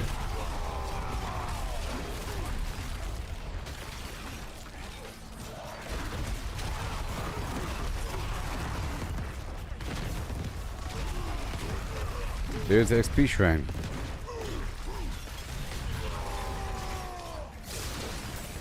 I'm here for the Obducite.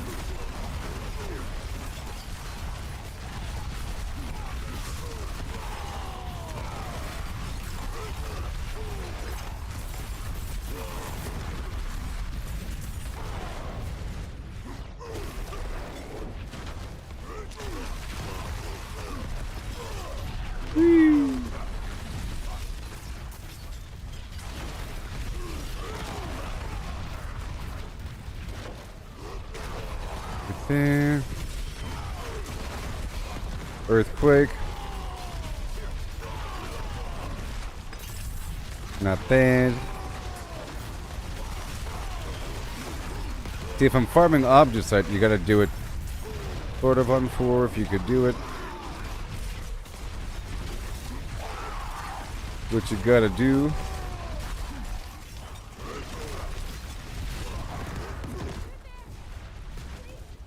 And this right here as well.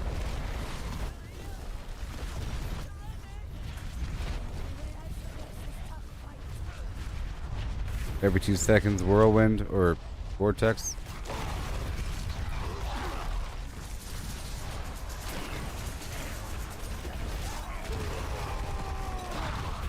I have a couple pulls.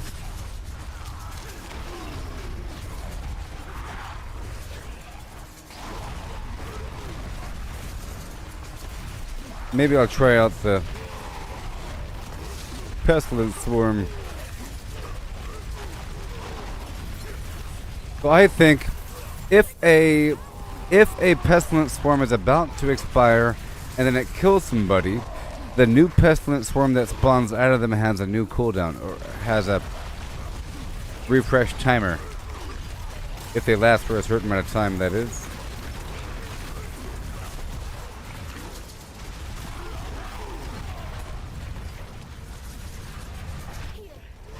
That's what I think. Alright, let's swap out this right here. Okay, Pestilent Swarm, go. And fire.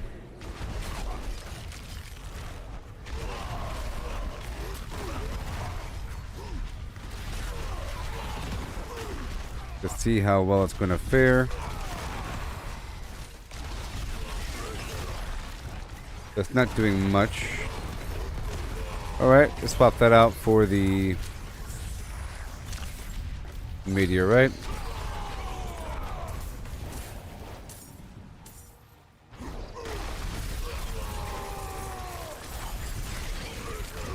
And the shout as well. The fire seems to help.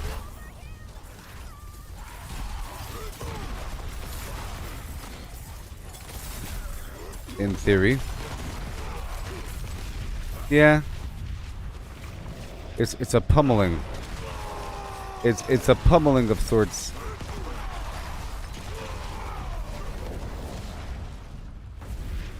I have a stone carving.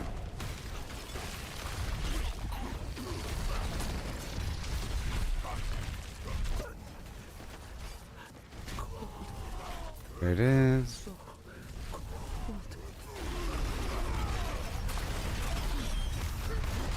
And again with the earthquakes.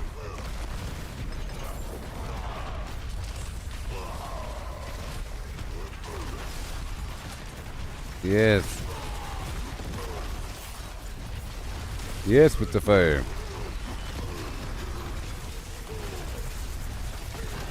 A whole lot of shaking going on.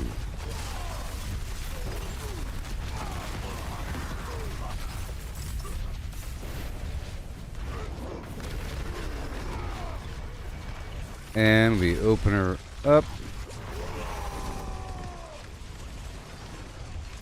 Oh, this is the treasure room? Yep.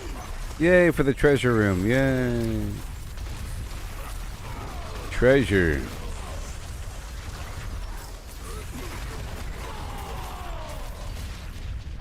Ton.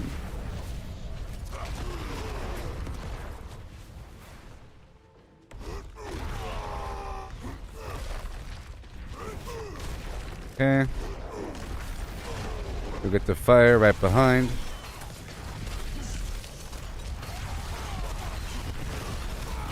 You see, I'm not doing enough damage to really carry somebody else in here.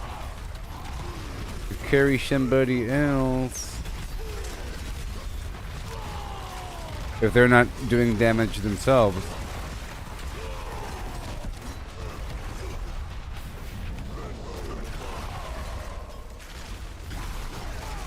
Alright, let's try. Let's try the Frost Nova.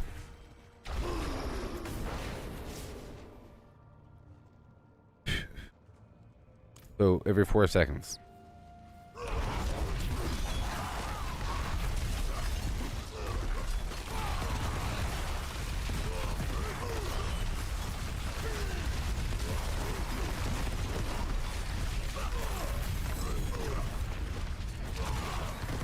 Not bad.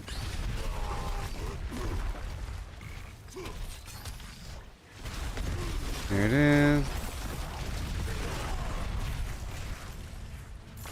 This place is a labyrinth. Which means they will be frozen all the time. 4 seconds passes by pretty quickly here.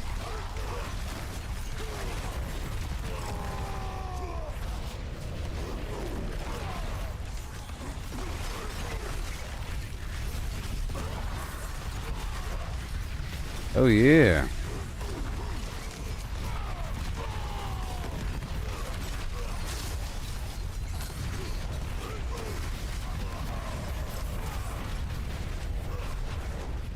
And we go across. Right there.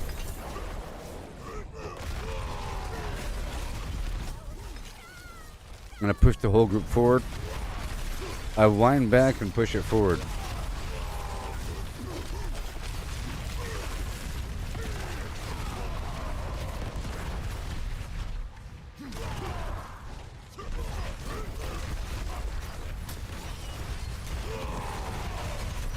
Uh-huh.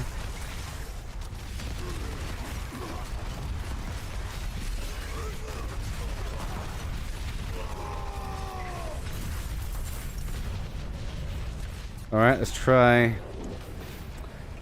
the challenging shout again.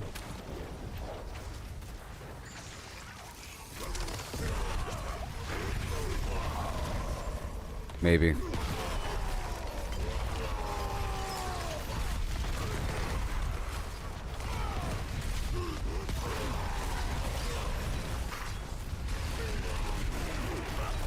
I'll also try out the wolves again.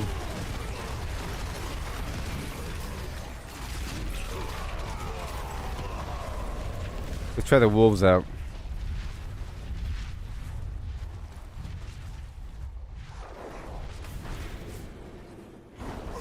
Wolves.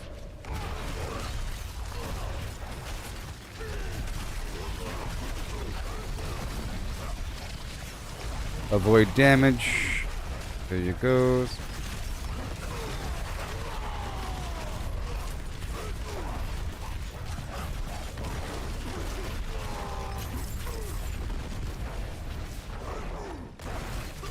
I have an army of wolves. Look. What in the world?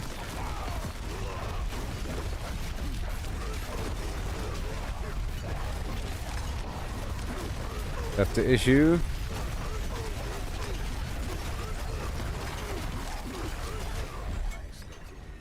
The wolves are stacking on top of each other.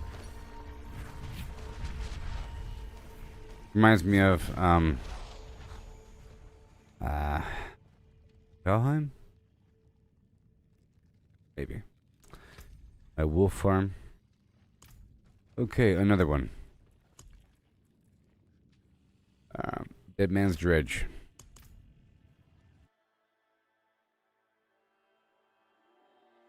I could use the good incense. You know.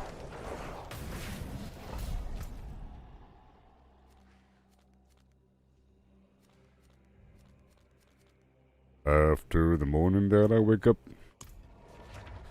I just want to get some Obducite. Okay.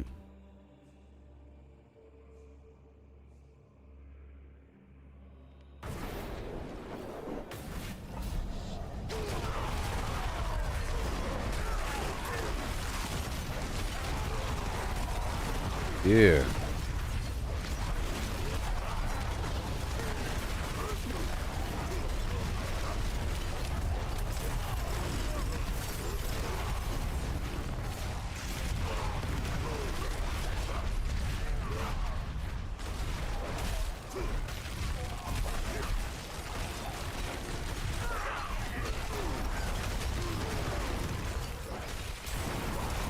There you go.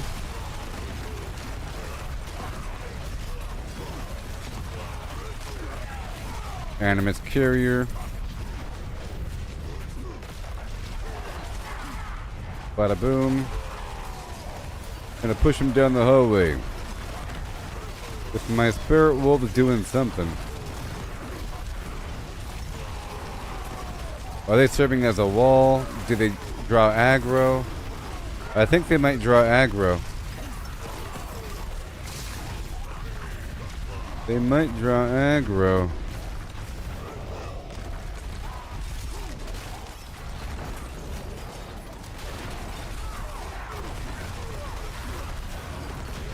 Yeah.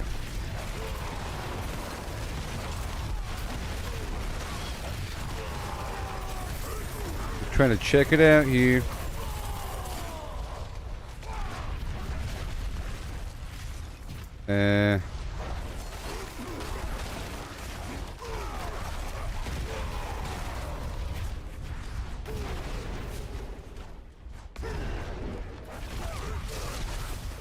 I'm gonna push all the way through here for a second. I want to just watch my wolves for a moment.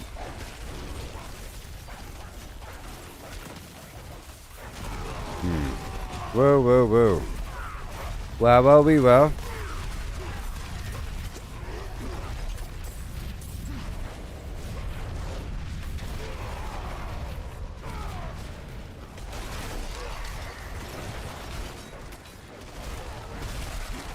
might be doing something.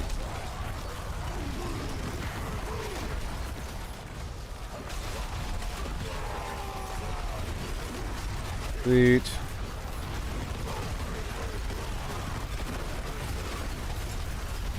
All the earthquakes.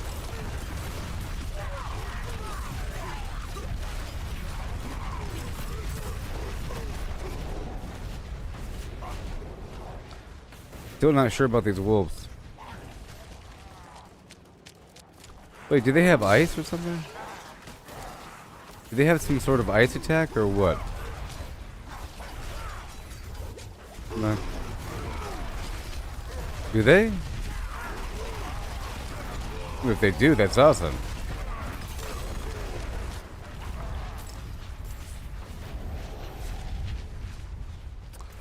I can't even tell. I can't tell what the spirit wolf does. A spirit wolf, does it do frost damage? I think it's freezing them all the time.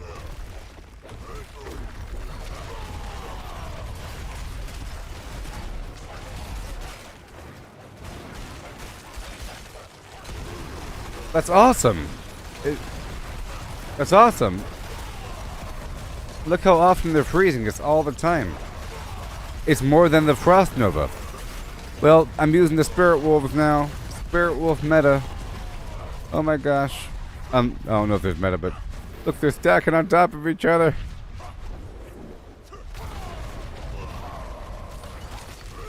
Oh wow, and they're freezing all the enemies. Are they making them vulnerable as well?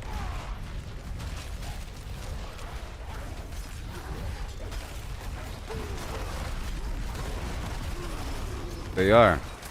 Which means I can take off that vampiric curse thing. I think the wolves are making them vulnerable. Oh my gosh.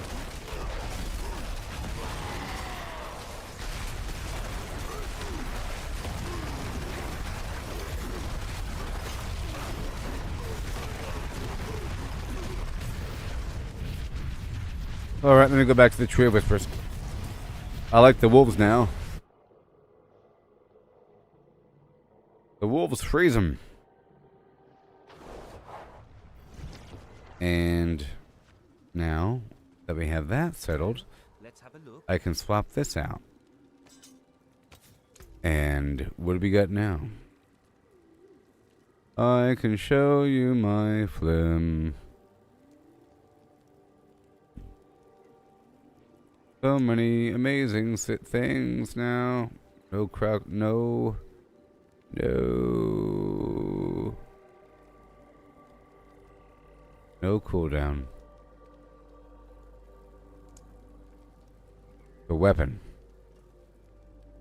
On my amulet. Okay. With a leap.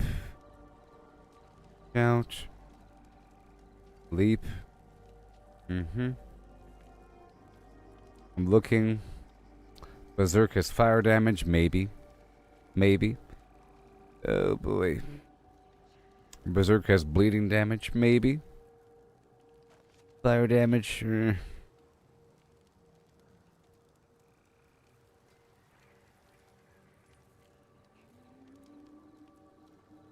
Ground Stomp creates an earthquake. More damage against enemies affected by fire. And yes. Boom, ba-doom, doo-ba-doo-doo, doop-dop-dee-ba-dee-dum. Yeah. Because now I have a nice solid source of cold or poison with the Pestilence Swarm, and fire with a fire and physical, of course. And now we have a nice raw 35% damage increase. Rutabaga.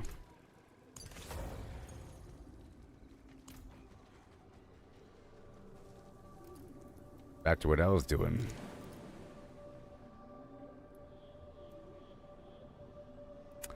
And Spiral Morning is a tier 2.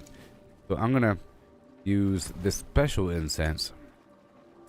The special super expensive incense that increases damage by 5%.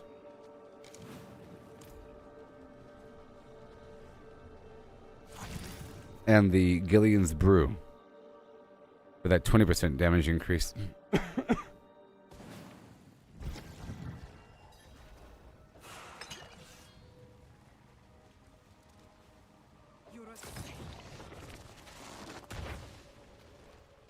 Wouldn't have made it without you.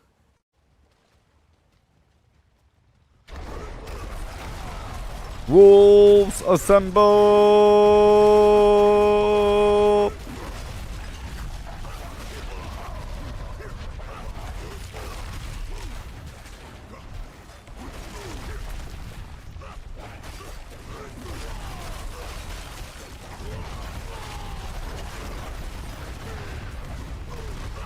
That's great. I can't believe it. It's just so cool that you can keep getting stronger. You know? Some experimentation.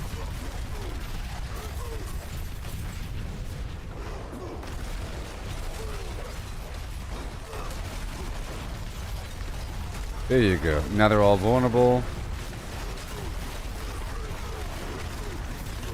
As long as they stay vulnerable.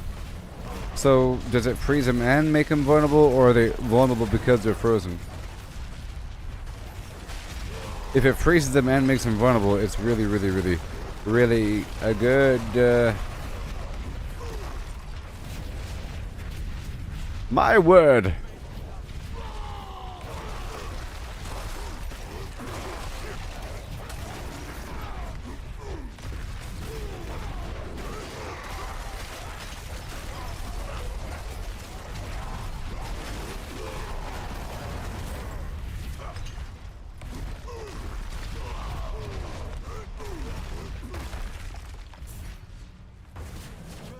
My wolves. I am the alpha.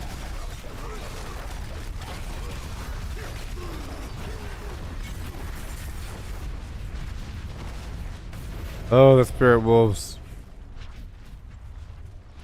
They're so good. Oh my gosh. Well, I'll do one more.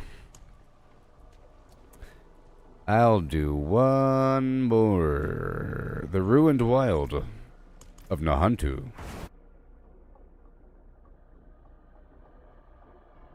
I can't believe it. I can't believe it's not but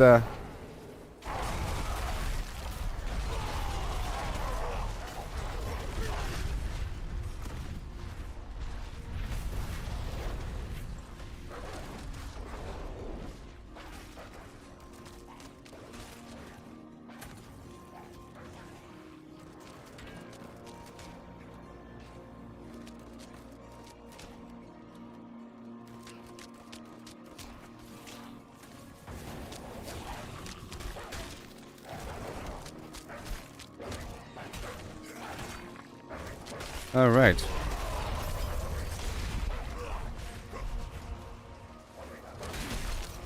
God.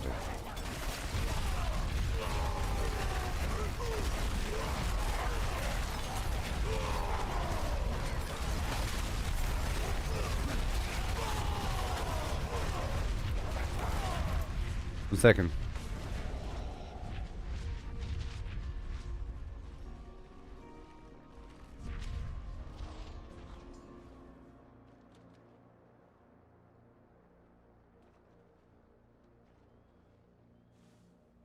Okay. Well, we're doing another dungeon. Right there.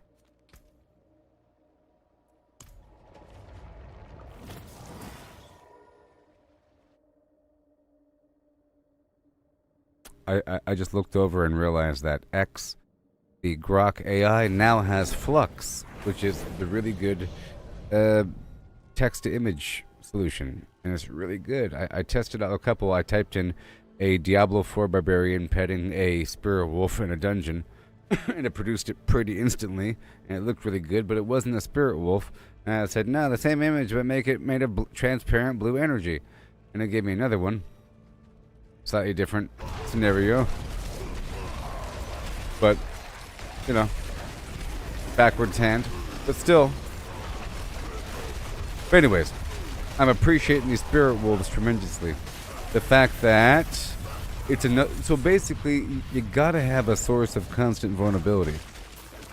The major source of damage.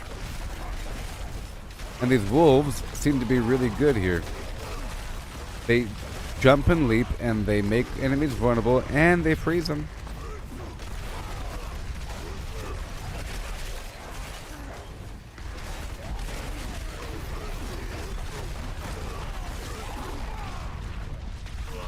It's really powerful.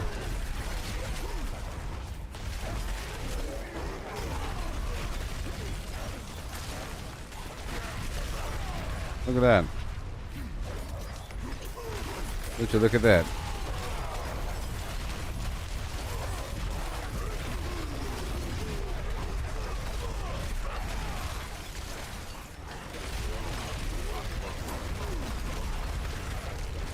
There you go.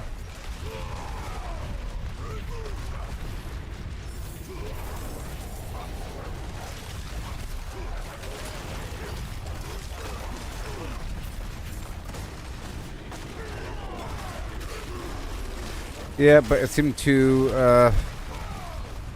have a tremendous effect here.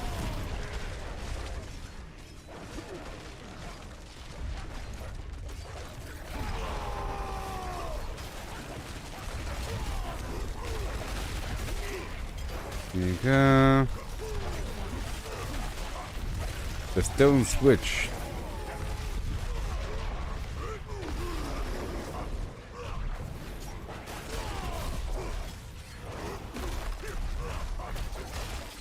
So I'm gonna farm more of that incense by doing the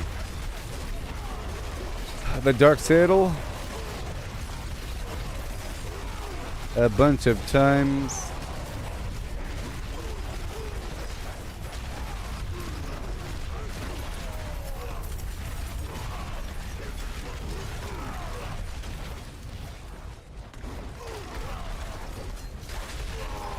Okay, this is the end of the dungeon here.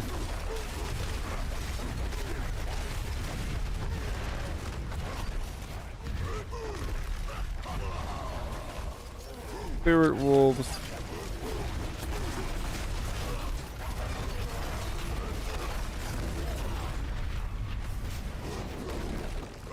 All the way.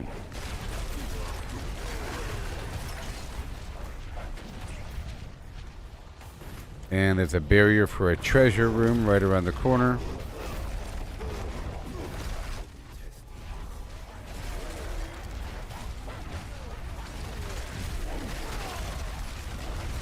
No.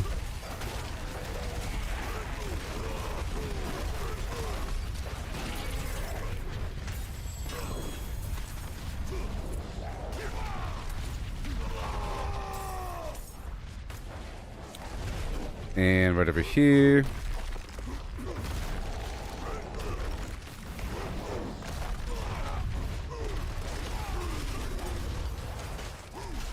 Go all the way down.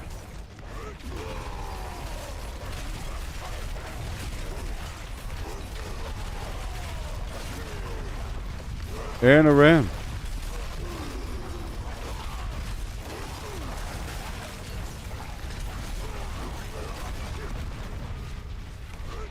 It's way better.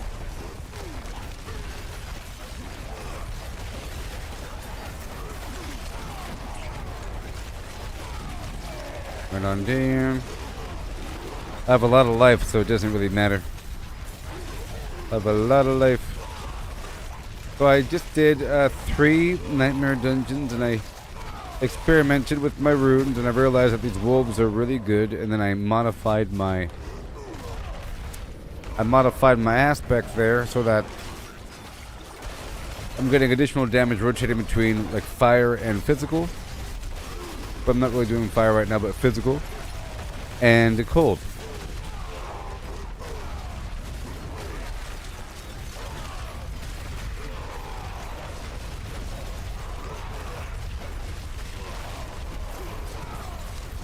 Maybe. But I'll swap something else out because it's not flat. It's just because it's going to pop off. And I'm not really doing the fire right now. We're not doing the meteorite. You know, and so that's not going to be really helpful at this moment. I'll choose something else. But there's a potential for damage from many sources. I'll figure it out. I was just thinking about it. If it was damage versus cold, it'd be good. But it's just cold damage. Just cold damage. I'm not trying to kill them with the cold damage. I like the fact that they're freezing. That's a form of damage mitigation. If they're frozen, they can't punch you in the face. You know? And I like the vulnerability.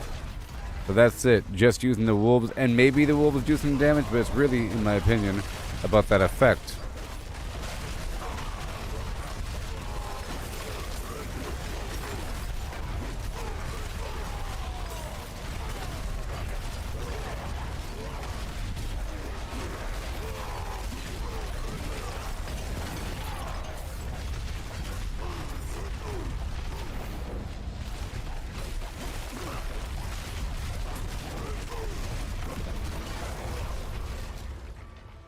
Oh yeah.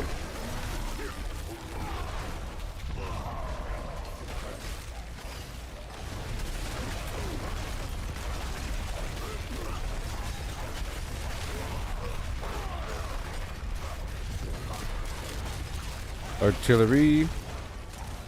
Shrine. It's trapped. We have to wait here for a bit and get busy.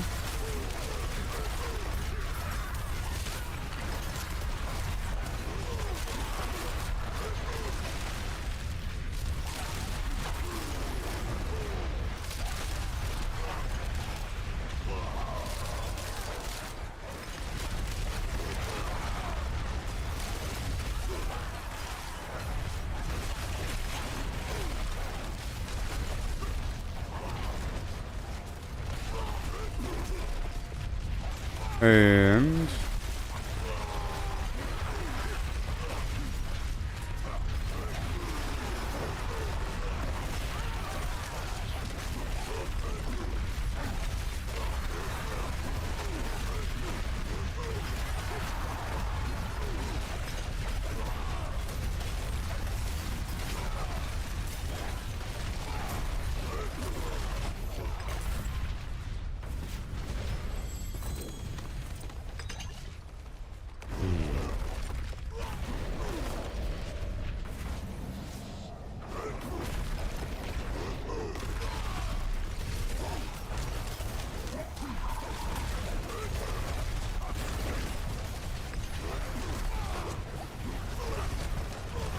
here it is. It's a mini Andariel. Woohoo! Wonderful. Great things have happened. Wait. Yeah.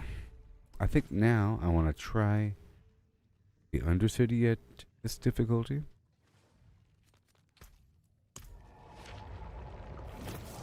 I'll try out the Undercity at this difficulty.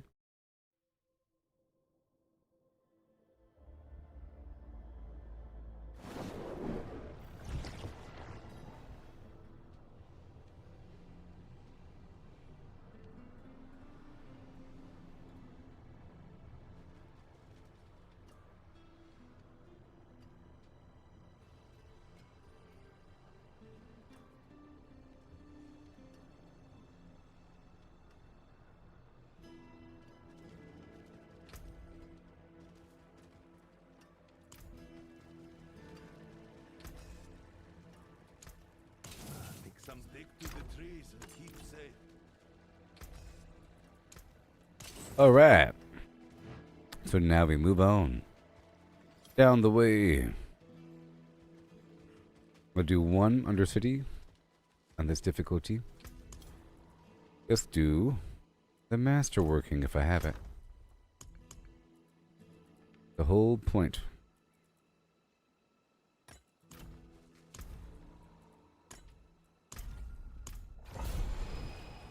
Let's dive on in, yeah.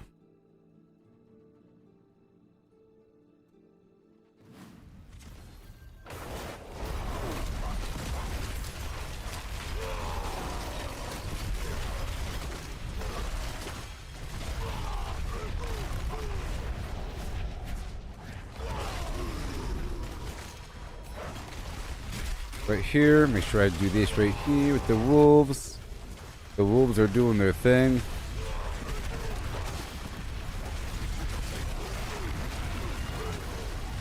Come on.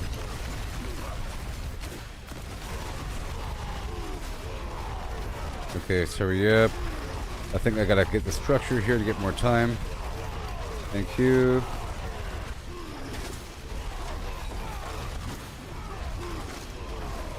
More dust devils. More wolves. Right here, all these afflicted enemies. Gonna keep that time up.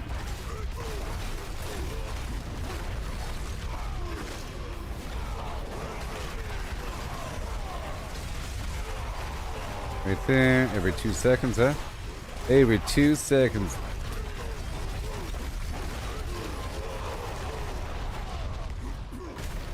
Okay, good. I got it above a minute. Let's go back down to this point over here, which is the whole point.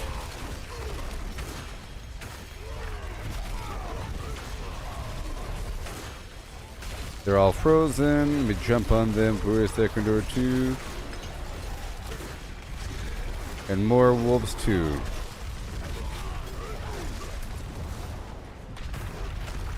Okay, good. Good.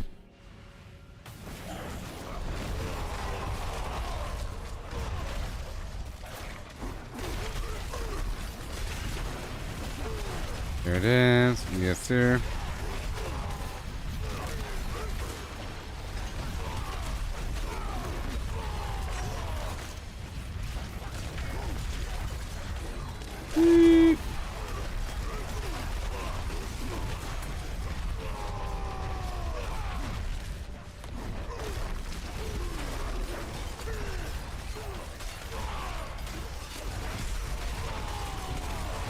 Yes, sir. Push it down.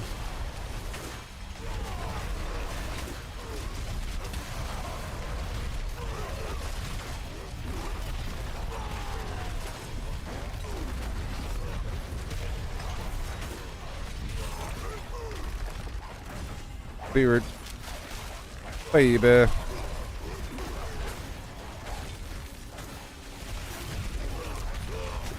There it is. Beautiful. And then, oh, it is going. There it is. Awesome. Stop it. More earthquakes.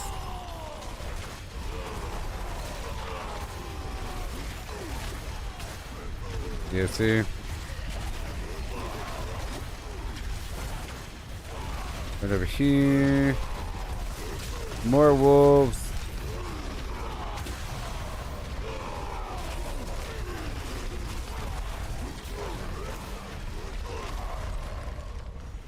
Bump. Yeah, I like the wolf more than the its utility. You know? I like it more than the fireball. And you can see it. Sometimes you add some effects, but you can't even see it happening.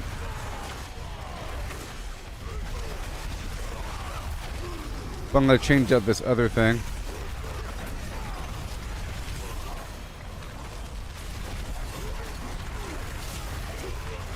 Periodically.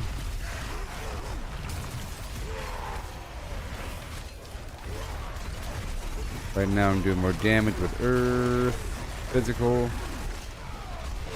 So I guess technically it increases my earthquake damage by 35% every couple seconds. Off and on. I guess it's okay.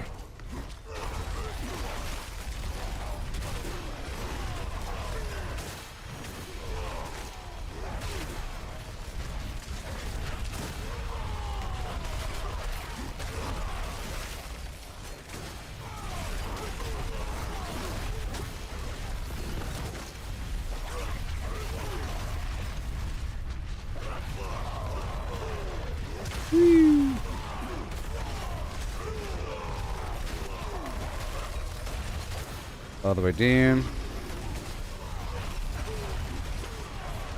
Whee! Oh no.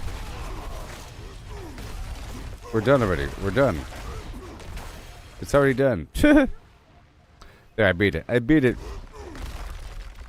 I was trying to get a few more things. Okay, there it goes.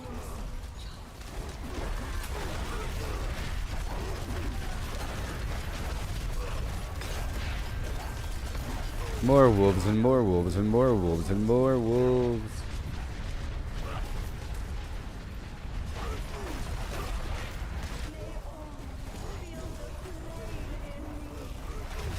Yeah.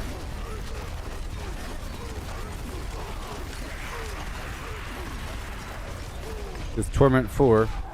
Look, all those wolves. The wolves.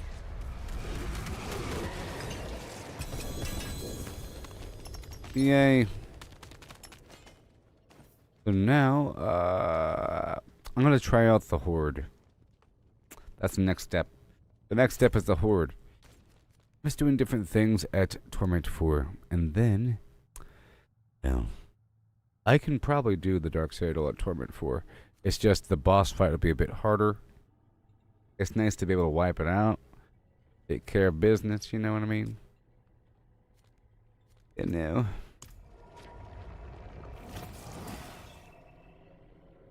If you know what I mean. Oh, yeah. I guess the buff wore off. We're fine then.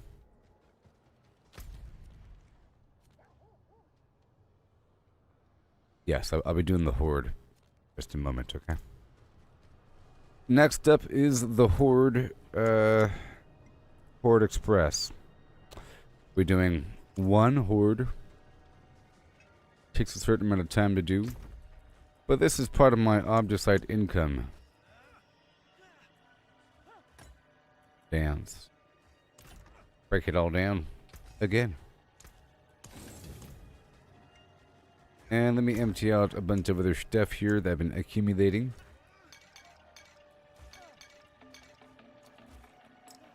All of that. I'll put away the good incense. We don't need that right now.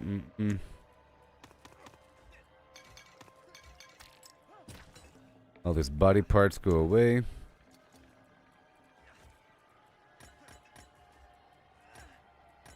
Right there. Otherwise, things get crazy. Put away these extra rooms. Stun grenades, evade, resource, Iron Maiden. Crowd control, spend resources. Meteorite, pestilent swarm.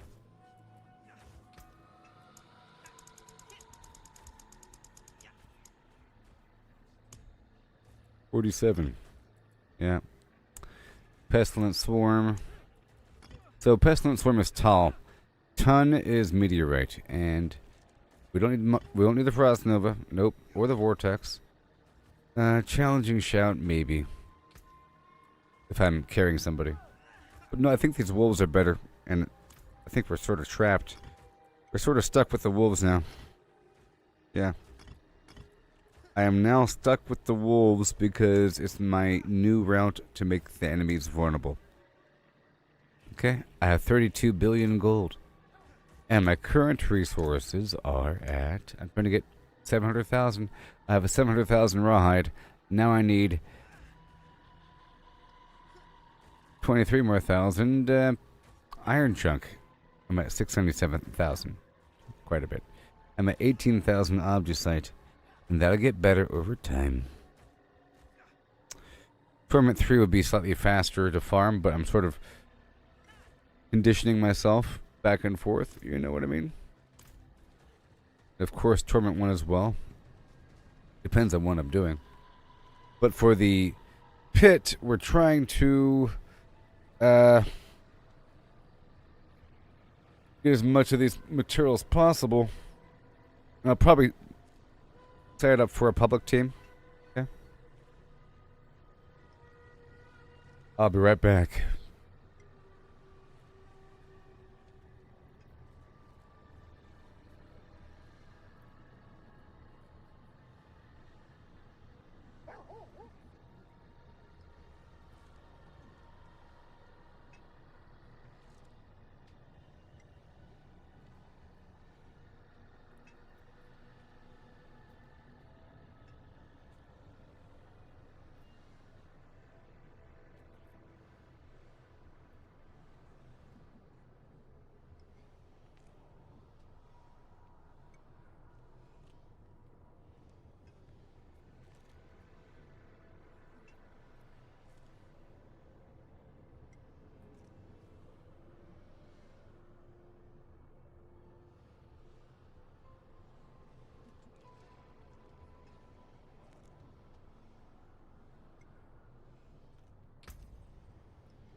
Shake, shake, shake, senora.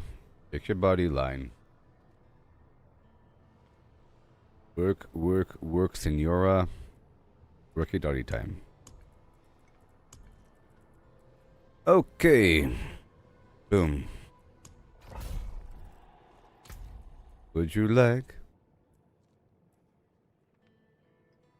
the world's boo-boo? Farman. Hello. I'm about to do a torment for, I guess, 3. It if you want in. Sorry, not pit. I mean, Infernal Horde Torment 4. Alright, I'm gonna list the party. Infernal Horde Torment 4. Infernal Horde Torment 4.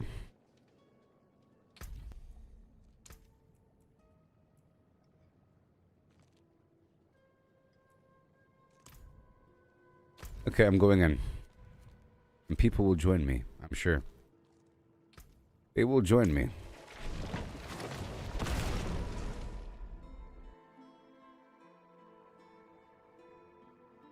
It's gonna be rough. It's going to be very rough, and you will die a million times. There are only 4 revives.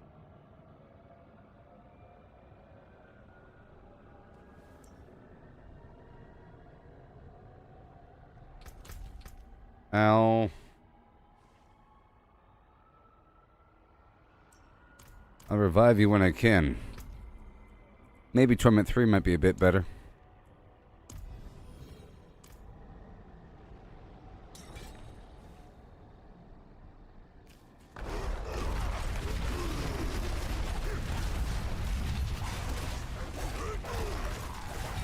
Yeah.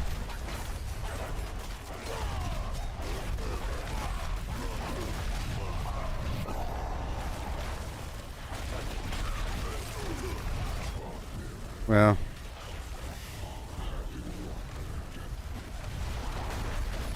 Don't have too much faith.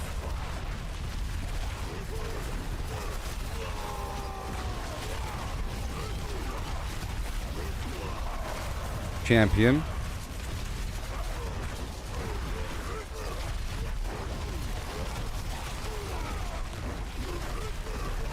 Stupid champion.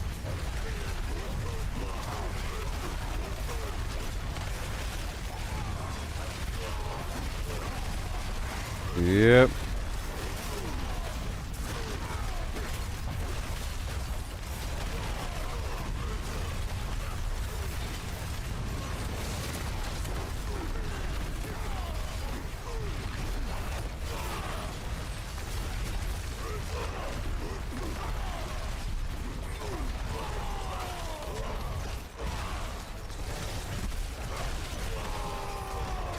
Gotta hope people will join.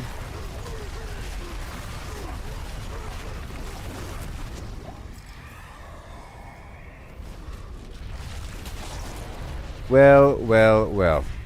Soul Spires.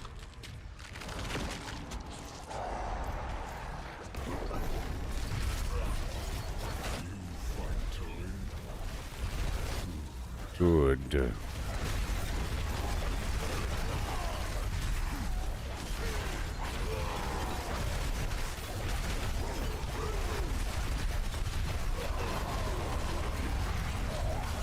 Come on.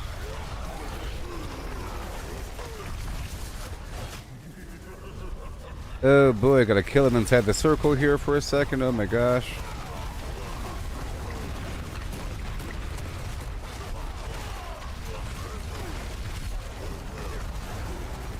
Give me a second.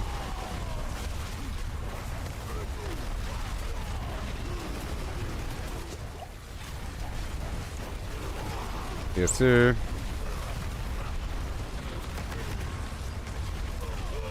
Nah.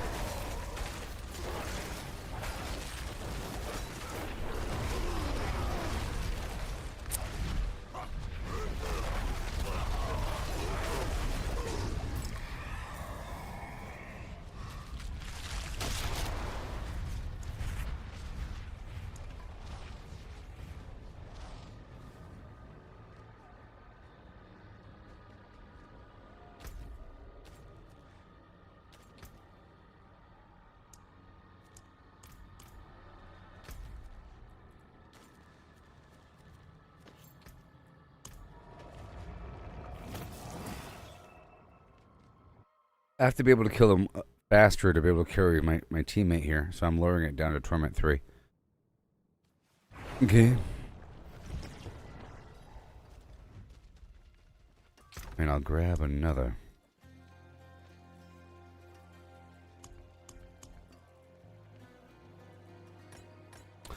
We'll do a 6 waiver.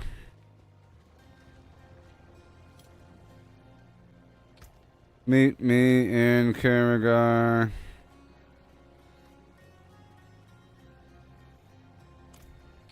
Well, I think we're fine now.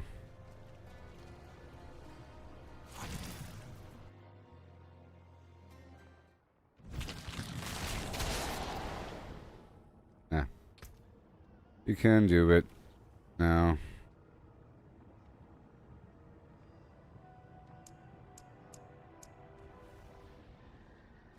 We have a teammate. Get over here. Ugh, hate waiting on people.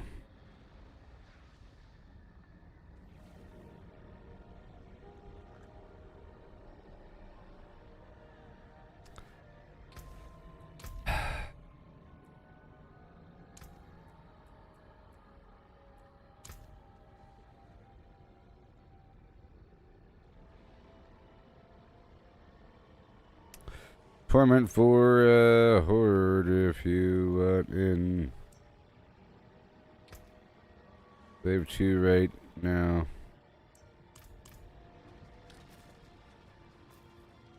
Come on.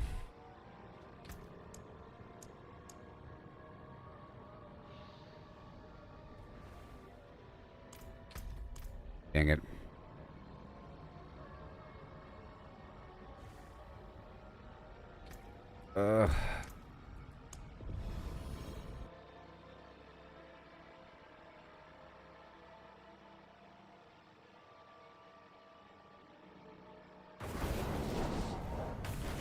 Anyways. Okay. Back to what I was doing. I felt like being nice by inviting people. Not gonna work out. Not gonna work out.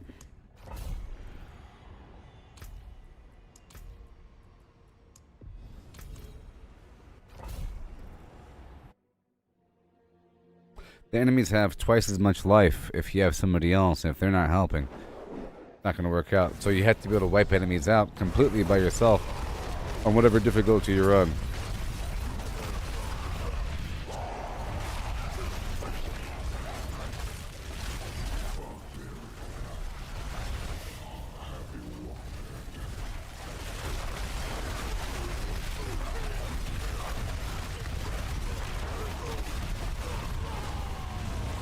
Here it goes.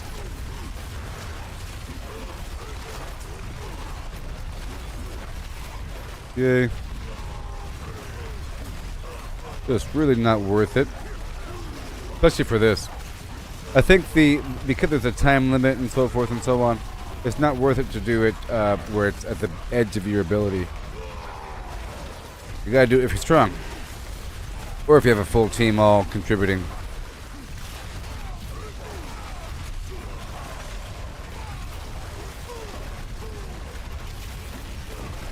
Hey man.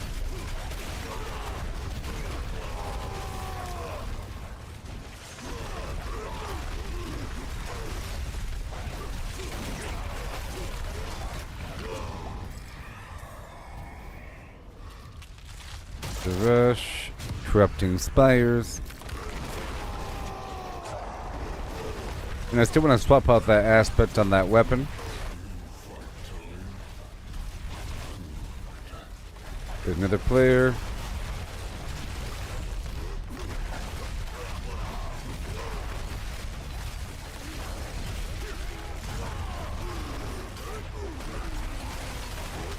Awesome.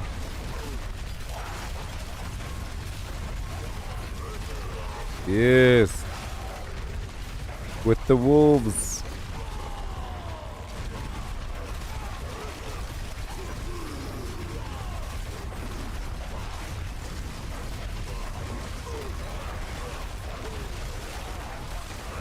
Sweet. More earthquakes.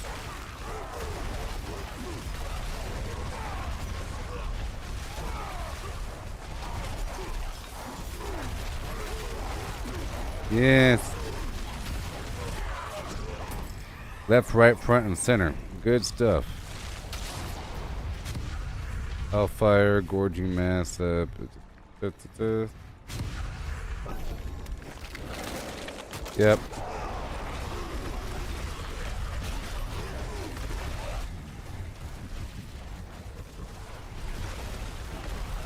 Now we got a full team. Yeah.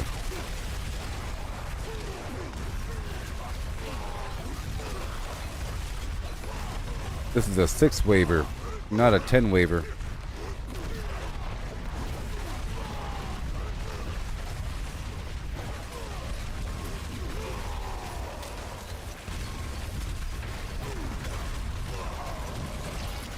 And this way. All the wolves in the world.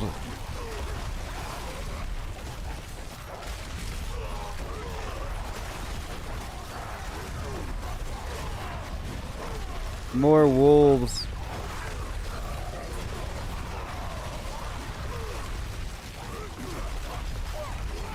Whee! What do we got? Another mask? Yeah.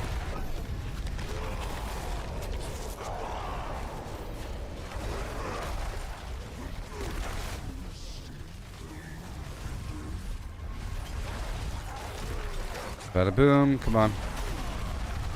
Unavoidable damage.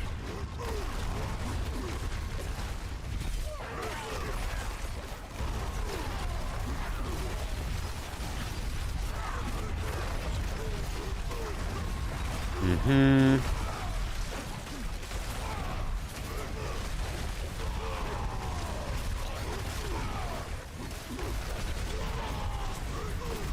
then awesome.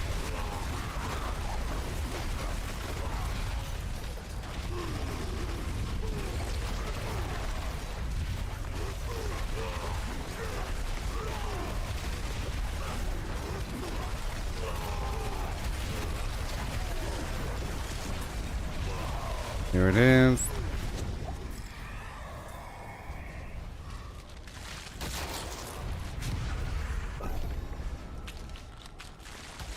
Alright, massive spawn a lord on death. There you go. And again, the goal is to spawn them. Hey there, Vicus. How's it going there, friendo? Wanna spawn them, spawn them, spawn them.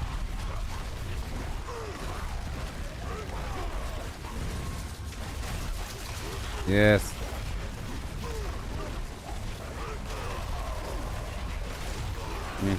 More spirit wolves, please. Go way over here. And then hopefully we can get more masses spawned at the start and increase the amount of ether that these guys drop. So right now I'm doing the Infernal Horde activity for Obducite and other materials. A big old bundle. We're probably just all Obducite.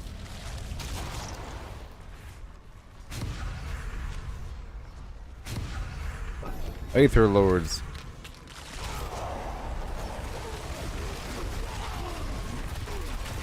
Aether Lords. I'm trying to hatch them. More Dust Devils.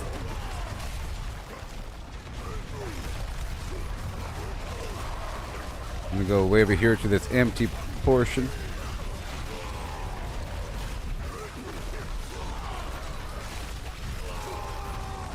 There it is. Didn't say goodbye. Oh no. My elixir and so forth has worn off.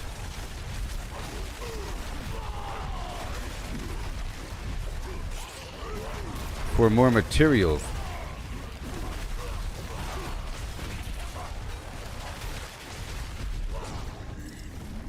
Enough.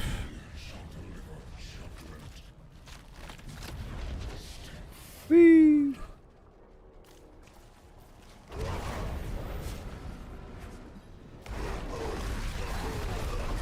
More earthquakes.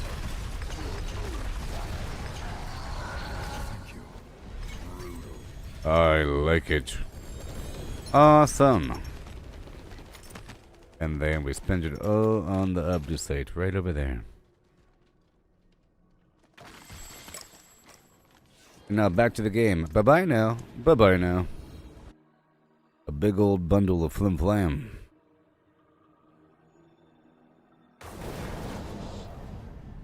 Alright, now I want to go right there and do the Realm Walker. It's also worth Grim Favors. And I'll probably move back down to Torment 3. Not much of a benefit, you see. Once you're past Paragon 300, it's just for certain activities like the Nightmare Dungeon and the Horde back there. There's more inside that box for the same amount of ether. Okay, it just expired.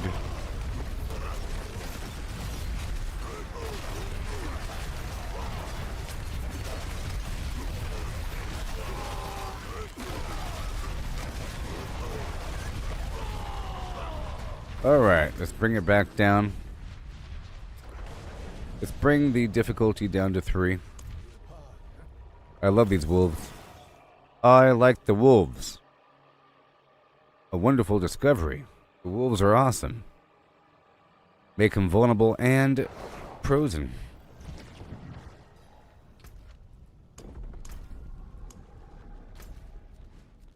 Whatever happened to predictability?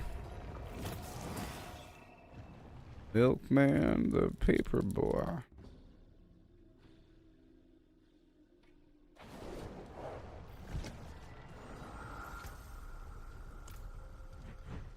Here we go. Yep. Wish me luck, guys. Bye-bye. You hold down the fort. Whistle if you need me. Remember I taught you how to whistle, right?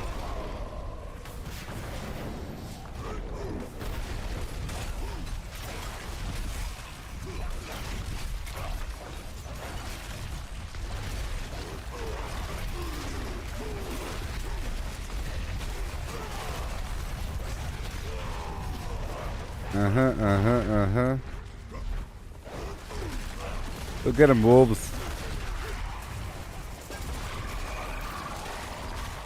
Now you're frenzied.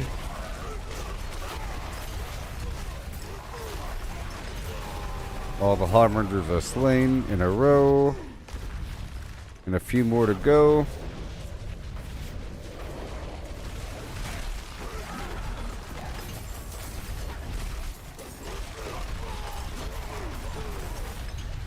Oh, I'm watching. There's some minor lag. Minor lag over here. Okay, the harbingers are slain.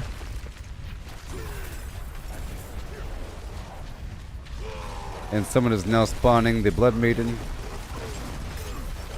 and I'll hop in on that bandwagon. There's some other player right here.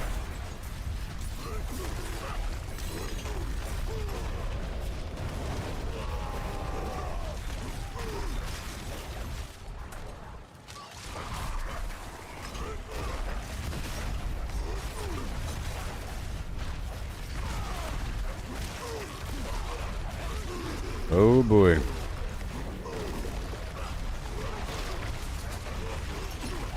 Hello.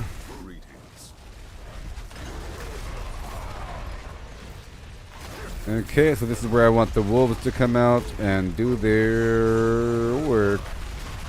Let's see how many wolves I get. There should be a maximum number. I think they last for 5 seconds. 8 seconds? If they last for 8 seconds, I should get a lot because they appear every couple seconds. For free.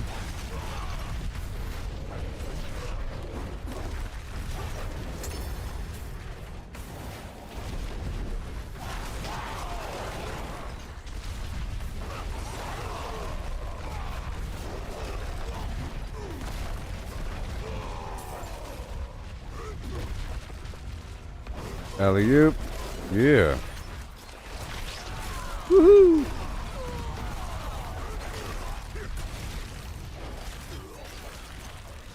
Pow. I'm looking forward to my Marvel Rivals gameplay later. Yeah. It's gonna be wonderful. Alright, and then we head back down to the tree. I love my wolves. 1, 2, 3, 4, 5, 6. Was that 6? According to my memory's eyeball. Wait a minute. Oh.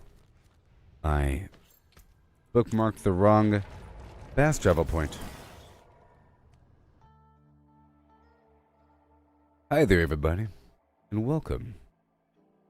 It is now 9:11 p.m.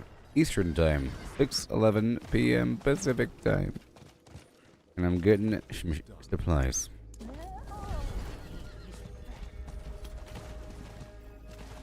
I'm using this wolf effect. It's awesome. Spirit wolf for 8 seconds, and I'm spawning 2 every 2 seconds, and they last for 8 seconds.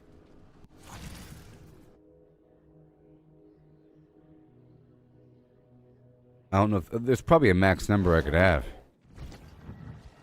Okay, so whoa. I was in the Helltide, but we're not doing that right now. But let's go do a Torment 3 Nightmare Dungeon. Just for laughter and joy. Joy. The Lost Keep of Hawazar. The Lost Keep of Hawazar.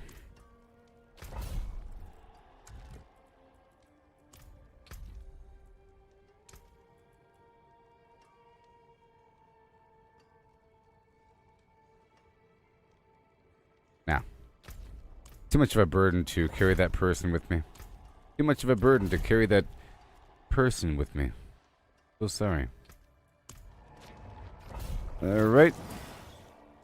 Gonna knock out this Nightmare Dungeon on Torment 3 for a second and see how it feels. You know, I could always swap out that sword for the... One sec. I have an idea. I could swap it out for that Doombringer sword. If I'm not using that aspect all the way. If I have it on me. Ooh, ooh. Doombringer. DJ Doombringer in the AM. This thing. Earthquake duration. Damage to close enemies. Critical strike damage. Whatever.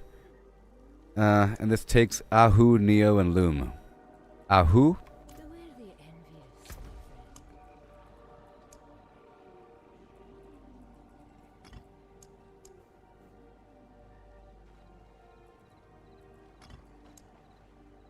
My other Doombringers on my Necromancer, I think. Wish me luck. Boom. I did it. Chance to heal.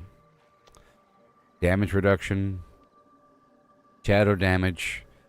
This is a defensive sword, really. And it has a gigantic chunk of life on it. What? This is a defensive sword. Yeah. Healing, max life, damage reduction, shadow damage that reduces damage. That is just crazy. Has a big chunk of extra damage on it. I don't know if that's good enough to make up for the flimflams. I'm just going to put that back in the box and not worry about it. And let's go check out what other aspect I might have. Right here. What do we got?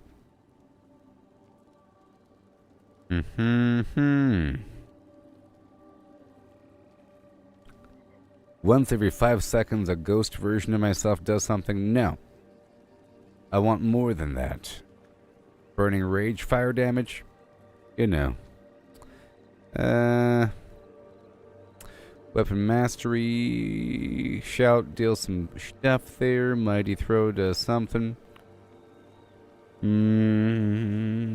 More damage if I'm standing still. Whatever.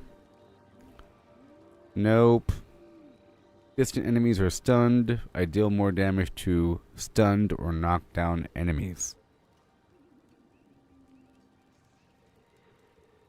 Am I stunning them? I think my earthquake might stun them. They might be stunned all the time. I'll think about that. The aspect of retribution. I think I'm stunning them. Whirlwind deals more damage. After attacking with a basic skill, blah blah blah. I'm not using basic skill. How about charge, getting an extra charge with fire damage? That is definitely a possibility for my build. That is. Sometimes I want that. But then it gets all weird. Maybe. It counts as a cooldown. You know? So, yeah. It counts as a cooldown. Probably to trigger earthquakes. Gain increased damage and berserking for 4 seconds after swapping weapons 8 times. 8 times? Yep, core skills overpower, blah blah blah. Every 20 seconds your next skill was guaranteed to overpower. I can try that for a bit. You know? Because it'll help me be aware of how often I do overpower. I have this other source of pre-overpower. I'm not really trying to do overpower damage, you know what I mean? I'm gonna keep on looking. 30% more damage with the barrier. But I'm not using a barrier.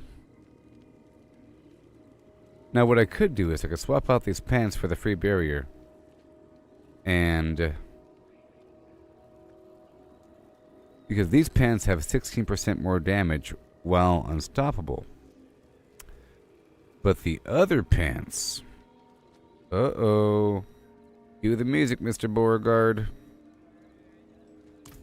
Ba with a ba da bang da bang. My name is Kid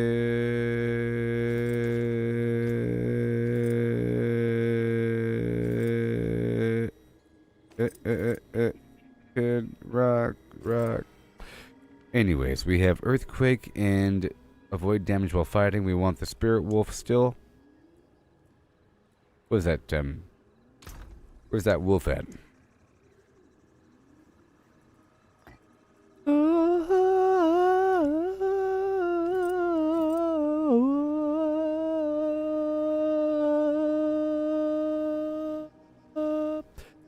And, you see, now that I have this constant barrier, that means I don't have to worry about it.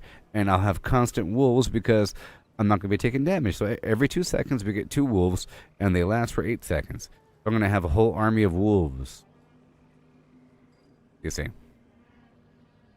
With a barrier going. With more damage reduction and some life going, you know.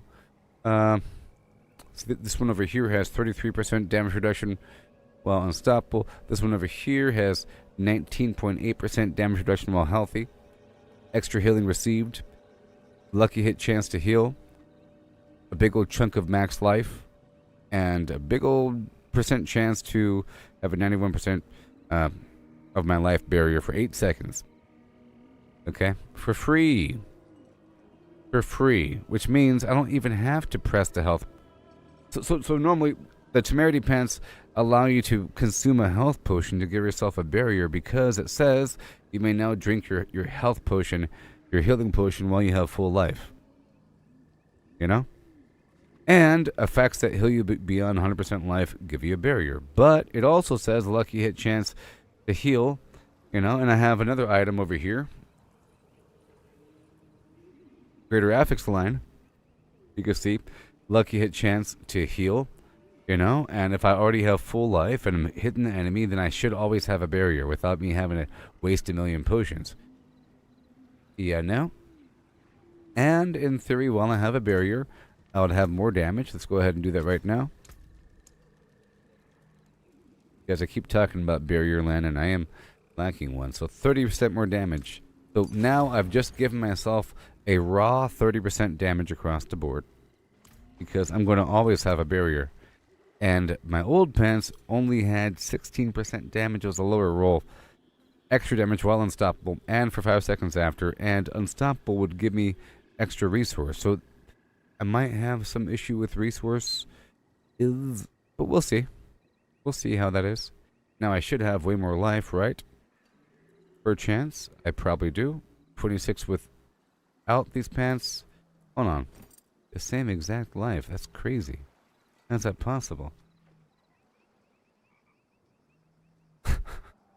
The one over here has 12.8% extra life. The one on the right has 1,000 extra life. And it just so happens that's about equal.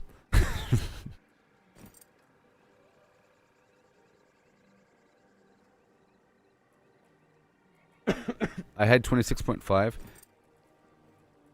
26. 25, 26, 25. In fact, the new pants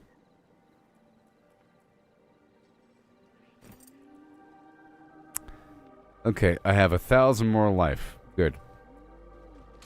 Crazy. So now I'm even stronger than before, and I have a barrier. Isn't that wonderful?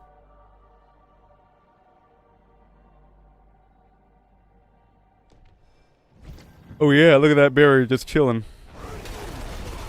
Woohoo!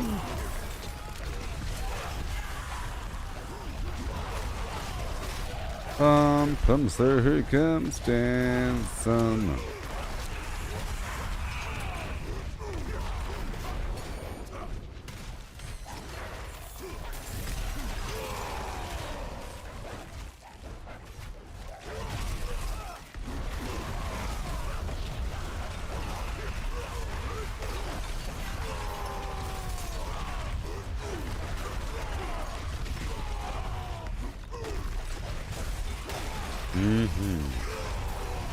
It's a big percentage, you know.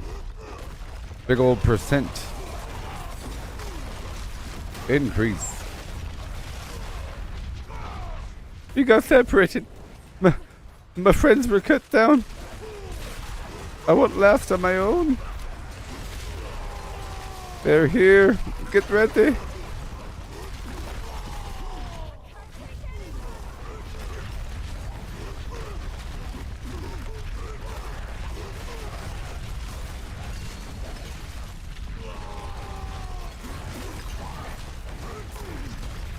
Yep.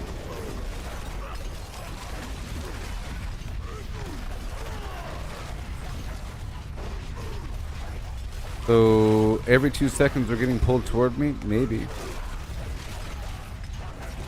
They are. They are getting pulled toward me.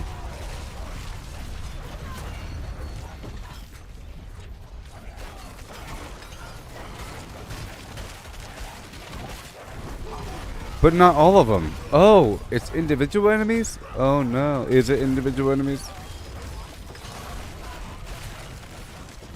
Oh, that sucks. It's individual enemy. Oh man. Without you, Okay. I'd be dead. Individual enemies. I can manage. Get out of here. Get out of Dodgetown with that business. Individual enemies. Goodness gracious. Now what do we got?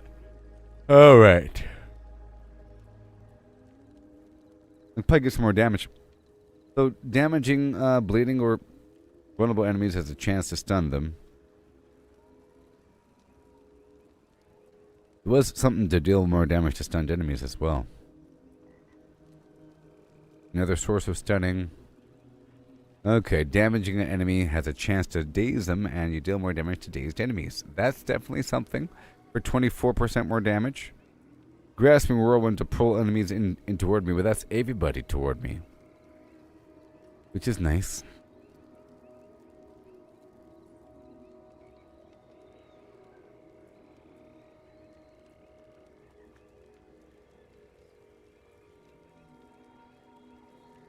Thorns while channeling.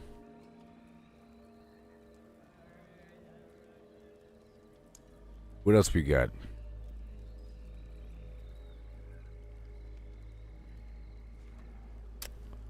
I don't need movement speed.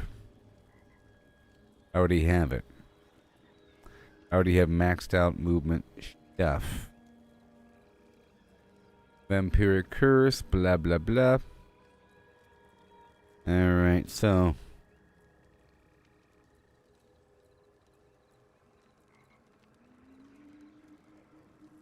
let's do this dazed thing.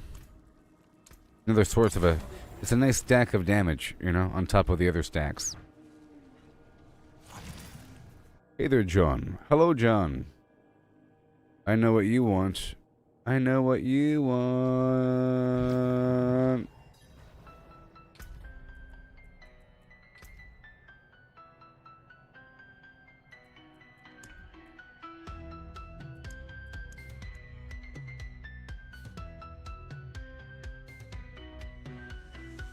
In the shadow of the fractured peaks, where the ice whisper secrets it keeps, there lies a gate, cold and old, the story of the fallen, darkly told. They gather round the idols three, summoning chaos, wild and free. Fallen ones in Caldera gate they dwell. With the beat of war, their stories swell. Okay. Through the gate into the ice they fell. Now they dance Yeah. in the shadows under the spell. The idol of the imp, mischievous and slight, calls forth minions in the dead of night. The shaman's idol, with power to lend, makes the spell stronger, the end they intend. And the horde, warrior's call, turns the weak into the strong. In this icy hall, Yeah. Let's go. fallen ones in Caldera gate they dwell. With the beat of war, their stories swell. Through the gate into the ice they fell. Now they dance in the shadows under the spell. I gotta dance for you.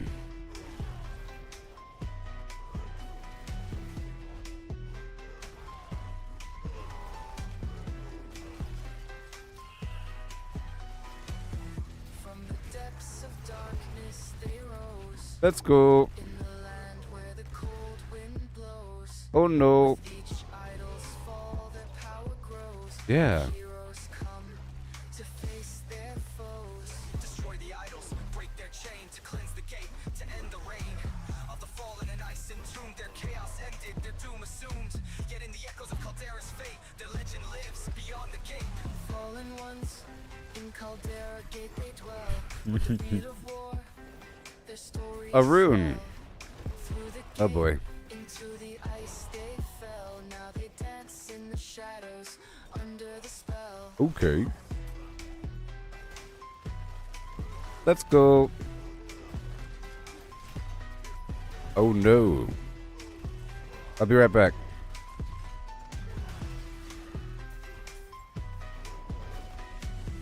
In the silence after the storm, Oh yeah. That's really helping, by the way. transform. It's working. But the fallen's tale, though now at peace, echoes through the peak shall never cease. For in Caldera I feel stronger now. I feel stronger now. A little bit. This is Torment 3 after all, but I just made that change. Couple changes. Yeah, more damage with a barrier. And I always have a barrier, so I swapped out my pants, you know. And I gained 1,000 life out of it. But now I have a barrier. And I'm never gonna die. Nope. And I don't even need resistances.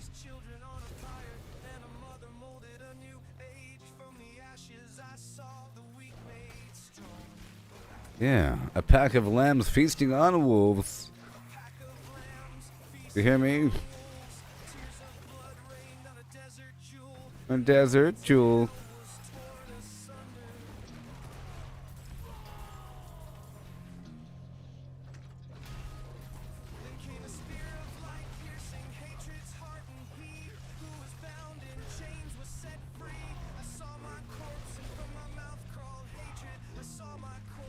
I saw my corpse. Here we go. Not today. I got the wolves on ya. Yeah. Father built his children on a pyre.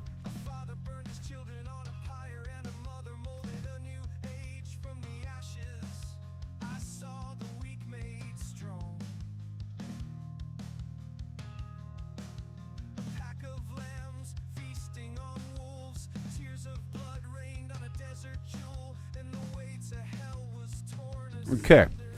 Alright. I'm just checking out the map here, is what I'm doing.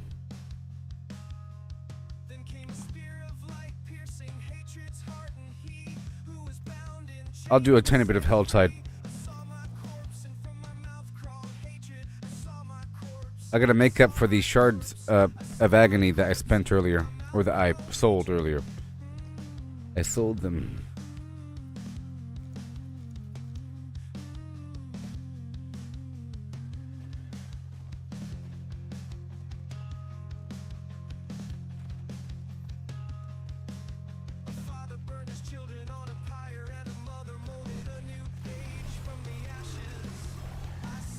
Oh yeah.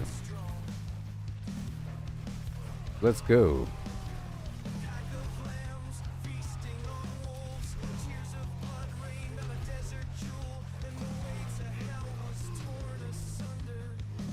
Oh yeah.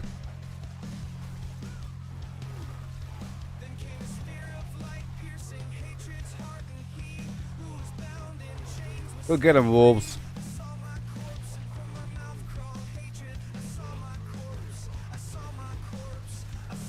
Yeah. Hooty, hooty, hooty, hooty, hooty, hooty, hum. Go get him, bus.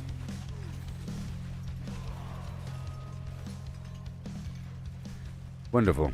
No, no, no, no, no. Well, I guess I'll do it. I'll do it. I'll do it. Again. Vice increased my damage by 50%.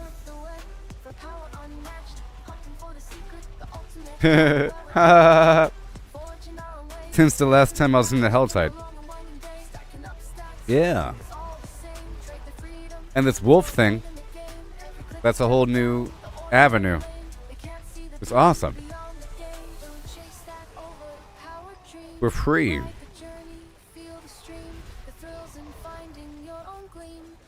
Like these wolves.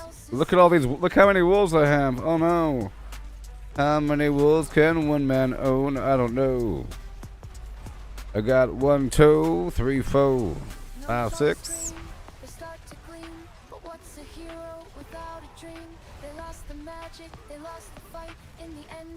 Yeah. The treasure lies in paths untouched, in every challenge, every clutch. So forge ahead, create and trust in dust and rust. Find the just.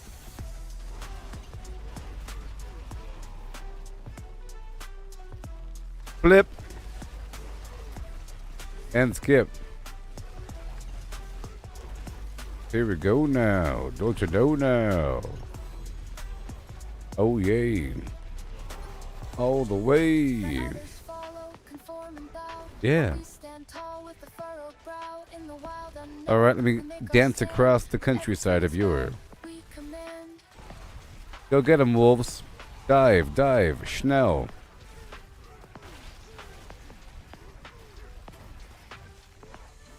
Got wolves on wolves. Wolves on wolves. So many. Get ready. 95 million, oh my, I do declare. Yeah.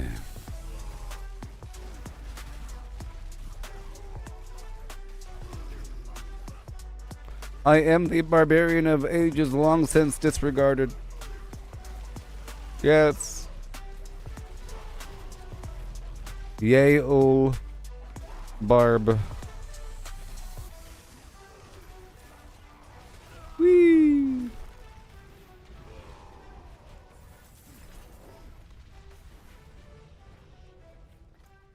All right. I think we're done here. I'm just going to go through now. And what's this? Cultists. I'll slay the cultists and I'll open up some boxers.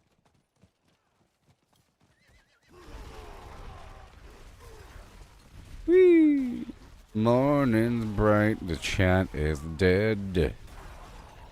Yeah.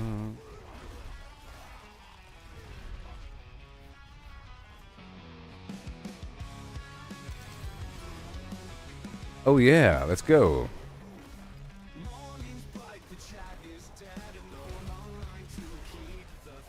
Yeah.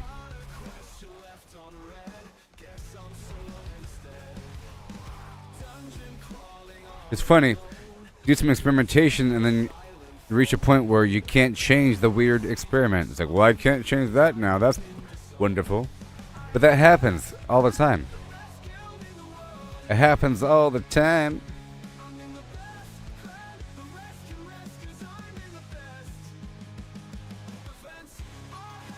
Okay, I'm gonna go ahead and knock out the Tree of Whispers in this neighboring territory.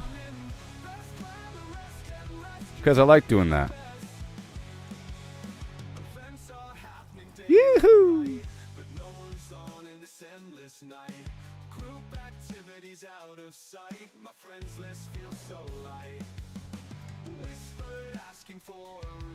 Okay, step one, look for the body.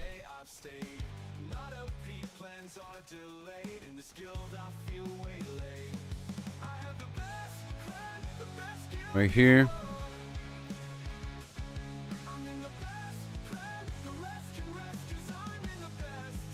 Got the body. Woohoo! Other cave. There's two bodies here. I am immortal. I'm pretty sure. Vaguely.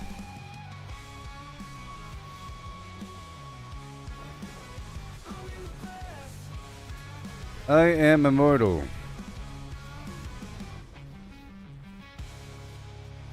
Okay, we're gonna go this way. Hey there, Mercia. What do I think about the expansion? I'll turn off my music now, and I'll speak to you. I am one of the people that I'm a positive person, and I'm in favor of. I'm on the side of whatever decision Blizzard has decided to make. It's us, the consumer, to understand it. You know? We cannot imagine that we know more than those developers. That's just sheer arrogance, which the gamer quite often does. Quite often the consumer assumes things. You know? This is terrible. Why'd they make this? Because you're not the target demographic. Or something. For somebody else, that's the most delicious thing in the universe. You know what I mean? So that being said, Yeah. They had a class. The story had a major push. They pushed the map down. They changed the nature of how the game worked. It's kind of hard to separate the expansion from the current season in terms of changes, because there were a lot of changes in this last season, which happened at the same time as the expansion. You know what I mean? It's kind of hard to separate the two. That being said, there were a lot of really positive changes to the very nature of how the game worked in this last expansion / season. You might want to consider it a package deal. Maybe. Because, you know.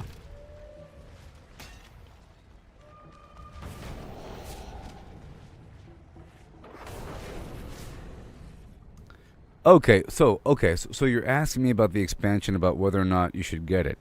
Well, if you just started playing, get it after you complete the main campaign. There's no rush now, because it doesn't really matter. You're already playing and you don't have it. So don't worry about it. You know what I mean? There's no rush now. But you'll want to eventually, because it's a continuation of the story. And here's something. I'll show you the map, right? On the map you have on PC the W button. Hold on. Wait, hold on. The W button. It shows you the region progress, right? And there's a bunch of stuff here, waypoints, strongholds, side quests, areas discovered, side dungeons, and so forth, per zone. Okay? You want to complete all this stuff. You explore around, and you find these altars of Lilith scattered around the field.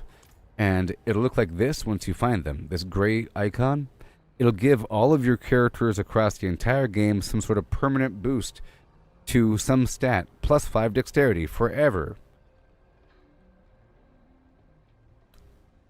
Oh.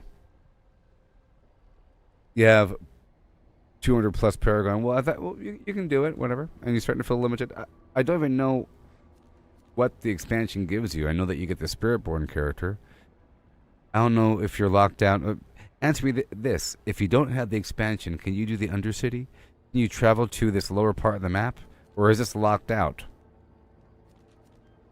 Is the Dark Citadel locked out just for people that have purchased the expansion, or is that for everybody? I think it's for everybody. I don't even know what's locked out. What are you paying for? The story? I'm guessing it's locked out because, you know, it's like a... Right? Hey there, RichardX75.org. I mean, look at this beauty of a map. I mean, look at this. Path of Exile Wishes. Path of Exile Wishes. It's a whole different game as far as I can tell. Even though it's a clone. It's a clone that's trying to be tough for tough's sake. You know? We're more complicated just for the sake of being complicated. Oh, it's locked? Okay, well. Then it's worth it.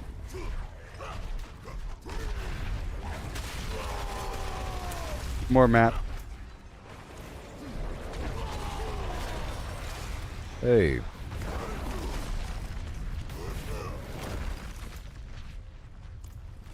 One second. Where's the body at? Ah, you're wasting my time. Dang it. Yes. I also, well, you know,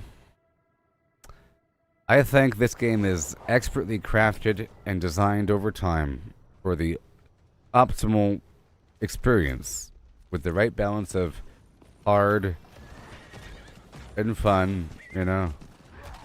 The right progression speed so it doesn't feel like it's taking too long, but at the same time it doesn't just give it to you. And clear defined path for progression. And, you know, enemies that telegraph themselves well if you want to play on hardcore mode. With a wonderful environment. With players that you run into all the time. You run into other people all the time. But I don't think you really run into other players in Path of Exile. Because I feel like it's I even know. I don't even know. I would imagine it's a, hey friends, do you want to play with me? I got a party of 6. It's like they're saying, oh yeah, Diablo has a party of 4. We have a party of 6. You have 3. You have 4 affix lines. We have 8 affix lines on our items, just for the sake of it, without considering balance and overall readability and immersion and the intuitive nature of certain things. Whatever. Path of Exile solo focus. So it's a whole different bag of beans. Here, you can run into a random person in this lava valley that will then join me on this event and then run along their way. It's awesome.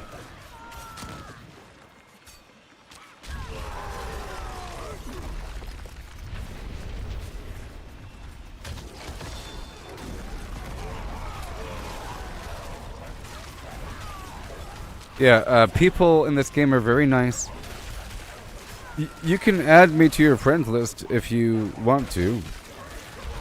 I'll write my Battle.net ID in the chat in just a second.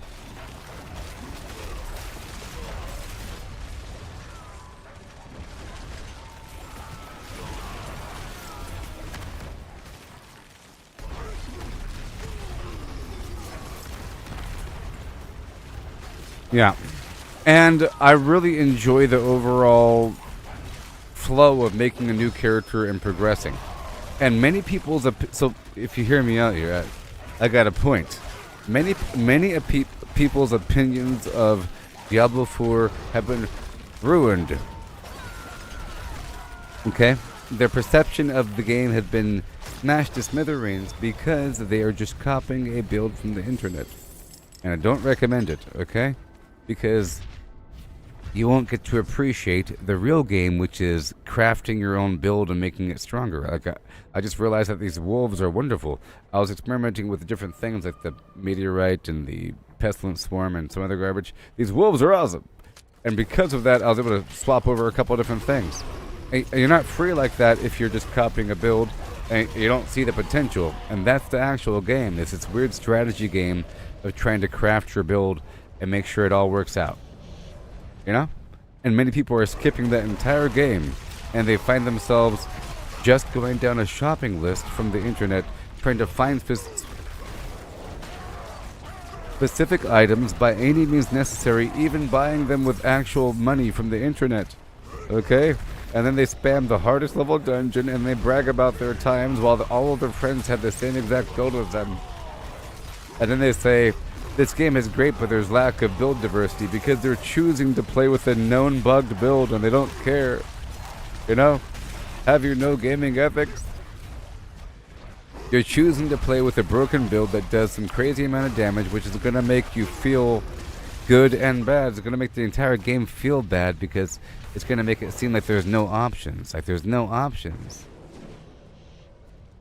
You're going to say, how else do you expect me to do this much damage? The point is, why do you need to do that much damage? You know? They're playing a different game. It's called Grinding the Pit, which is different. Grinding the Pit is a different game. I gotta do this Realm Walker here.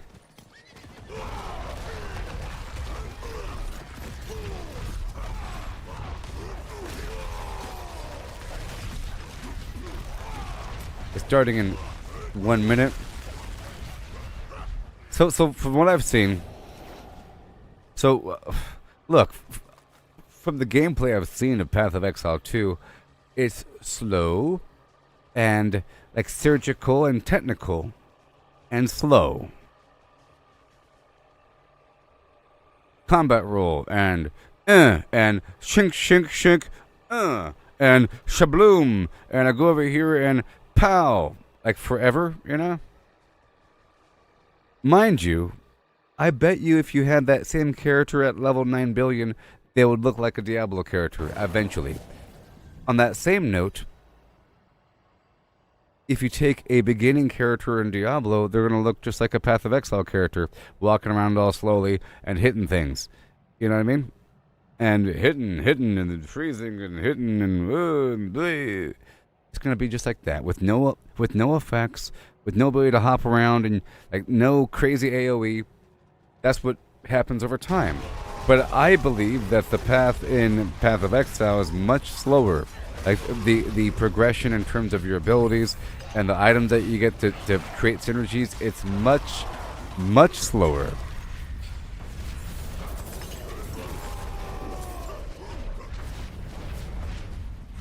You know what I mean? The progression in the other game is really slow, and it sort of plays like Elden Ring for Path of Exile 2. I've heard that people are saying it's like Diablo and Elden Ring had a baby or some garbage, or Path of Exile 1 and Elden Ring had a baby, in terms of it being difficult.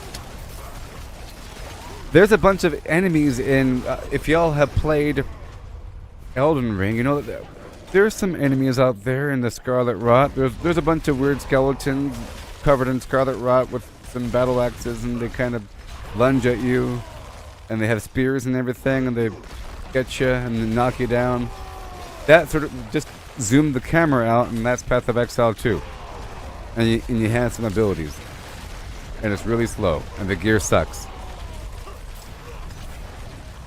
Now, my other opinion I have about Path of Exile is, who even knows what the story's about in terms of like lore and immersion? The darkness is rising. I don't know. Who cares? In addition, Path of Exile 2 is free to play. Right now it's not free to play, and there's a million people playing because they're paying $30 for early access. So it's almost like they're liars. You can't really advertise your game as being free to play if you're charging for the early access, you know? And then you have a bunch of people playing, and you know they want to play, and they're going to end up paying for it. But anyways, it's free to play. And how are they making all the money? Does anybody know? I know. Can you say in the chat box, please? Besides cosmetics, besides selling cosmetics, what else are they selling? Go ahead and write it in the chat box. I'll wait for your response, because I know the answer.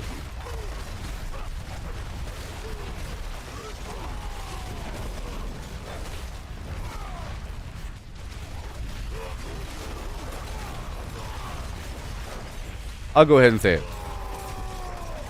Inventory space. Inventory space. So if a game sells inventory space, that's a major red flag for me. You know why? It's because the nature of the game is engineered to make you frustrated with your inventory. Okay? 500,000 player peak. It's sort of like this.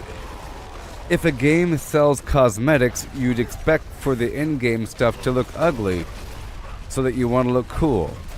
Or there should be a reason to buy the stuff, therefore you're not going to have as cool things for free. Maybe in a well-made game you have items that you don't need to pay for that are just as cool as the items that you pay for. Diablo is an example of that. Many of the in-game cosmetics that you get for free are just as cool as the stuff you pay for. But still, there's clearly a separation, you know, or it's like they save all the cool stuff for the store. That's different than the inventory. If you're selling inventory space, you can use that same analogy by saying, if this is good, that means the default is bad. If they're selling good looks, default looks are bad. If they're selling good inventory, then the default inventory is bad. You know? And you're going to have an inventory full of weird little doodads and trinkets and whatever the heck it is, and items that enhance gear in one way or another, or modify a very specific... This modifies this type of affix line. And you got to have 20 of those, and they only stack up to 10. I don't know. You have 5 pages of stuff. Now, Diablo does a great job here of managing this because they make many of these weird, horrible items that would normally take up a lot of room in your inventory in this infinite repository. You don't have to dump it. It's not taking up stacks. It wasn't always like this, I don't think, maybe. But you might have had just stacks of weird rawhide inside your inventory until you have to do something about it. But now it just stacks up here, you don't gotta worry about it. And I personally think that having limitation is a good thing. So imagine this. Compare 2 different games. One game is engineered around having an infinite number of items, and you're going to want them all for whatever reason. And the default amount isn't enough. But we have a means to give you more and more and more and more. Okay? Versus Diablo, there is no means to give you more and more and more and more. You have a set number of tabs inside your stash. They're different realms. You know, eternal side, seasonal side, hardcore side on both sides, you know. Shared stash, only so much. You can have a total, I think, of 14 characters. Each of the characters can have items inside the stash, 33 items. Now the question is, so there's a limit there. Using mules like that, like using additional characters as storage mules, isn't the true intent, but it's always been done, so it's sort of the intent a little bit. But that's not really the point. So I know that you're supposed to do something about it. That it's engineered to give you a reason to get rid of things. And you don't need that much. Okay? Here, I'll show you really quick. Really quick. Because you might run into inventory problems in this game. And because we're not dealing in a situation where it's Path of Exile, where they want to sell you more, you know, they're not selling you more. So you're supposed to do something about it. If you're not doing something about it, you're playing the game wrong, basically. You're not meant to have a bunch of what-if items, just a couple. Just a couple of every slot. This tab right here is my universal item slot. It says universal, you see? Tab. These items can be used by any class. Okay? This tab here is my current character's items. Ideally holding up to 33, but now I have an excess, but I want to keep this down. It shouldn't overflow, but in reality, I'm trying to keep one good version of each of these unique items, the class-based unique items. Just if I get a better version of the Tusk Helm of Azuris the Mighty, it replaces this version, and this version goes away. And then it's nice to have another extra thing to sell, but you don't need a million things to sell because you're not going to be selling them. Okay, people only want to buy perfect things. So if you happen to get an extra perfect thing, then you bookmark that and you keep it in the box to sell. If it's like a 3-star greater affix with a perfect roll, you don't want to break that down. And if you happen to have 2 of them, you use one and you keep one on the side just in case you want to sell it. But you don't keep every other little item. It's nice to have legendary items because sometimes you might need a special aspect that can only go on legendary items but not unique items or mythic items. So you need one of every slot. At least one extra helmet, at least one extra glove, and so forth and so on. Rings, and amulet. Because you don't want to have to hunt for it when you need it. And that doesn't take up that much room. So here I have duplicates of certain things in here. Like more than one amulet because it's nice. And then over time I break them down until we have just one. Like this one, I don't want. And this one, I'll keep.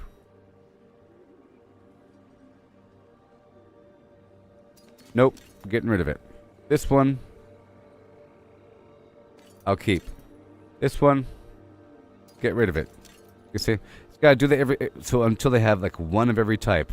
I'm trying to tell you that you're supposed to do something strategic with your inventory, and not doing something is bad. What's more strategic? Putting stuff into an infinite box, or every so often having to trim the weeds and whatever. This right here is my in-between items I want to sell. I put it in here, just in case, and it's all empty, room for expansion. I used to have this whole thing congested, and now I don't. So this right here is just barbarian stuff. This right here is all classes, but no class-specific item, like the Ring of Starless Skies and the Doombringer and the Shattered Vow thing, which is for a couple classes. The Balt's Will, right? And then I have my summon materials and boss stuff. There's only so much room here, and what does that mean? That means that every so often you have to go run some bosses, or give them away, these parts, or sell them. So that keeps the economy fresh. If you had an infinite box, you could say, I have 10 million of these shards, but you can't hold 10 million because there's only so many slots, so things have to be sold eventually. You know? You can't hold 10 million. There's a limit.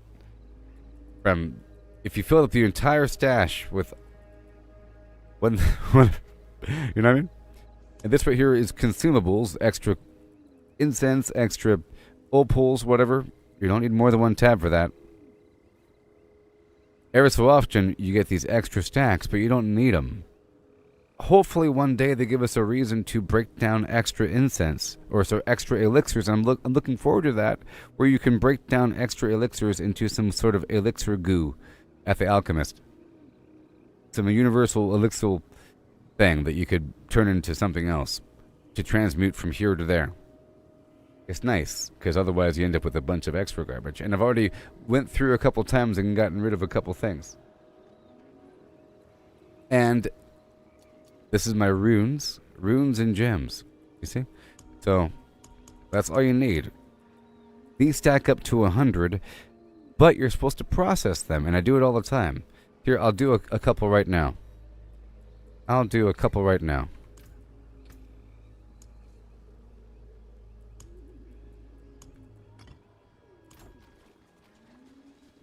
You're supposed to process them in sets of 3. Some of them are more rare than others.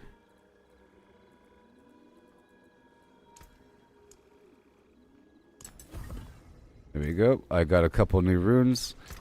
Gotta process everything every so often. You know what I mean? So you're supposed to work with the systems that are limited on purpose. So here's a good example. Which game requires more strategy? A game that has only 6 active abilities that you can press, or a game that has 30 active abilities that you can press? You're forced to give and take. If you only have so many, you say, well, if I want leap, that means I can't have death blow. Oh no. You know what I mean? But I want 3 shouts. Oh no. You know what I mean? Only so many things you can use at once. Like right now, I'm not using a basic ability. I removed the basic ability, that one that generates, because this other thing that has a cooldown that I'm reducing does the same thing as my lunging strike, which I was using to connect with the enemy. This lunging attack that I'm not using anymore. You see? So it's more strategic to have less options, fewer options, or fewer slots, more options equals complexity. You know? Only so many slots here, and there's many options. But having 10 bajillion options isn't necessarily a good thing. People talk about Path of Exile 2 and they say there's 85 quintillion options. Are there really 85 quintillion options? Are they all viable? Are you just doing the math? Well, if you calculate the number of affix lines on each item, I saw the affix lines and they suck. I guess. It's like fluff. I guess, you know, just affix line for the sake of affix lines. You look there at the board of skills and you go down a path. You're not bursting out in every direction. You're going down a path and filling up pockets and going up and up and up and activating some distant node, but you can swap it over if you want to. Ooh.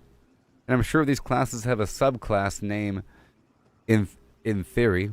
But if you think about it, as you move through the game, there's going to be meta established in Path of Exile 2. I don't know how it works, but there's going to be some vague meta. And they're gonna say you gotta have regeneration, and you gotta have minions with each life with life leech, and you can't make it without. And they give you like there's gonna be some weird system to stay alive that everyone's gonna be using, because that's just how the game works. You can't just have fluff as you go deeper. You have to kind of fine tune. I'm not saying you should look at meta. I'm saying as you play the game, these systems will become apparent that you got to have something or something else, and you can't just have random affix lines. And here there's many options. And you got to have restriction. This sword can only have certain aspects on it. Okay? Certain aspects can go on certain things. Offensive aspects can only go on jewelry, gloves, and weapons. But in Path of Exile, they might say, this can go on anything. Our game is better. We give you the freedom to have complex synergies. No, this restriction forces strategy. You know? Give and take. You're forced to clear up maybe a glove slot just to put an offensive line on there. You know? You have to make decisions. More decisions. Strategic decisions. And it seems like it's simple, but that's because it's a good game. You know what I mean? An analogy I gave a while ago was like Magic the Gathering. If you know about the card game, the collectible card game, or Pokemon. The card game, but Magic the Gathering. The cards can be pretty complex if you read them, you know? For every vampire you have on the field, damage dealt creates... put down a counter indicating more vampires, and the vampires create more vampires, and synergies can be made, whatever. For every black swamp magic on the field, you get whatever, you know? Synergies. And you don't need 5 pages of details. But let's say that some other card game company wanted to compete with Magic the Gathering, and they call their name something kind of similar, maybe. And they brag about being former employees of Magic the Gathering company, Wizard of the Coast, back in the good days before the game went sour, back with Alpha and Omega. We used to work for them, and we're making a better card game that brings back the basics and really adds in 5 pages of add-on notes per card that you have to read, just for the sake of being technical. But what it does is, it reduces the number of players that play the game. It makes things be kind of confusing and non-intuitive. You know, now a person could say, you like intuitive things? What are you, some sort of baby? What are you, a casual person that likes intuitive, well-designed video games? I like to figure things out. That was the appeal of Elden Ring. The fact that it didn't hold your hand for once. You had to figure it out. I also like that feature as well. But those same people that brag about liking not being led around, they also look at YouTube videos all day long and copy what to do. They say, you got to get that sword from that cave, you got to get this scarab from over there, and then go kill this boss and pull that guy off the cliff, and check out my 2-minute completion time because I cheated. Well, at the same time, they give the game praise for not holding your hand while they are looking up what to do the entire time. What items to use, and when to get them. I know this because when I was streaming the game, people kept telling me what to do. Like, that's a good thing. Like, I'm just starting the game, walking out into the field, and they say, go across the map and get this item. Okay, right away, sir. Let me skip all the content I've never seen before and go to the mysterious cave that we somehow know about out of context because we looked up the answer on the internet. You know, sometimes things are hidden. The blood daggers of Reduvia are in some weird side canyon cave with some octopus garbage way on down the middle. There's like a secret engagement sort of thing. Not cave, but you know, it's to figure it out. And looking up what to do is taking away a bunch of the element and then bragging that your game is good because they don't hold your hand while looking up what to do. Same thing. You know? But anyways, there's so many options here. You want more options? I want more options. More options. More. An amulet can have anything. I want more.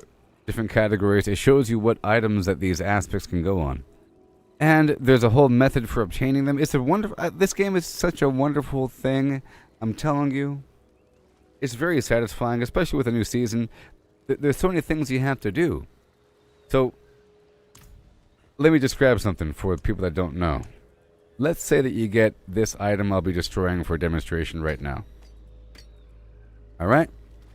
This item is a weird little mace. The Devilish Blackwood Club. Okay? It has an aspect there. It says, after generating 100 Fury, your next direct damage creates 2 Dust Devils that deal a bunch of damage to the enemy. You know what I mean? But you can see that there's a range on that. It says 300 up to 500. There could be a better version of that same aspect. And whenever you salvage an item, and a legendary item, you learn that aspect. And if you salvage a better version, you now know the better version. And you can take a legendary item and imprint an aspect on it, and that's a path of progression, where if you break down enough items, you'll eventually get better versions of all that, of every single aspect. But when you first start playing, you don't even have the aspect. You're hunting for an aspect. Like, I need this aspect so I get more Dust Devils, and then you get the aspect and it's fantastic, but now you want a better version of it forever, and you go down the chain until you have all of the aspects, and that's very cool. On top of that, whenever you first start playing, if I could find a dungeon I haven't done yet. Oh my gosh, I've done all the dungeons of the season. Oh no. But a dungeon that you haven't done yet will give you an aspect. It's like a route to get an aspect when you first start playing. And the aspects are cross-character realm-wise. So that's a whole avenue for progressing. You know? You're unlocking cosmetics as you go. You're leveling up. It's nice, and you have options. Some synergies are formed, and you get some really cool combos versus having nothing.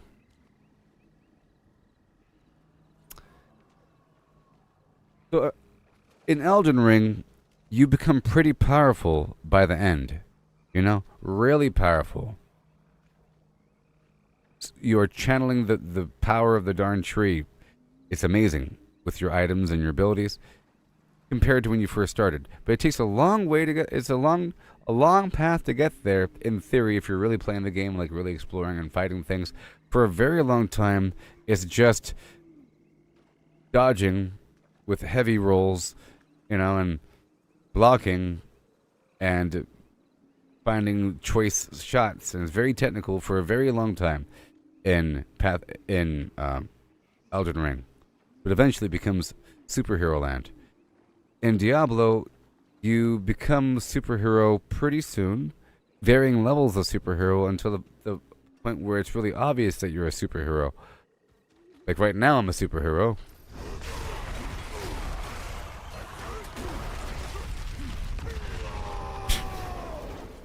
You know? Line up. Thank you. At first, you're just like walking around,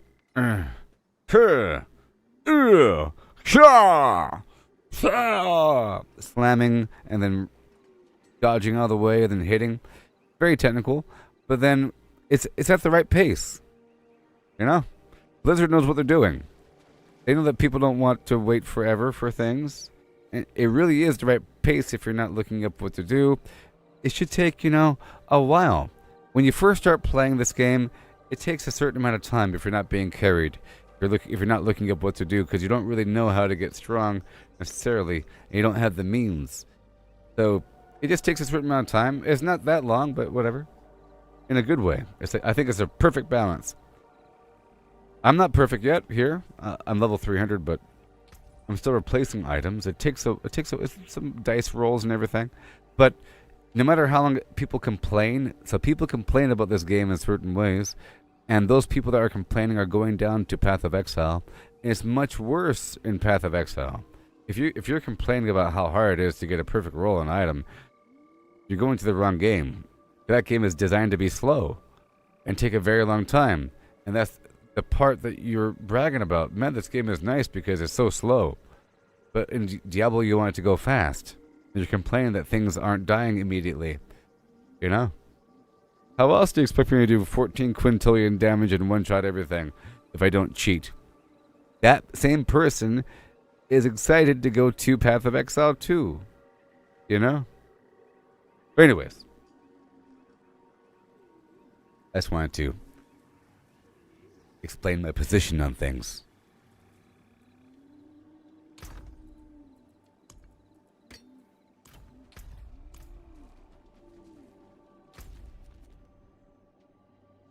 Yes. And all the stuff to do that I'm doing, it's great. This whole game is great. Now, there's certain challenges, though, like the pit that involves cranking up the difficulty and doing it again and fighting a boss at the end. Cranking up the difficulty, doing it again, and fighting the boss at the end. Okay? And for those people that's all they're doing, Path of Exile might be the way to go, because as far as I can tell, it's 100 large maps with a boss at the end. And you're going through this dungeon sort of environment and pushing through, and then you do it again. You know what I mean? But there's no sort of overworld structure to things. Are there public events? Are there world bosses? Are there acceler things and whatnot? And a bounty board? And think about all the stuff to do on top of what people think the end game is. Those same people declare with a loud voice that Diablo 4 has no end game. But the game has a wonderful end game. It starts when you beat the campaign. The entire thing is the end game. All of the trio, so the end game includes all of the Trio of Whispers activities that gives you extra credit for doing stuff across the map, that gives you a big old reward box, all these little icons that you're looking at. That's all the Trio of Whispers little bounty board thing.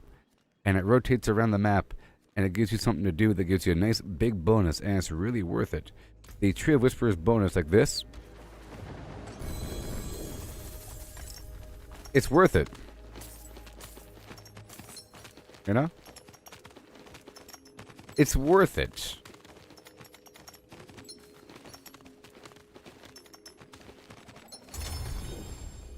It's worth it. Okay? So there's that, and then there's this Helltide thing that rotates across the map, so it takes a section of the map and it makes it... it increases the monster density of a location across the map and provides many rewards.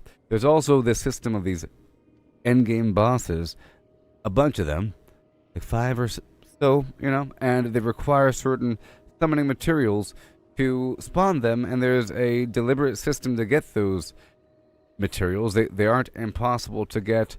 There's a clear path to get them, for all of them, in my mind. They are obtainable, and this last season increased the number of ways that you can get them with the Undercity and the Torment Opal that increases the summoning part, everything. There's a wonderful system. So, for example, Varshan is right here in the Malignant Burrow, and he requires the Malignant Heart, the Malignant Hearts, and the Malignant Hearts. You right here. There's 2. They drop from the Trio of Whispers reward box. So as you complete those tasks across the map, you are getting a nice stockpile of hearts. You know what I mean? That's like the backbone. The hearts are the backbone. If you're doing a lot of whispers, you get a bunch of hearts. Also, the treasure goblins can have hearts. It says right here, any elite monster can have malignant hearts. World bosses can have hearts. Undercity can have hearts in the torment thing, and you get it from the reward cache from the Trio of Whispers, right? And you get it from the mercenary den. And there's an extra little mini boss that shows up whenever you complete one of these tasks across the map, or he could show up. It's a malignant debtor. It's an extra dude that shows up, and he has some extra hearts too. It's cool. So once you're done clearing a cellar, you kind of wait around for a second. There's a red spot in the ground. An extra guy pops up. He has a heart. So that's hearts. You farm Varshan, and he drops another body part to spawn another boss. So you have to kill a boss to spawn another boss. That's pretty cool. Okay? Another resource is the Exquisite Blood. It looks like this. And it says right here, elite monsters, and any elite monster could drop Exquisite Blood. Let's just say that if you kill elite monsters, they could drop Exquisite Blood, Distilled Fear, and or Malignant Hearts. But I feel like they drop Distilled Fear quite often. Alright? And this stuff is also sometimes in treasure chests and so forth. You see the Nightmare Dungeon drops the Distilled Fear. That's a hardcore route to get it. Okay? But it could drop in other places too.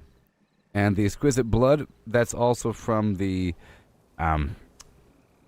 there's a event across the map called something. Called Legion. There's the Legion event. They give you some blood at the end. The world bosses give you the blood. The Blood Maiden. That's why she's called that, by the way. The Blood Maiden has blood every single time you kill her. It adds up over time. That's sort of why I loop through her from time to time, because I want to increase my blood stockpile. Gotta keep up these things. Alright? So, there's different ways to get the blood, you know? And the Living Steel that drops from the Helltide, and that's across the map, and it's a very common material. If you farm the Helltide a lot, you'll have a lot of it, you know? And so forth and so on. There's certain activities that give you a lot of these things that you complete over time. You cycle through the map and you do what you gotta do. And you get these special keys for special things to get extra items and whatnot. And it's a synergistic thing across the map. And they just added a raid with a weekly bonus box. Something to do. Structured. It requires a team with some strategy involved with timing and people having jobs. Yeah, step on something, you know. Wonderful. But the general backbone of the Tree of Whispers and the Helltide, and the Helltide will give you Tree of Whispers bonuses, you see, and lots of little reward boxes in this zone with treasure chests all around. So think of it this way. If the Helltide was called Treasure Zone, people would like it, wouldn't they? If it was a dungeon with the same exact density and the same exact layout and the same distribution of boxes, you know, maybe with a couple extra treasure goblins here and there, but there are goblins around, it'll be the same thing. And if the monsters had a different cosmetic design, you say, man, this place is great. You know? But it is great. And it's a different part of the map. It helps you to appreciate the overall map. And I think this game is really focusing on having people appreciate everything, as opposed to just farming some dungeon over and over and over, or the boss over and over and over again, which is what people think it is. Okay? So it's because they're playing the game wrong. They don't like to hear those words, but it's true. They're playing the game wrong. If you are copying your build from the internet, you aren't a gamer to begin with. That's step one. And you just want to get faster and faster and faster. Okay?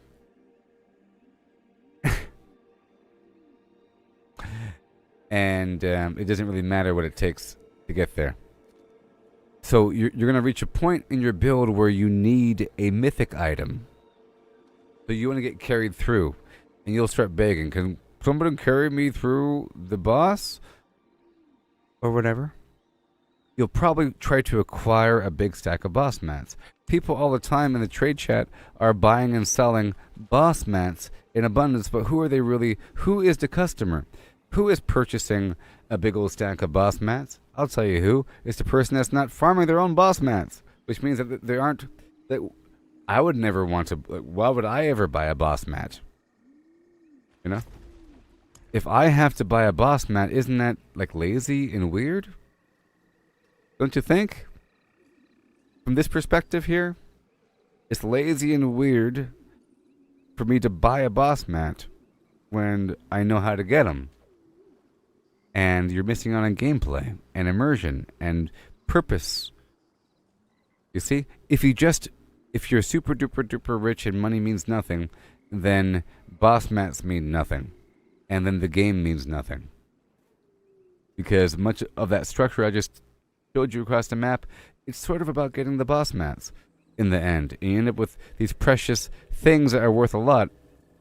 I think 2 days ago, I sold 6 stacks of the Shards of Agony and 1 stack of the Mucus Lick eggs as a package for 10 billion gold to someone. But that person was just buying and selling to buy and sell. I'm pretty sure they were buying to sell. They're probably some sort of person working for a gold farmer or something like that, because they kept on asking people to buy the shards from. But I just sold them 6 stacks. You're not using them. But anyways, so my point is, if a person is just farming the pit and they purchase their parts in abundance, now it's their time to go farm the boss. And let's just imagine you're farming Duriel. And Duriel takes 2 eggs and 2 shards. And you have a mountain of stuff to dig through. And now you're in a dungeon, or you're in a single room, farming the same boss because you spent gold to deliberately farm a boss for an hour. And now you are farming the boss an hour, and your build is overpowered, I guess, and you're one-shotting the boss, and now you find it maybe annoying because it's taking 3 seconds to spawn. It's taking 3 seconds to spawn. This is garbage. Or whatever. Inventory fills up, you do it again, and again, and again, and again, and you're starting to get really bored, and you're saying, this drop rate sucks because I'm not getting it every single time. I'm not getting the mythic I want. Man, the drop rate sucks. But then somebody in your party will get a mythic. But it's not you. You know, not that time. And you say this game is trash because I'm not getting the thing, but you're really upset that you spent gold on something and you wasted time doing some action, hoping to get some guaranteed drop when it's not guaranteed. It's super rare. But not impossibly rare, because you end up getting it eventually. You have to abandon all hope and do it on occasion.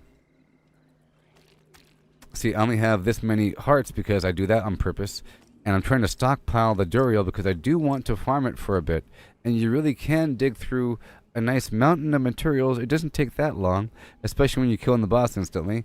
You just have to abandon all hope of getting a mythic and treat mythics as a amazing surprise. You should feel good about it. You shouldn't expect it and then get upset when it drops because it's not good enough. You know what I mean? What I'm saying is, if a person is just farming the pit after looking up their build, and then to get the good gear, they buy a bunch of parts, avoiding gameplay, and then you go to a room, fighting the same boss for 2 hours, they're going to have a very negative opinion about the overall state of Diablo. They're going to say the game sucks and it has no end game because they're actively skipping it.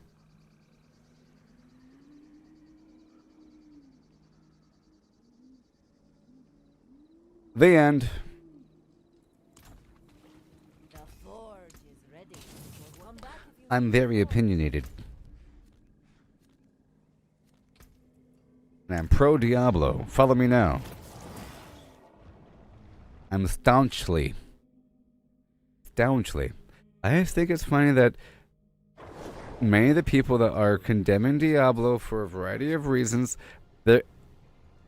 so based upon the playstyle that I know that they have, and what they demand of Diablo, and the complaints that they have of Diablo, they will eventually not have that fun of a time in Path of Exile 2, or they might convince themselves that that's what they want. Now, one more point needs to be made. In Path of Exile 2, it's harder to get a new character to godlike status and to duplicate somebody else's build.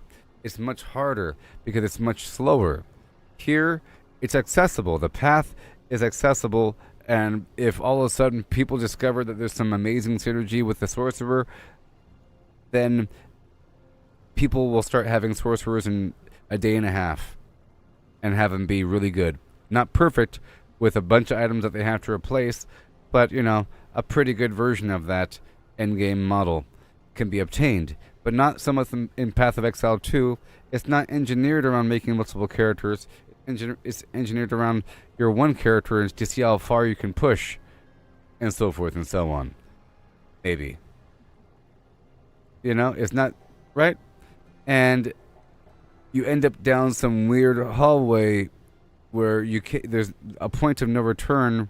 I don't know if you could respec or how any of that works, but I would imagine that you're down some path in the skill tree. And then maybe you might hear about something good and you say, well, I can incorporate that. Now you're going down some other path a little bit. Maybe there's an end to the skill tree. It's all about gear, but you've invested some time, but you have the materials used to fine tune. And then eventually you start to incorporate these things to make yourself perfect. And it's all about trying to fine tune affix lines and add effects to your overall build to make yourself be really good. And there's probably some system of doing it. I don't know. But I think this system right now to make yourself good currently involves, because I didn't really talk about it during this process, you're able to, you can get an item and you can re-roll one affix line for a legendary piece of gear to a number of different options. You can add two affix lines to a legendary piece of gear. Nothing too unique for mythics, but legendary pieces of gear, you could add two affix lines with many options that can provide significant synergy. And there's a lot here. And then you can masterwork the gear to upgrade it 12 times for the highest level gear, and every 4 times it upgrades, one affix line gets 25% better. And you can reset the number of masterworking lines, or you can reset the masterworking to focus down on one line and make it amplified above the rest. You know? And then of course there's just the random chance of things dropping and having good percentages and everything like that. And that's how you get stronger. There's also the glyphs that you have, and there's lots of combinations here between the gear, the aspects, these glyphs here, and where you place the glyphs, and the rotation of these boards, and the kind of boards that you use, because some of these glyphs amplify neighboring nodes. Like this one boosts magic nodes within range, and this one over here boosts rare nodes within range. So what am I amplifying? I'm amplifying damage while berserking because I need that to be as high as possible. You know what I mean? And I need the damage to close enemies boosted up because I have to get this effect over here, this force of nature where my earthquakes deal more damage because of close damage to close enemies. It works out very well. This is a well-made game with a bunch of combinations, but not an infinite number, to the point where it makes sense and it has a form to it. Yeah, it's a perfectly crafted machine, not just a bunch of slop. Path of Exile. It's a bunch of nonsense. You know? You see right here, there's a bunch of affix lines here. It doesn't go on forever, but it's enough. And there's numbers and percentages. Leap cooldown reduction, earthquake size, increased to my charge ability, which is that linebacker chargey thing. Increased movement speed, fury per second. Attacks reduce my cooldown by 1.5 seconds. And damaging an enemy has a 20% chance to daze enemies for 2 seconds. And I deal 24% more damage to dazed enemies.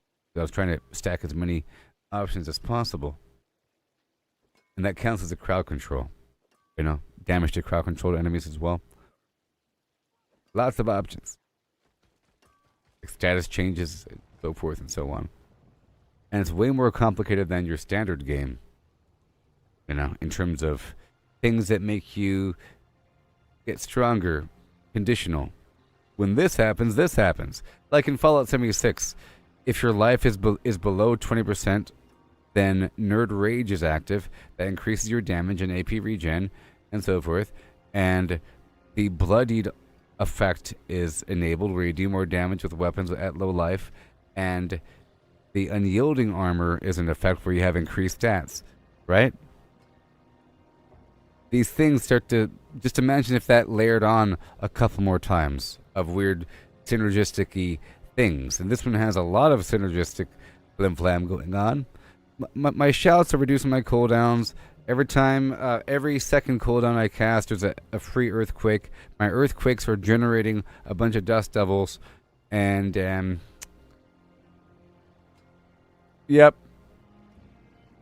If I hit them against the wall, they get stunned. More damage against crowd-controlled enemies. Spending fury, things happen. Good stuff. Raw damage.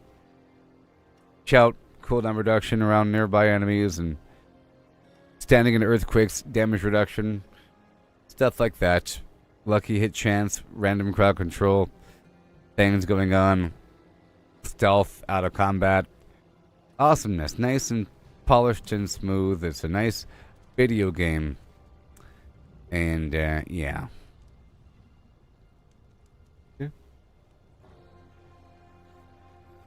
Alright. So now I will continue. Lesson unlocked. Okay. And I'm trying to farm a bunch of materials. Today I'm trying to go for over 700,000 iron chunk. And I might be ending this in about an hour or so. Is what I think I'll be doing.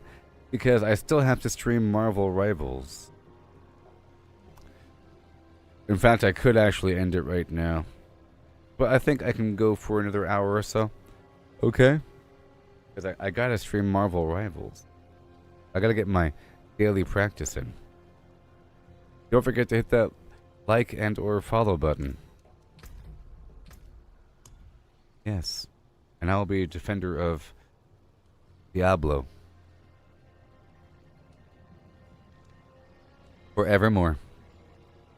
Alright, so listen to this song about Rothman's prophecy.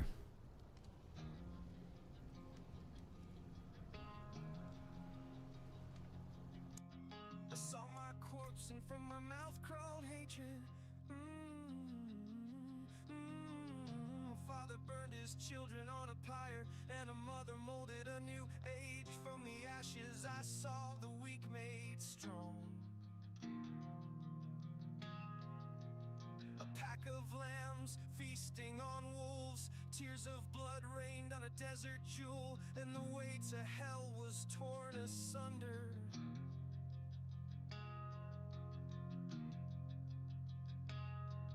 Then came a spear of light, piercing hatred's heart, and he who was bound in chains was set free. I saw my corpse, and from my mouth crawled hatred. I saw my corpse, I saw my corpse, I saw my corpse, and from my mouth crawled hatred.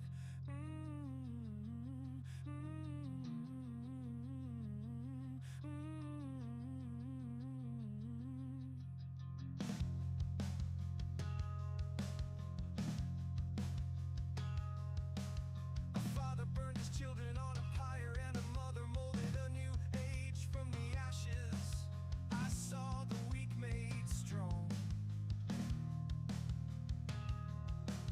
A pack of lambs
corpse, and from my mouth crawled hatred.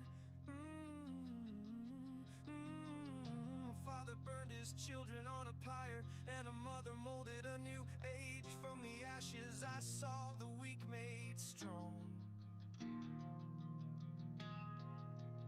A pack of lambs feasting on wolves, tears of blood rained on a desert jewel, and the way to hell was torn asunder.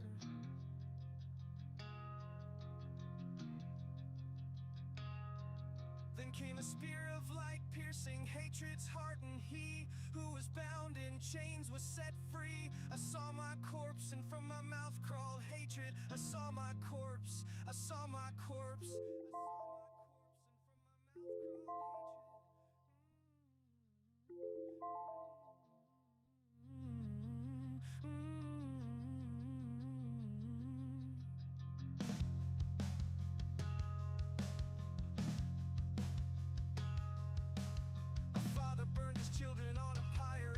Oh yeah. Oh yeah. Let's go. I'm gonna try Torment 4 again. Please. Go for 2, 3. No. Oh god.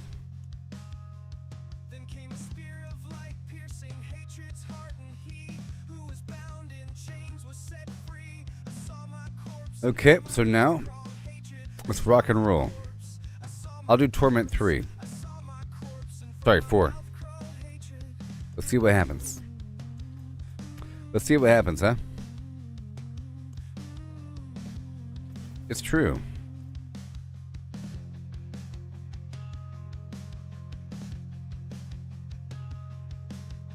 Father murdered children on a pyre.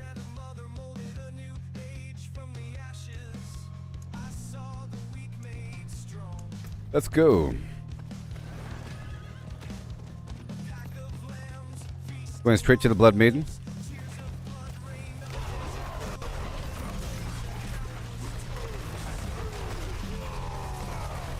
Oh yeah.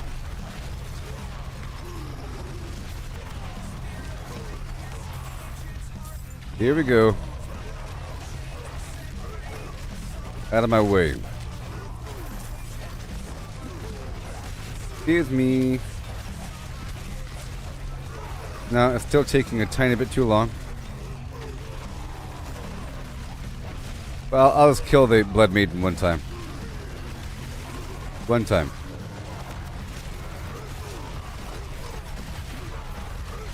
I think it'll be fine. Yes, sir. You are not unstoppable. Right over here.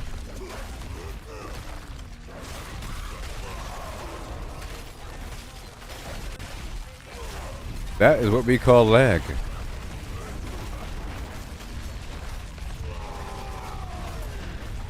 Right there.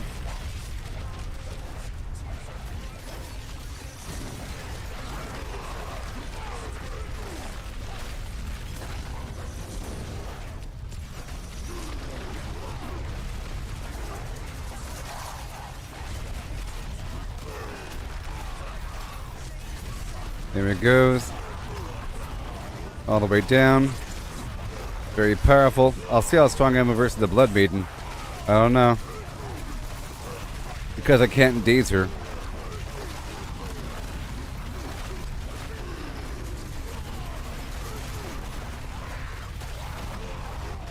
Layers of damage. Let's go.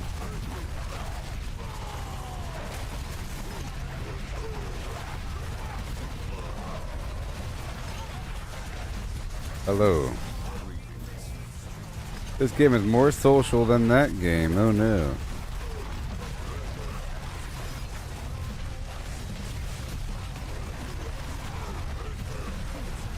More earthquakes, more earthquakes. More wolves.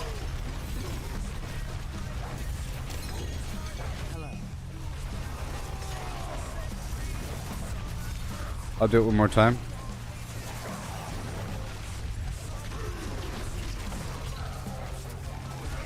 Yeah, buddy.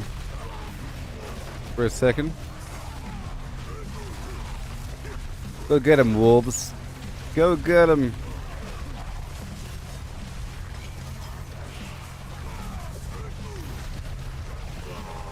Of course I'm in combat.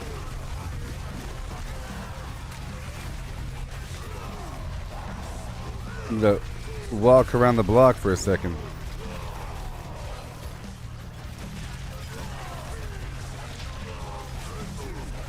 Yes, sir.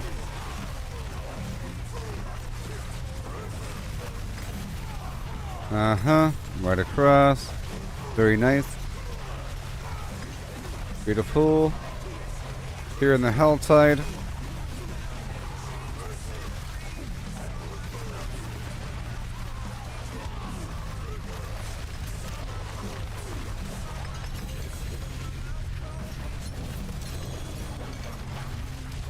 Alright, here we go. Here we go. Tree of Whispers. And then back. After this frenzy.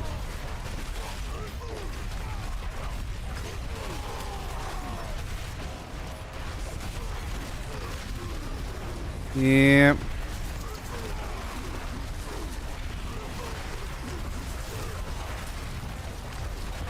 Tons of earthquake damage. More wolves. Look at all those wolves.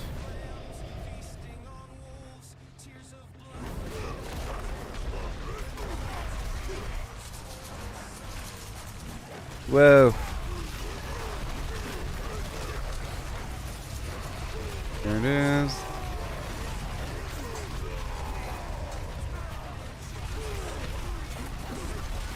Gonna wipe it out. This is the Hellborn guy.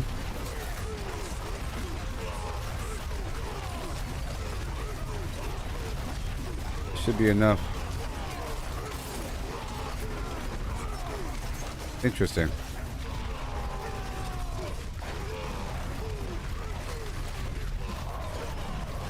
Interesting. Come on. I believe in you.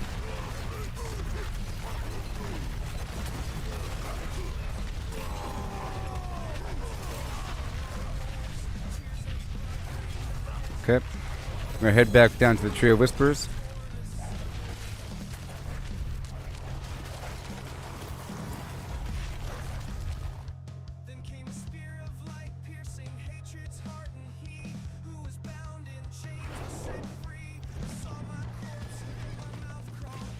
I saw my corpse. I saw my corpse. I saw my corpse. I saw my corpse. I saw my corpse. I saw my corpse.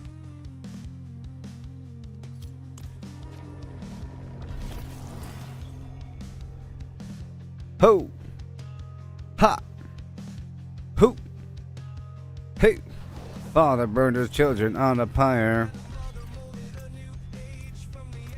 Yeah. Yeah.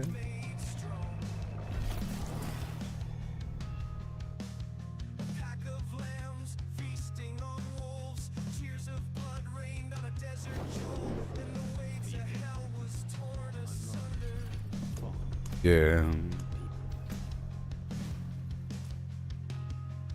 There came a spear of light, piercing hatred's heart, and he who was bound in chains was set free.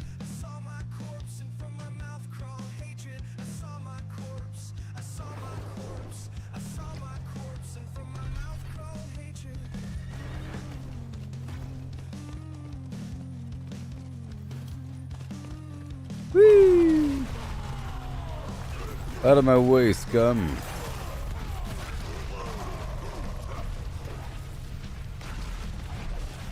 Yeah. Okay, I got 5 minutes.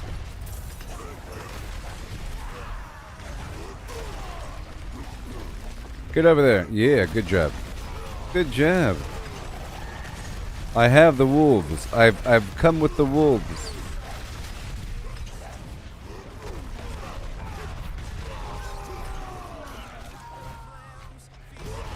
Excuse me.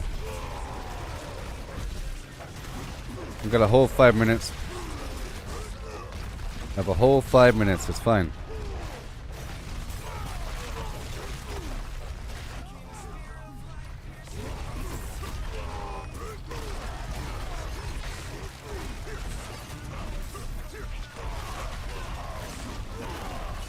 Whee! Whee! Yep. Now let's go back up the hill. Thank you.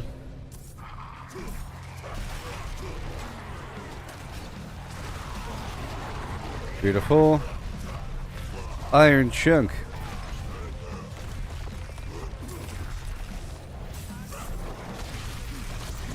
Mm-hmm.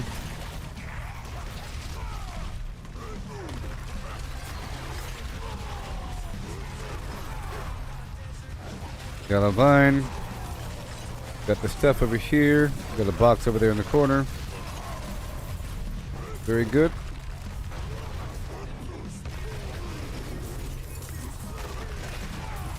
Right over there.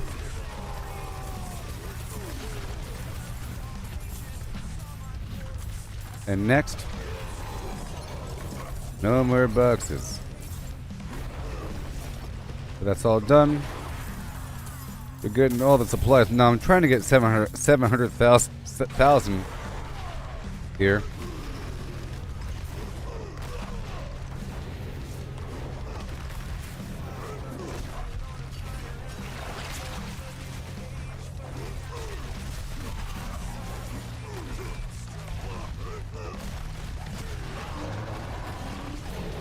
That's right.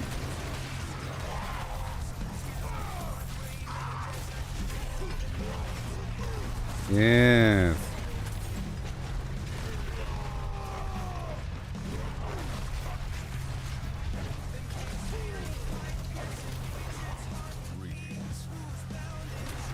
I was stuck.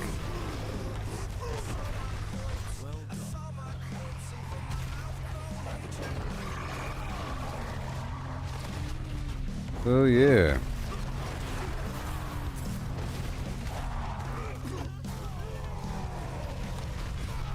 Yes.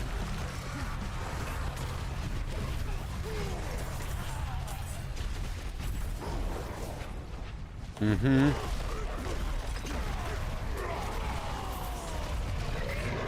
Trying to help out this random person here.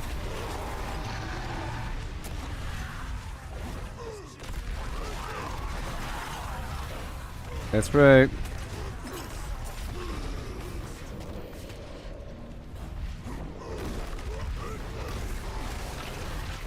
Sweet. And we have a Helltide dude right here.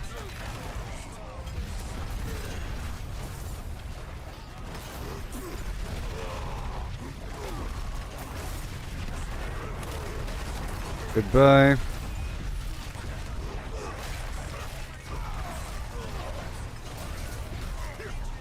I am the storm.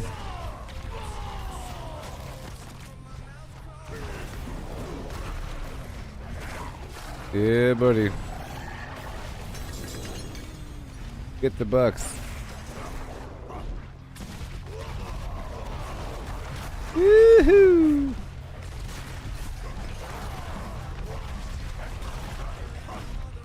Better catch up with the freight train.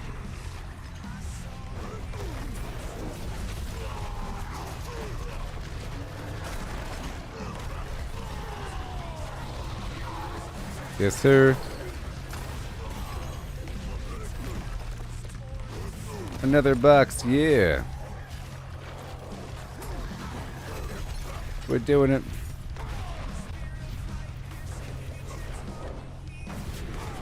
Let's go this way.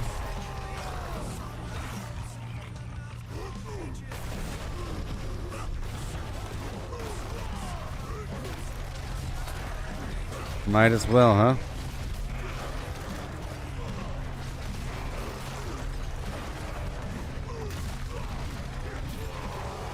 Whee!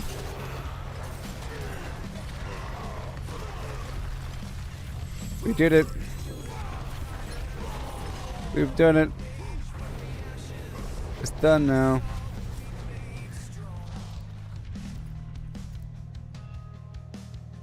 Pack of lambs feasting on wolves.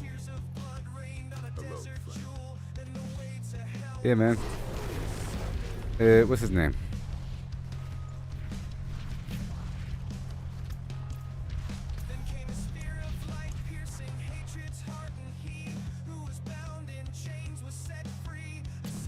I don't see him. I don't see him. Oh well. Goodbye. Goodbye. 1 second. 1 second. Invite to party. Where'd he go?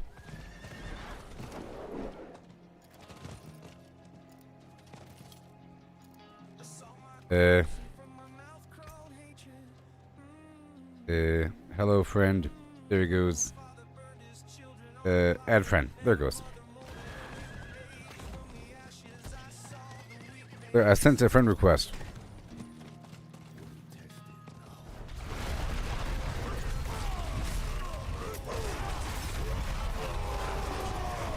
I was trying to figure it out. Alright, next up.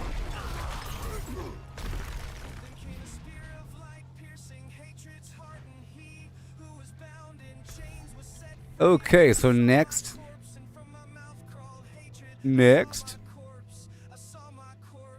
Let's head on down over here.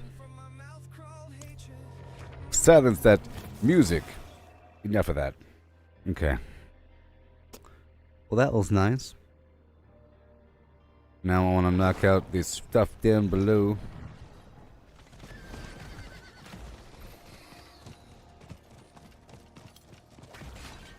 For the Tree of Whispers go.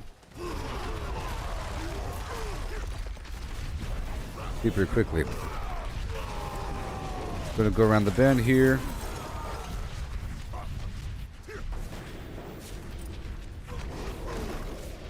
And the elixir is still active.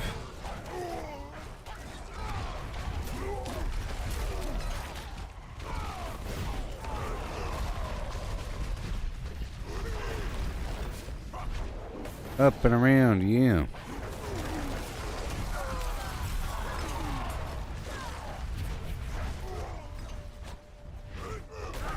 $55.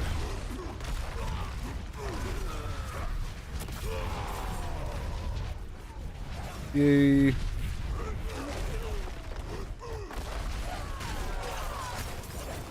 Just getting a couple of things here. Right here, almost there. Gonna drop off these motes super quickly. And I can knock out that cellar in just a moment. Now it's done, of course. Goodbye. Thank you. And now I'll just quickly knock out this cellar here. I said, wow. It wasn't ready yet. My ability. That's a lot of wolves.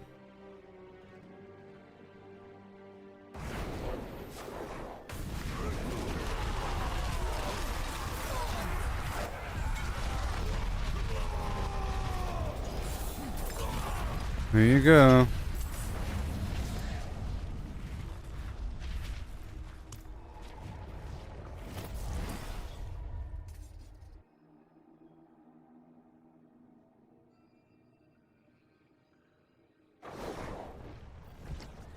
Again. So tomorrow in the game here, I'm going to work on my quests and stuff. Or I'm going to focus primarily on just knocking out as many side quests and... Well, I've already done all the main storyline, but this character, got to knock out as many side quests and the strongholds as possible. Got to do it with every character. How can I help? I'm on that if you need the floor. Okay, and then right over here, I'll do that. Don't you know? Huh. Isn't that funny?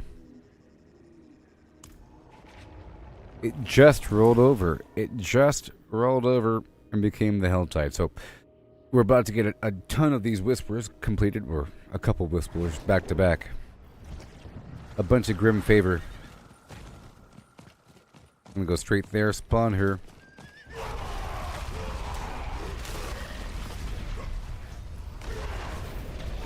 This doesn't matter. I don't even have to try. I will get this right there.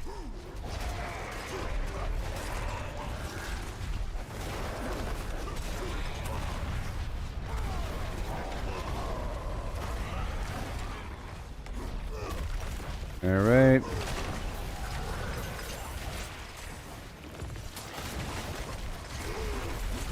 Hey, man. So infuriated.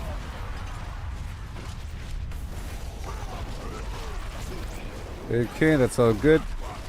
Now I'm just gonna go around really fast. So fast.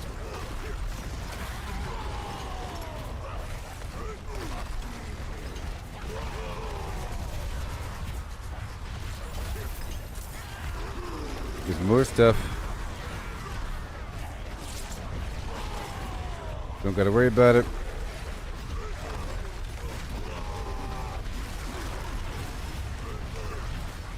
So right now I have these wolves doing what they gotta do.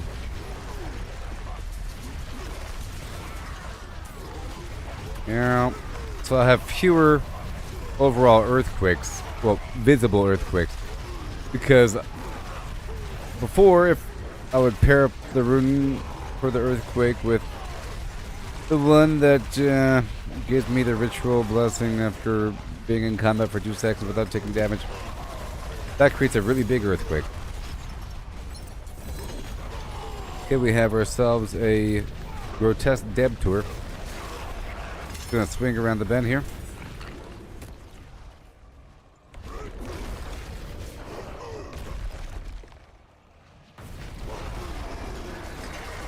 Get over here. The timer, 8 minutes, okay. Good thing I just checked.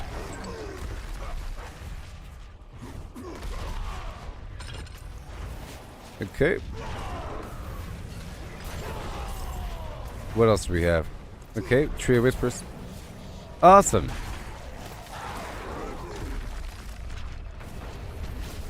I love the Tree of Whispers. How about you? Don't you?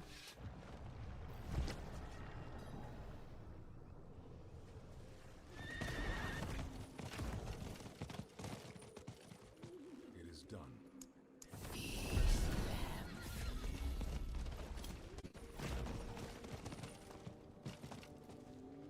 The forge is ready. For GeForce Now. We'll shut down in half an hour. Oh.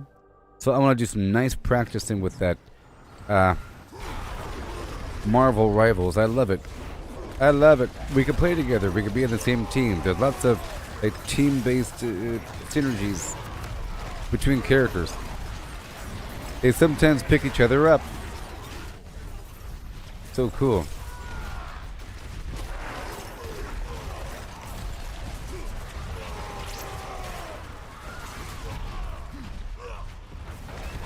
Let me hurry up here.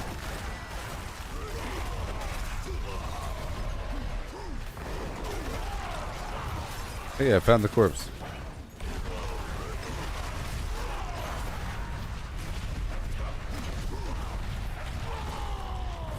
Alright, and that would be vampires up there. Okay, we're gonna go back up and around. I gotta slay some vampires, and there's a cellar.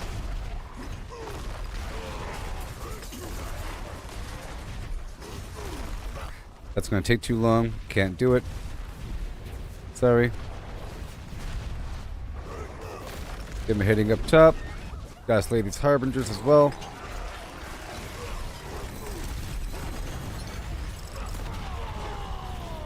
More living steel. Yeah.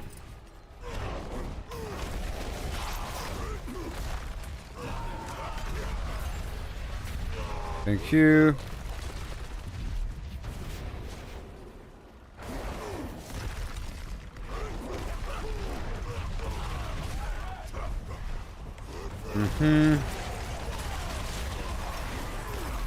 It's heading over here to the vampire. Land of the vampires. Got a frenzy going. I get that last harbinger going in just a second.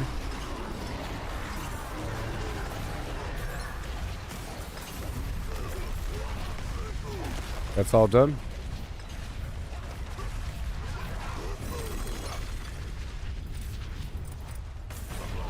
Living steel.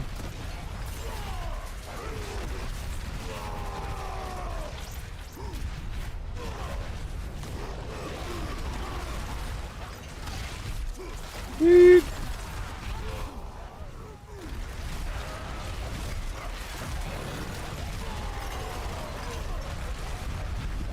All right.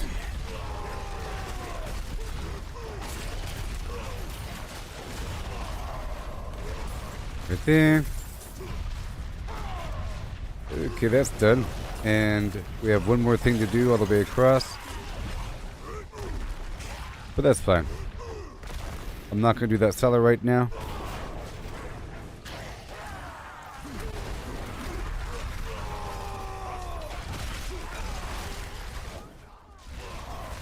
Or that.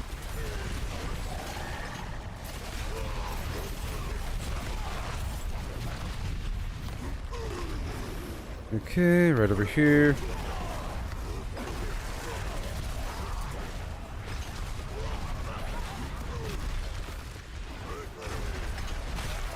Whee!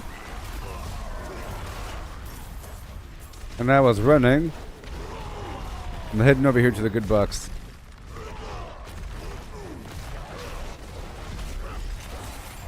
Woohoo!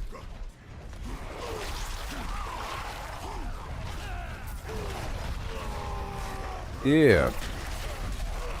See, this right here is more ideal on a lower difficulty. It's all about how much can you get. You don't get much more on a higher difficulty. Of the living steel. Depending on how strong you are. The goal is to be able to do it super quickly. But there's usually some sort of trade-off. But if I'm doing a nightmare dungeon and it's not for the whispers or something, then I don't really care if it takes a bit longer because I want the resources. And it's worth the extra time.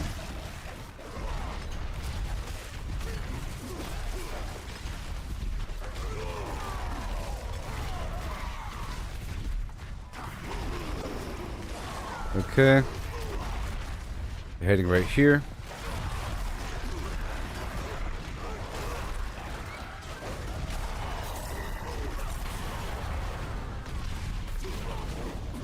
Alright, that's it. And then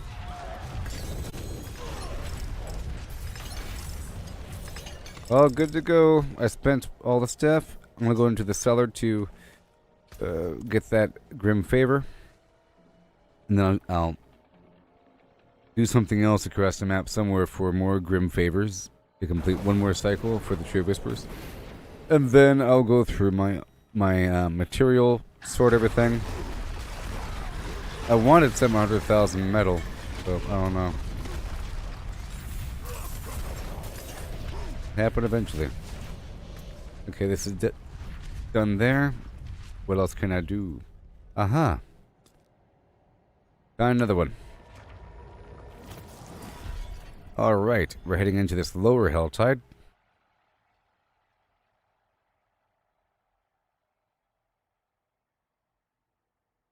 Marvel arrivals. Pardon me, stranger. Could you spare a moment?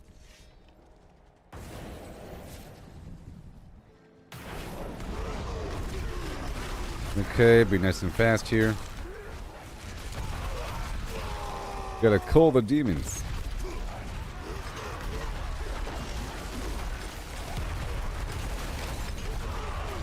And we go back down.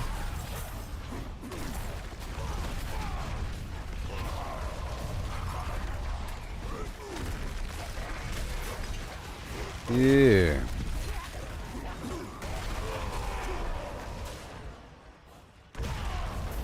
Yes, yes, yes, yes.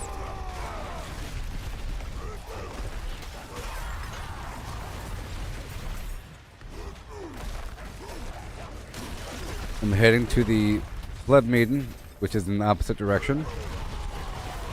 I'll just fishing on down along the way to knock out this other Grim Favor as I go.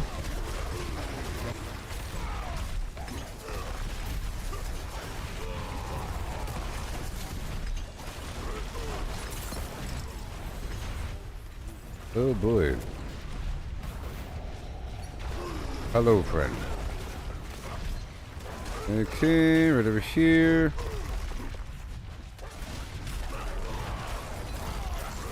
Gonna do this. I will be careful.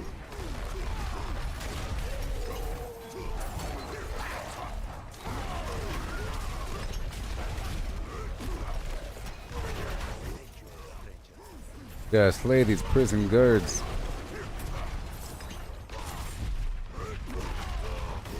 Free the personnel.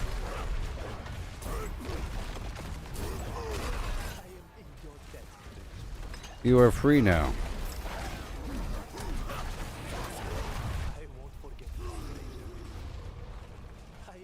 Come on. Come on. You're welcome.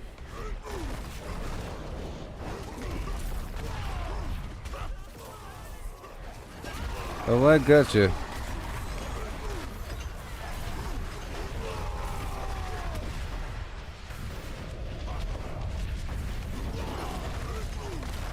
And there's another Grim Favor in here, I believe, to find a corpse.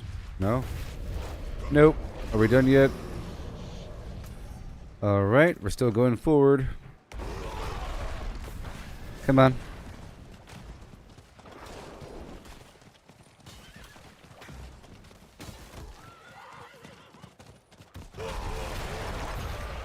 Whee! Thank you. I was slain the Harbingers.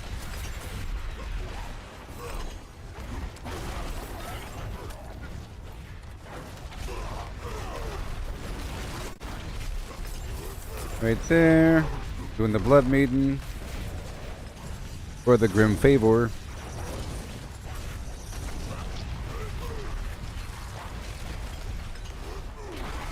That's all she wrote.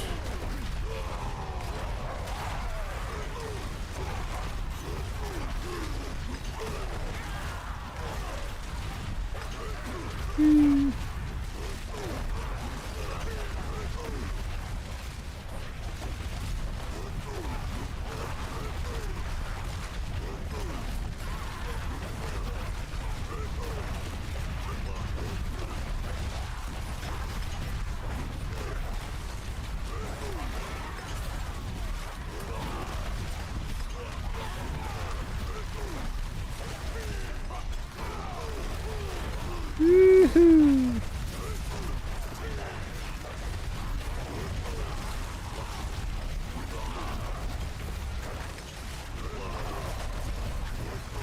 There it is.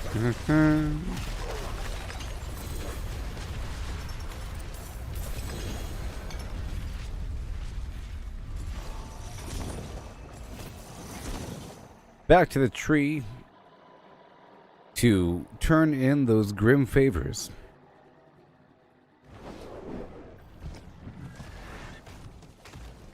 My buffs were off. Alright, I think we're done. Gonna wrap it up. Okay, open this up. That was a good one.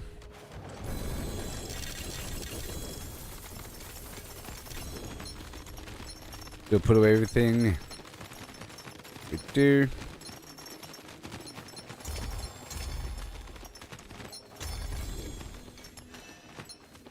Perfect.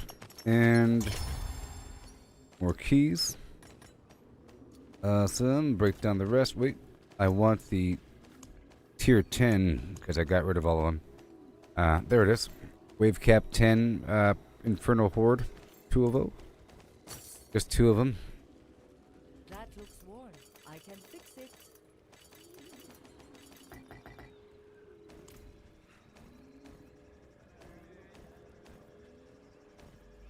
Alright. And right there. Okay, so now I can clean up. I'm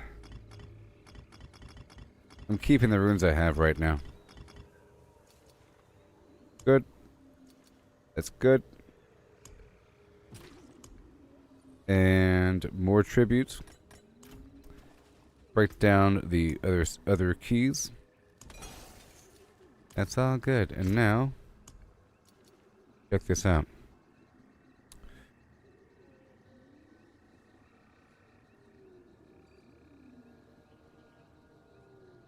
I guess I can. There's nothing too dominant here. I guess all the runes that are over 40, or that are 40, I'll just cut off 20 and put the rest back. If it's above legendary, like this, and then over here, I'll just cut off 20, put it back in the box. And that should be 21, but whatever. Multiples of 3.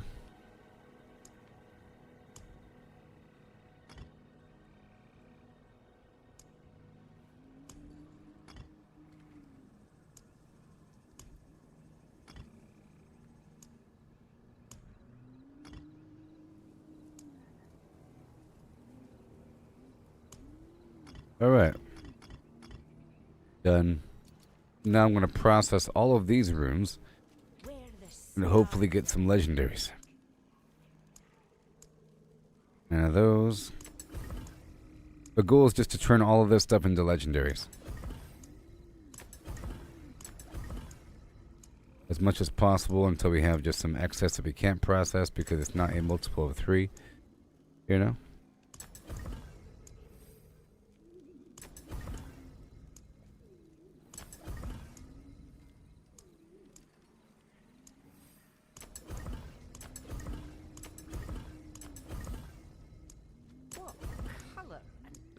And that means it was upgraded. Oh boy. That's all good. And then, oh boy. 9 of those. 1 of these.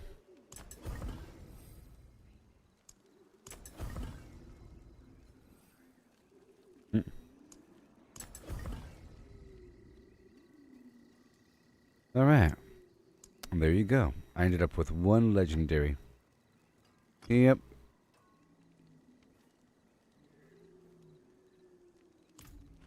I am.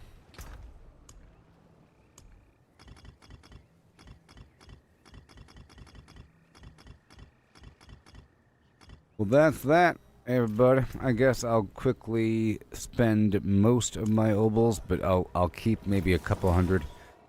So that I can do the Realm Walker if it pops up at the beginning of my next stream. But I'll be back with Marvel Rivals in a little while. Well, Vasili's ghost. Yep. I had that in my bag. All finished. That was all good. All done. Oh, I didn't do the thing I was supposed to do, huh? That's fine. But now I'm at 681 Iron Chunk.